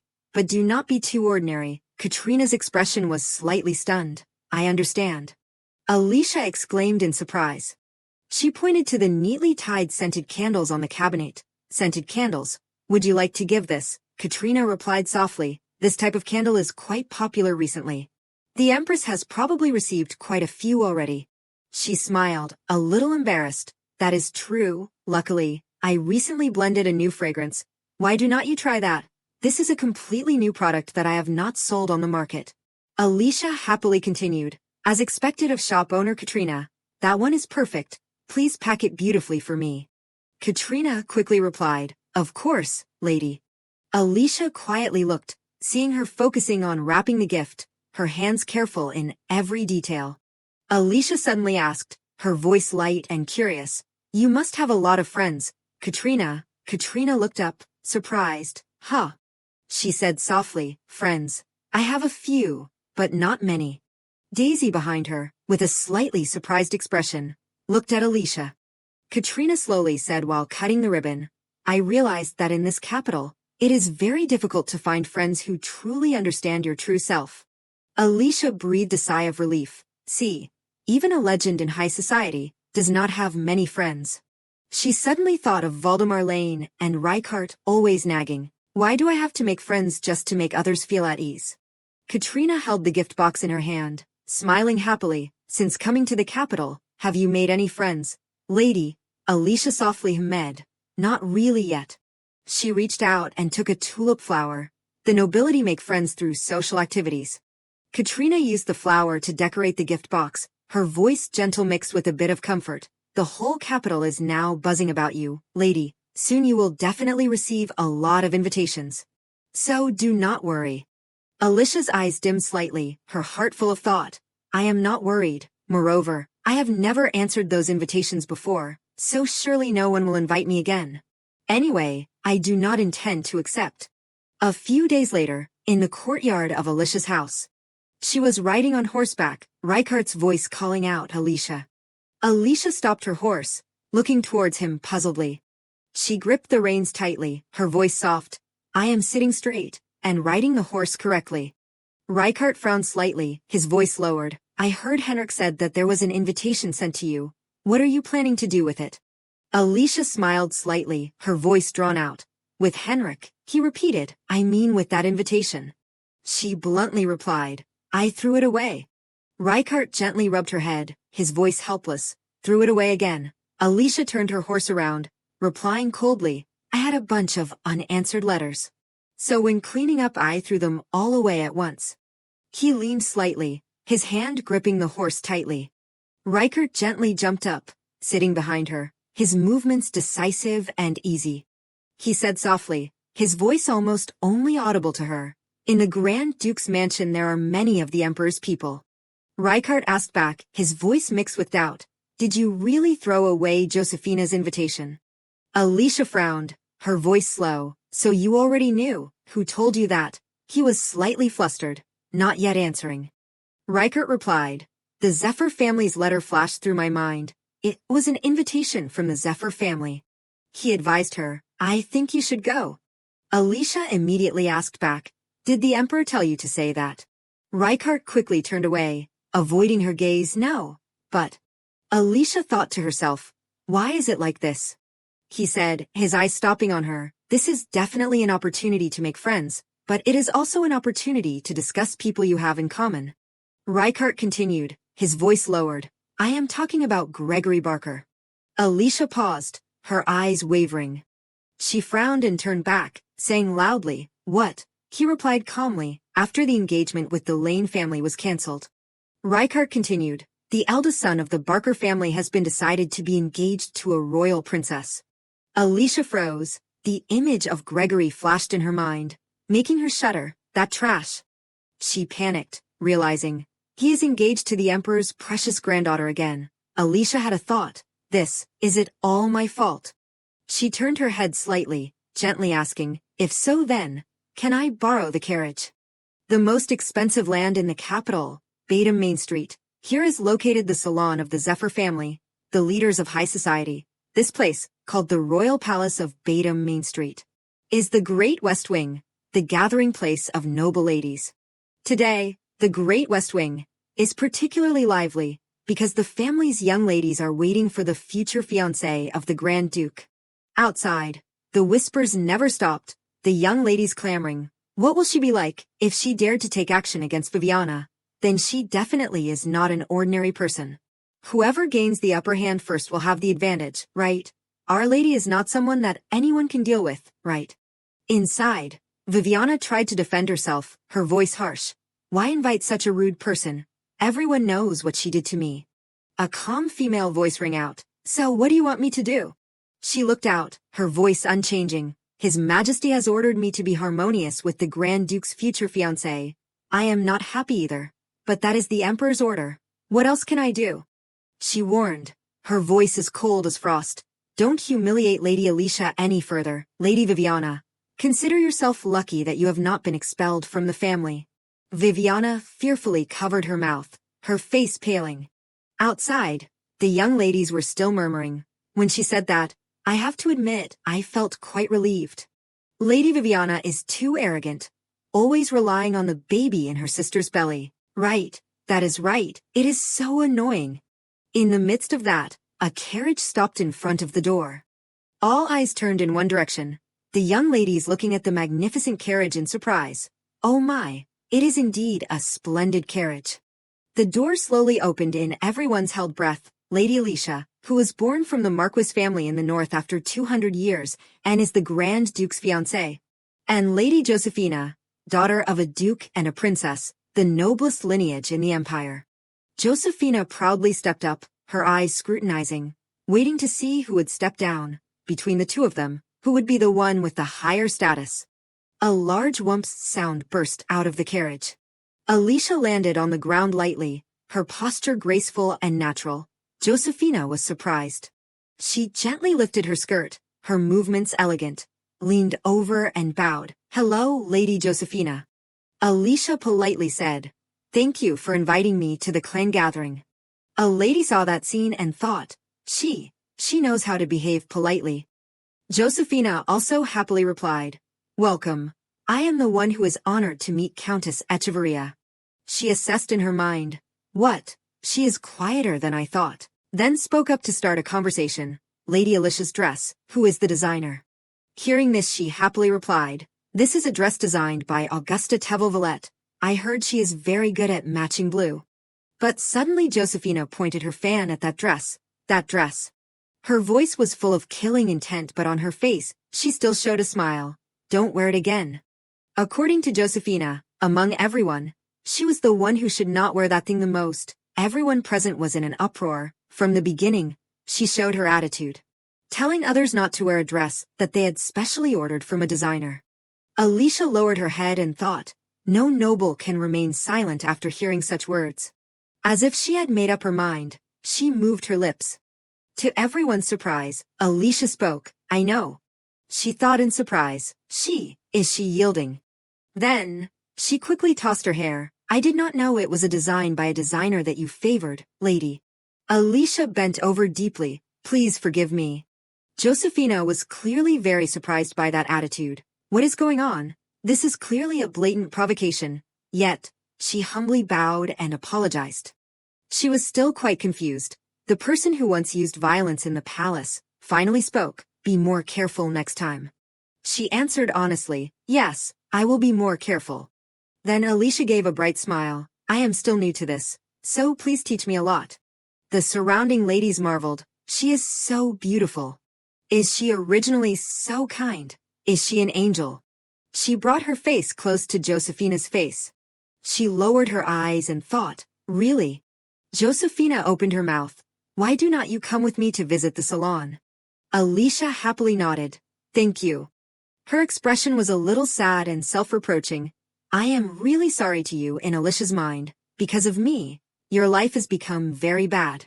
Just thinking about the humiliation you will have to endure when you are engaged to the Barker family, I feel so guilty that I do not dare to raise my head.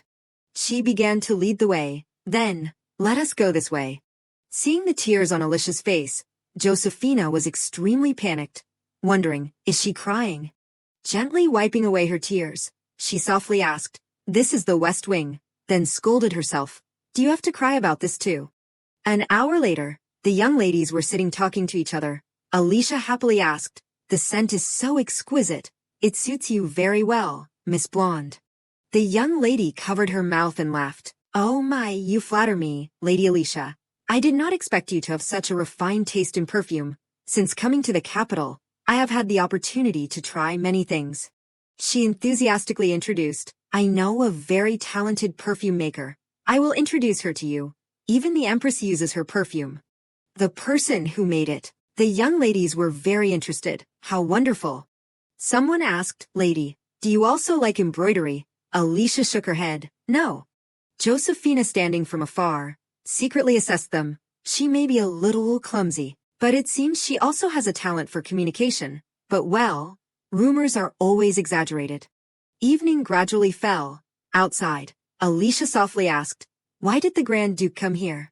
Reichardt replied, "I came to pick you up. How was today?" She happily placed her hand on his. "Yes, everyone welcomed me very much." Alicia cheerfully recounted, "Thanks to the young ladies there, I learned a lot about high society. As a way to express my gratitude, I taught them something." Reichardt asked in surprise, "What?" Suddenly from behind, Josephina appeared. "Grand Duke, Your Highness." He replied, "Nephew." Reichardt's eyes showed concern. Looking at her, Josephina. Alicia happily replied, "I taught her how to ride a horse." She looked at the two of them holding hands and frowned. Josephina, with a confused expression, thought, "I knew right away that something was wrong. His Majesty is interfering in the ladies' social life." In Josephina's eyes, the image of the two of them was very affectionate. He gently asked, "Have you made many friends?" She reached out to try to cut them off, "So it is all caused by the Grand Duke." However, when Josephina's hand came down between the two, their figures had disappeared. She looked at the two of them and thought, "I can't stand it anymore." Josephina frowned, biting her teeth and thinking, "Let go." Reichardt still innocently said, "Are you sick, Josephina? Go inside and rest."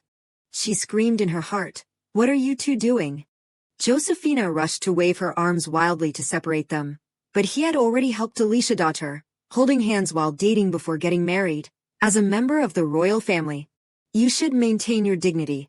Reichardt whispered to Josephina, "What are you doing right now? You should first maintain your own dignity."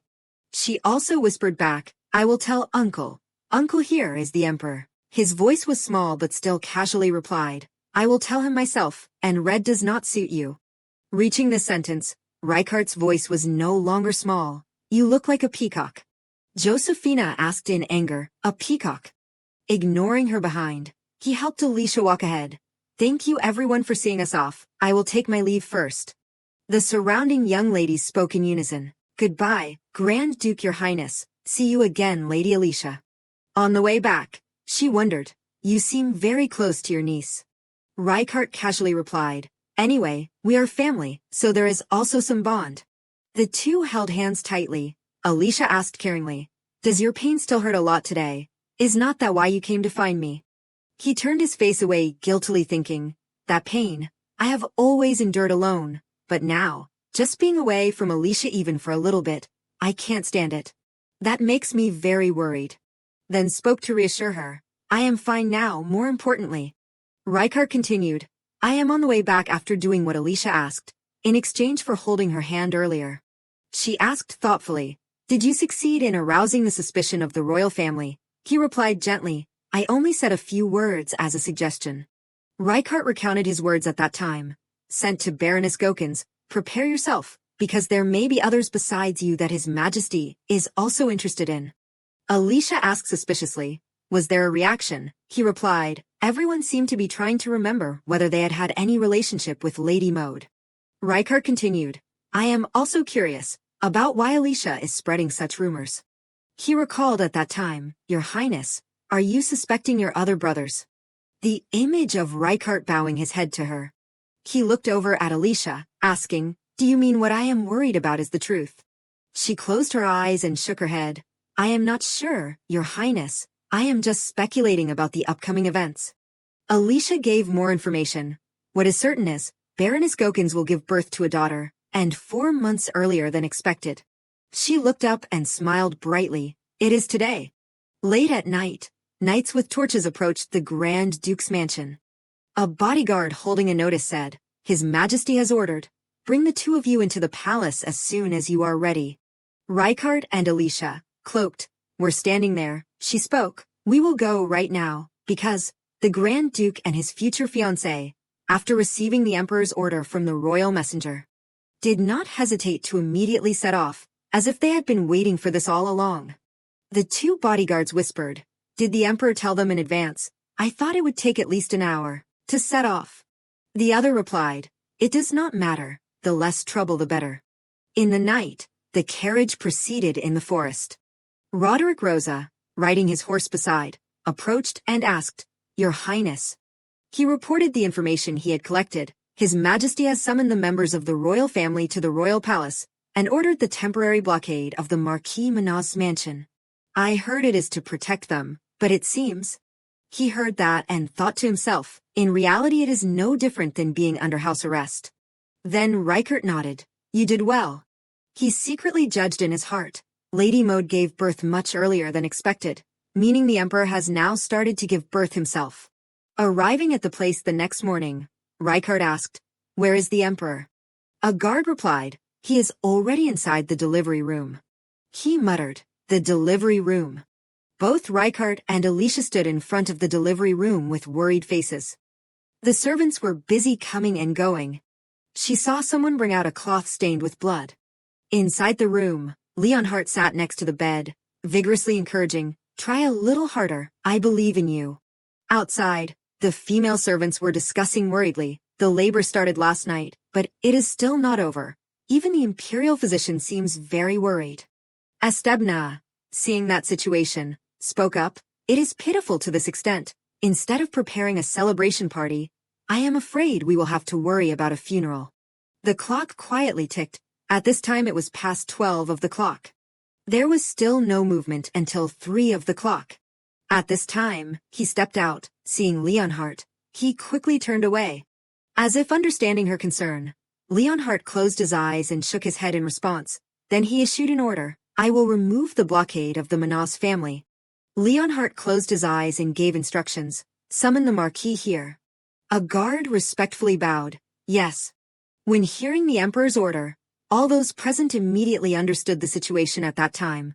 They were preparing themselves for the worst. He cared, "Empress, go back and rest for a while. The imperial physician said that the child will not be born until sunset tomorrow." Then, Leonhardt turned his head and looked towards Estebna. He said coldly before that, "Do not go too far." He was slightly stunned, then quickly replied, "Yes, Your Majesty." In the lounge, Alicia sat down on the chair and leaned her head back to rest. She said calmly, "She will be fine." Rykard was thoughtful, "You are really confident?"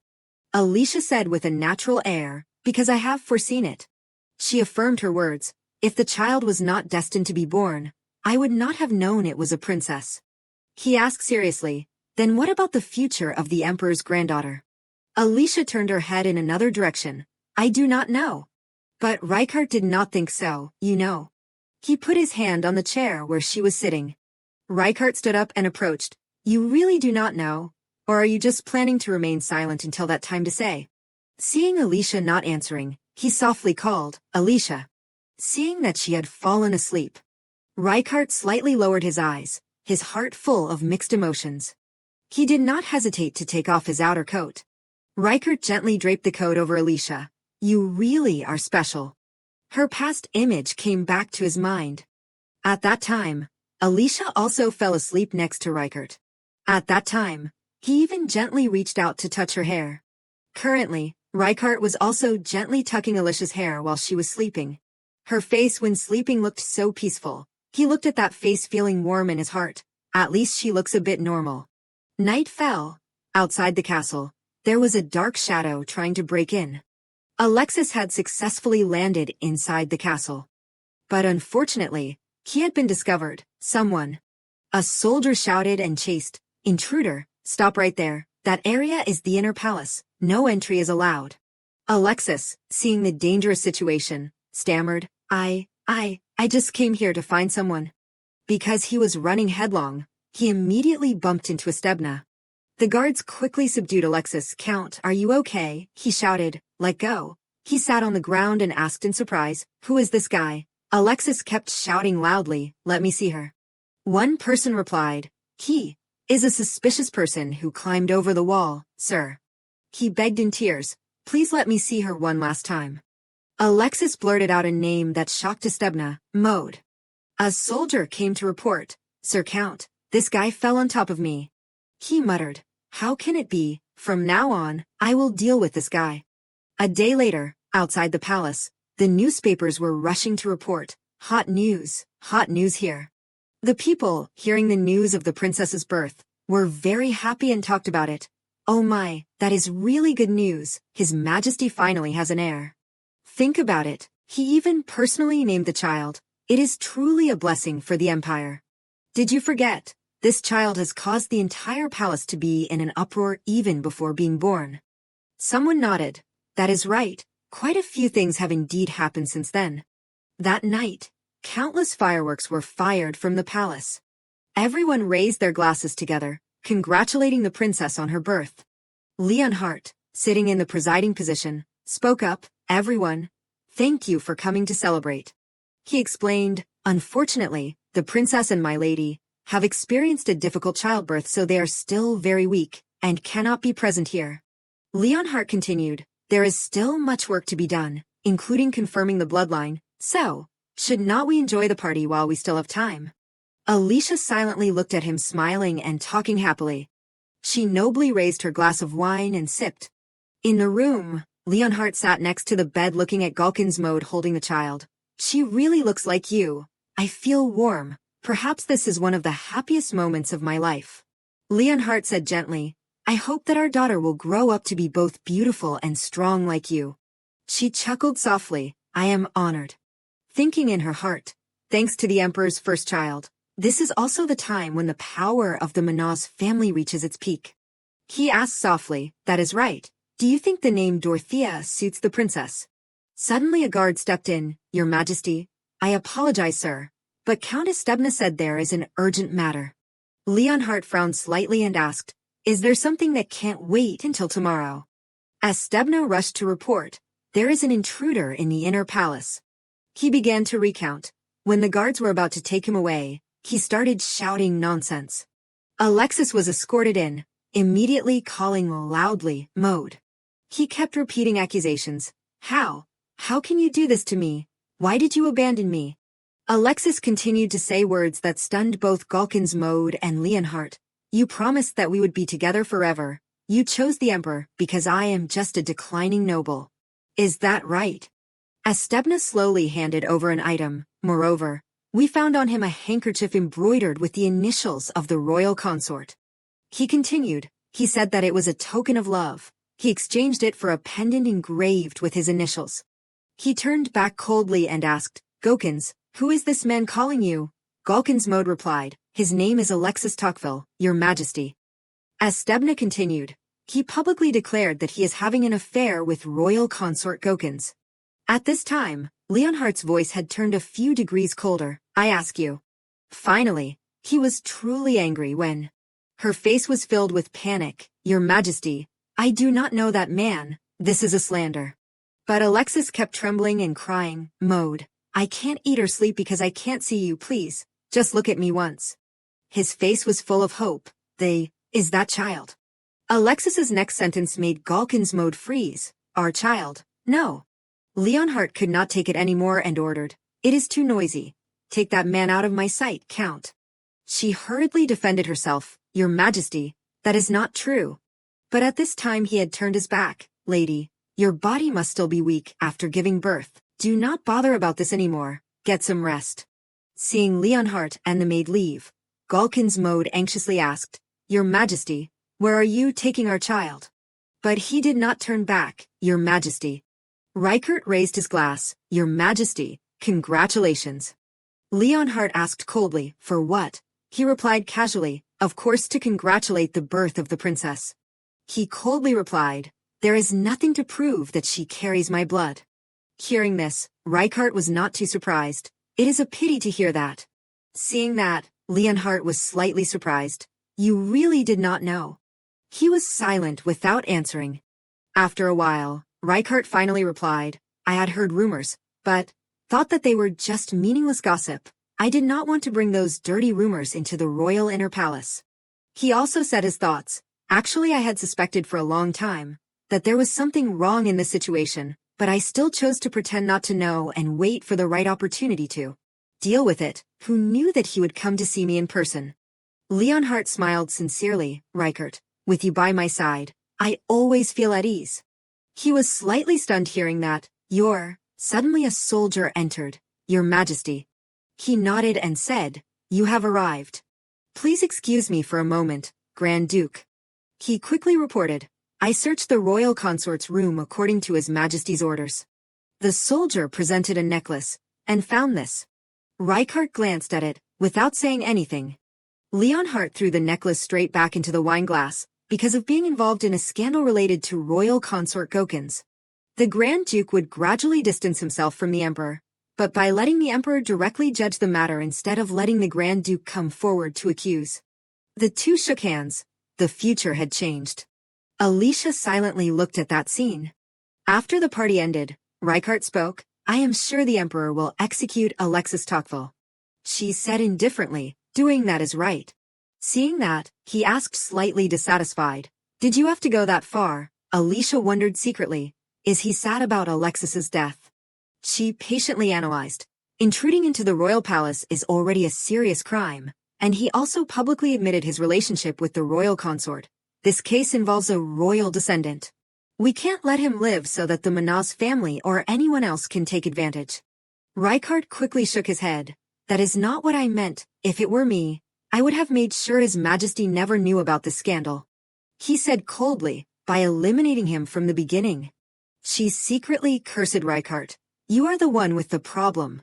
Then spoke, it is fortunate that you were not involved. The two strolled in the garden. It would be tidier to let the Emperor handle it. On this side, two soldiers were escorting Alexis, his head covered. Arriving at the place, Alexis was thrown to the ground roughly.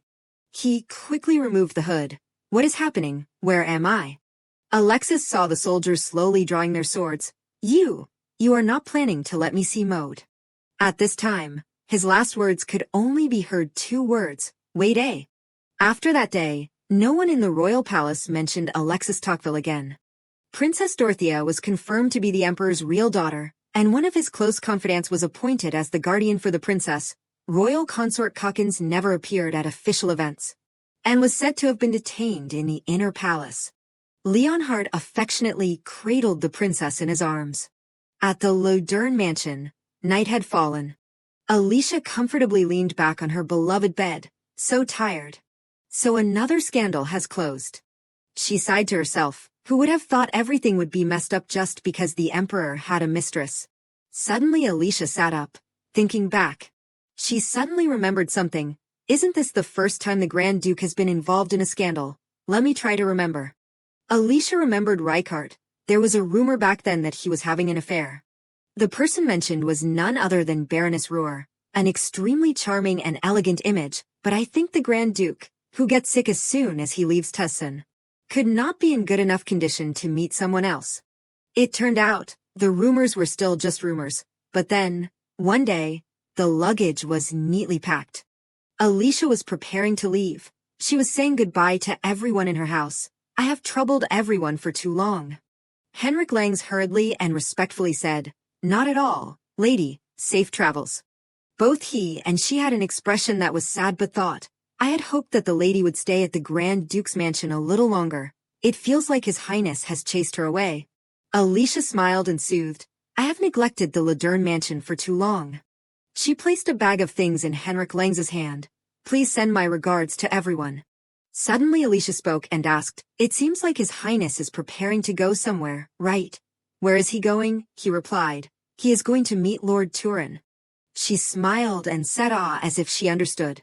Alicia asked, If it is to Turin, then it is very far. Will he be all right? Henrik Langs happily shook his head. Not at all. Lord Turin is currently near the capital. His Highness must know how worried the lady is about him. She associated it with the two of them kissing. Lord Turin was Baroness Ruhr. which meant that the Baroness would also be present. Back to reality, Alicia was opening her jewelry box. Just as I thought, I knew it. I can't just ignore the rumors. The accessories that Alicia left after removing the mana stones. Looking inside the box, she was surprised. Followed by a very sad expression. Did they all disappear? At this time, Alicia had come to another room and was sitting embroidering, her expression looking lifeless. Judith sitting next to her thought a little uneasily. She looks even sadder than usual today. She decided to speak up. Lady, did something happen today? Judith looked over at the embroidery. She is not even embroidering correctly. Alicia suddenly asked, Judith, can I ask you for a favor? Thoughts were tangled in her head. I should clear my head. Alicia said, the Lord of Turin is currently near the capital. She turned back to her thoughts, but I also need to clarify the Grand Duke's. Alicia said sincerely, please help me find out everything about Baroness Ruhr. Then secretly thought, and take all the remaining mana stones in Tessin as compensation for destroying the engagement. Outside a magnificent palace. A close female servant opened the door. She is waiting. Rykard entered. On both sides were palace maids respectfully lined up bowing their heads. Inside a large room, simply decorated. He walked to the bed covered with a thin curtain. A hand reached out, Your Highness. Rykard hurriedly sat down, using both hands to hold that hand. Yes. He replied kindly, It is me. Ruhr put her hand on Rykard's face. Your Highness, I miss you so much. His eyes were full of affection. I miss you too. On this side, at an afternoon tea party, Judith spoke up first. You told me to investigate Baroness Ruhr, right? Alicia nodded. She quickly sat in her chair, saying in a tense voice, There are still a few things that have not been clarified, but I think there is one thing you should know. She dropped the piece of cake she was preparing to eat, asking curiously. Countless thoughts appeared in Alicia's head. What? Why does it look so serious? Could it be that the reason he always opposed marriage was because he was actually in love with someone else? And for some reason, their marriage could not be realized. She thought of the scene, Ruhr crying and saying to Rykard, Oh, why is your name Tessin? Quickly cutting off Alicia's line of thought, Judith spoke up. First of all, Baroness Ruhr, Lord of Turin, does not actually directly manage that land. His Majesty's tax collector will go there and oversee everything every time taxes are collected. She hesitated a little and asked, Really, but not all places are directly managed by His Majesty. She nodded, That is right. Even Batum, the imperial capital, is managed by a brother or another member of the royal family. Alicia wondered, what do those things have to do with? Suddenly another case appeared in her head. Wait, a small land with nothing special, yet it is so strictly managed, meaning. In Alicia's head at this time was the image of the two of them embracing intimately. Could it be that she is not Rykard's lover, but the Emperor's secret concubine? The person in the rumors is me. Judith's voice pulled her back to reality. Another strange point is that the servants serving Baroness Ruhr all come from the temple. In Alicia's heart, when she heard those words, she was a little embarrassed. It is not like that. She asked thoughtfully, The temple, she nodded. Yes. They are the clerks of the embassy, the only people allowed to handle the records of the royal family and the imperial family. Judith reasoned, if her husband is the tax collector for His Majesty, then Baroness Ruhr must be a member of the royal family, or at least a person with a status equivalent to the royal family. Alicia pondered, who could she be? She shook her head. I do not know. First of all, I have investigated whether she is one of the former emperor's concubines or not. Judith gave a shocking information, but strangely, all the former emperor's concubines fell ill one after another. She continued, and then they all passed away. On the side of the church, Ruhr said gently, It has been a long time since you visited me. I know you are busy, but I am still a little disappointed. She continued, Recently even Rykard has been busy. He does not come to find me anymore. Maybe that means he is growing up. Ruhr put her hand on Rykard's shoulder, continuing to confide, It is really annoying, but I will forgive him, because he is lovable. But at this time, his face was pale and he could not utter a word.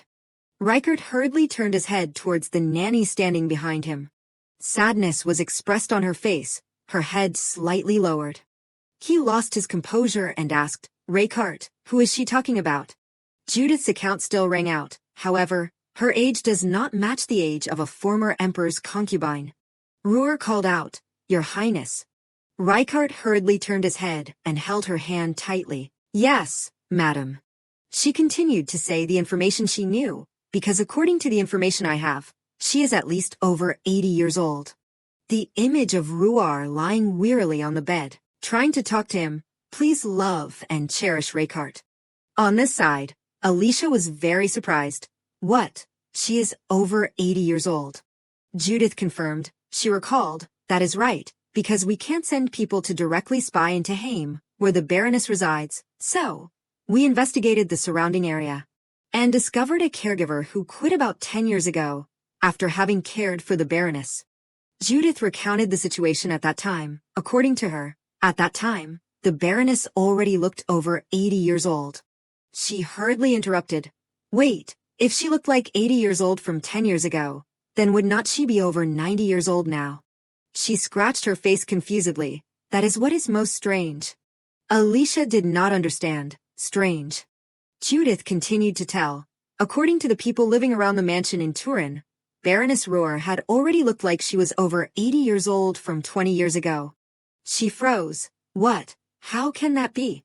She gradually gave her conclusion. That means, according to the words of many witnesses. Judith gradually brought everything to light. Baroness Ruhr had looked like she was in her 80s from 20 years ago, and then 10 years ago as well. Finally, she concluded, and until now, she still looks like she is in her 80s. The nanny hurriedly chased after Raykart, who was losing his composure and running down the stairs. Your Highness. He finally stopped, lowering his head to ask, Since when? She said with difficulty. We also do not know when the symptoms started. We only noticed it about 2 years ago. Raykart lost his composure and turned back, loudly questioning, Why did not you tell me? The nanny gently said, Because the madam has never failed to recognize your Highness. Her condition has only gotten worse in the last 6 months. Before that, she only confused the past and present. He opened his mouth as if he wanted to say something. Blue veins bulged on his neck. Raykart could barely say, Everyone has worked hard. She respectfully said, Not at all.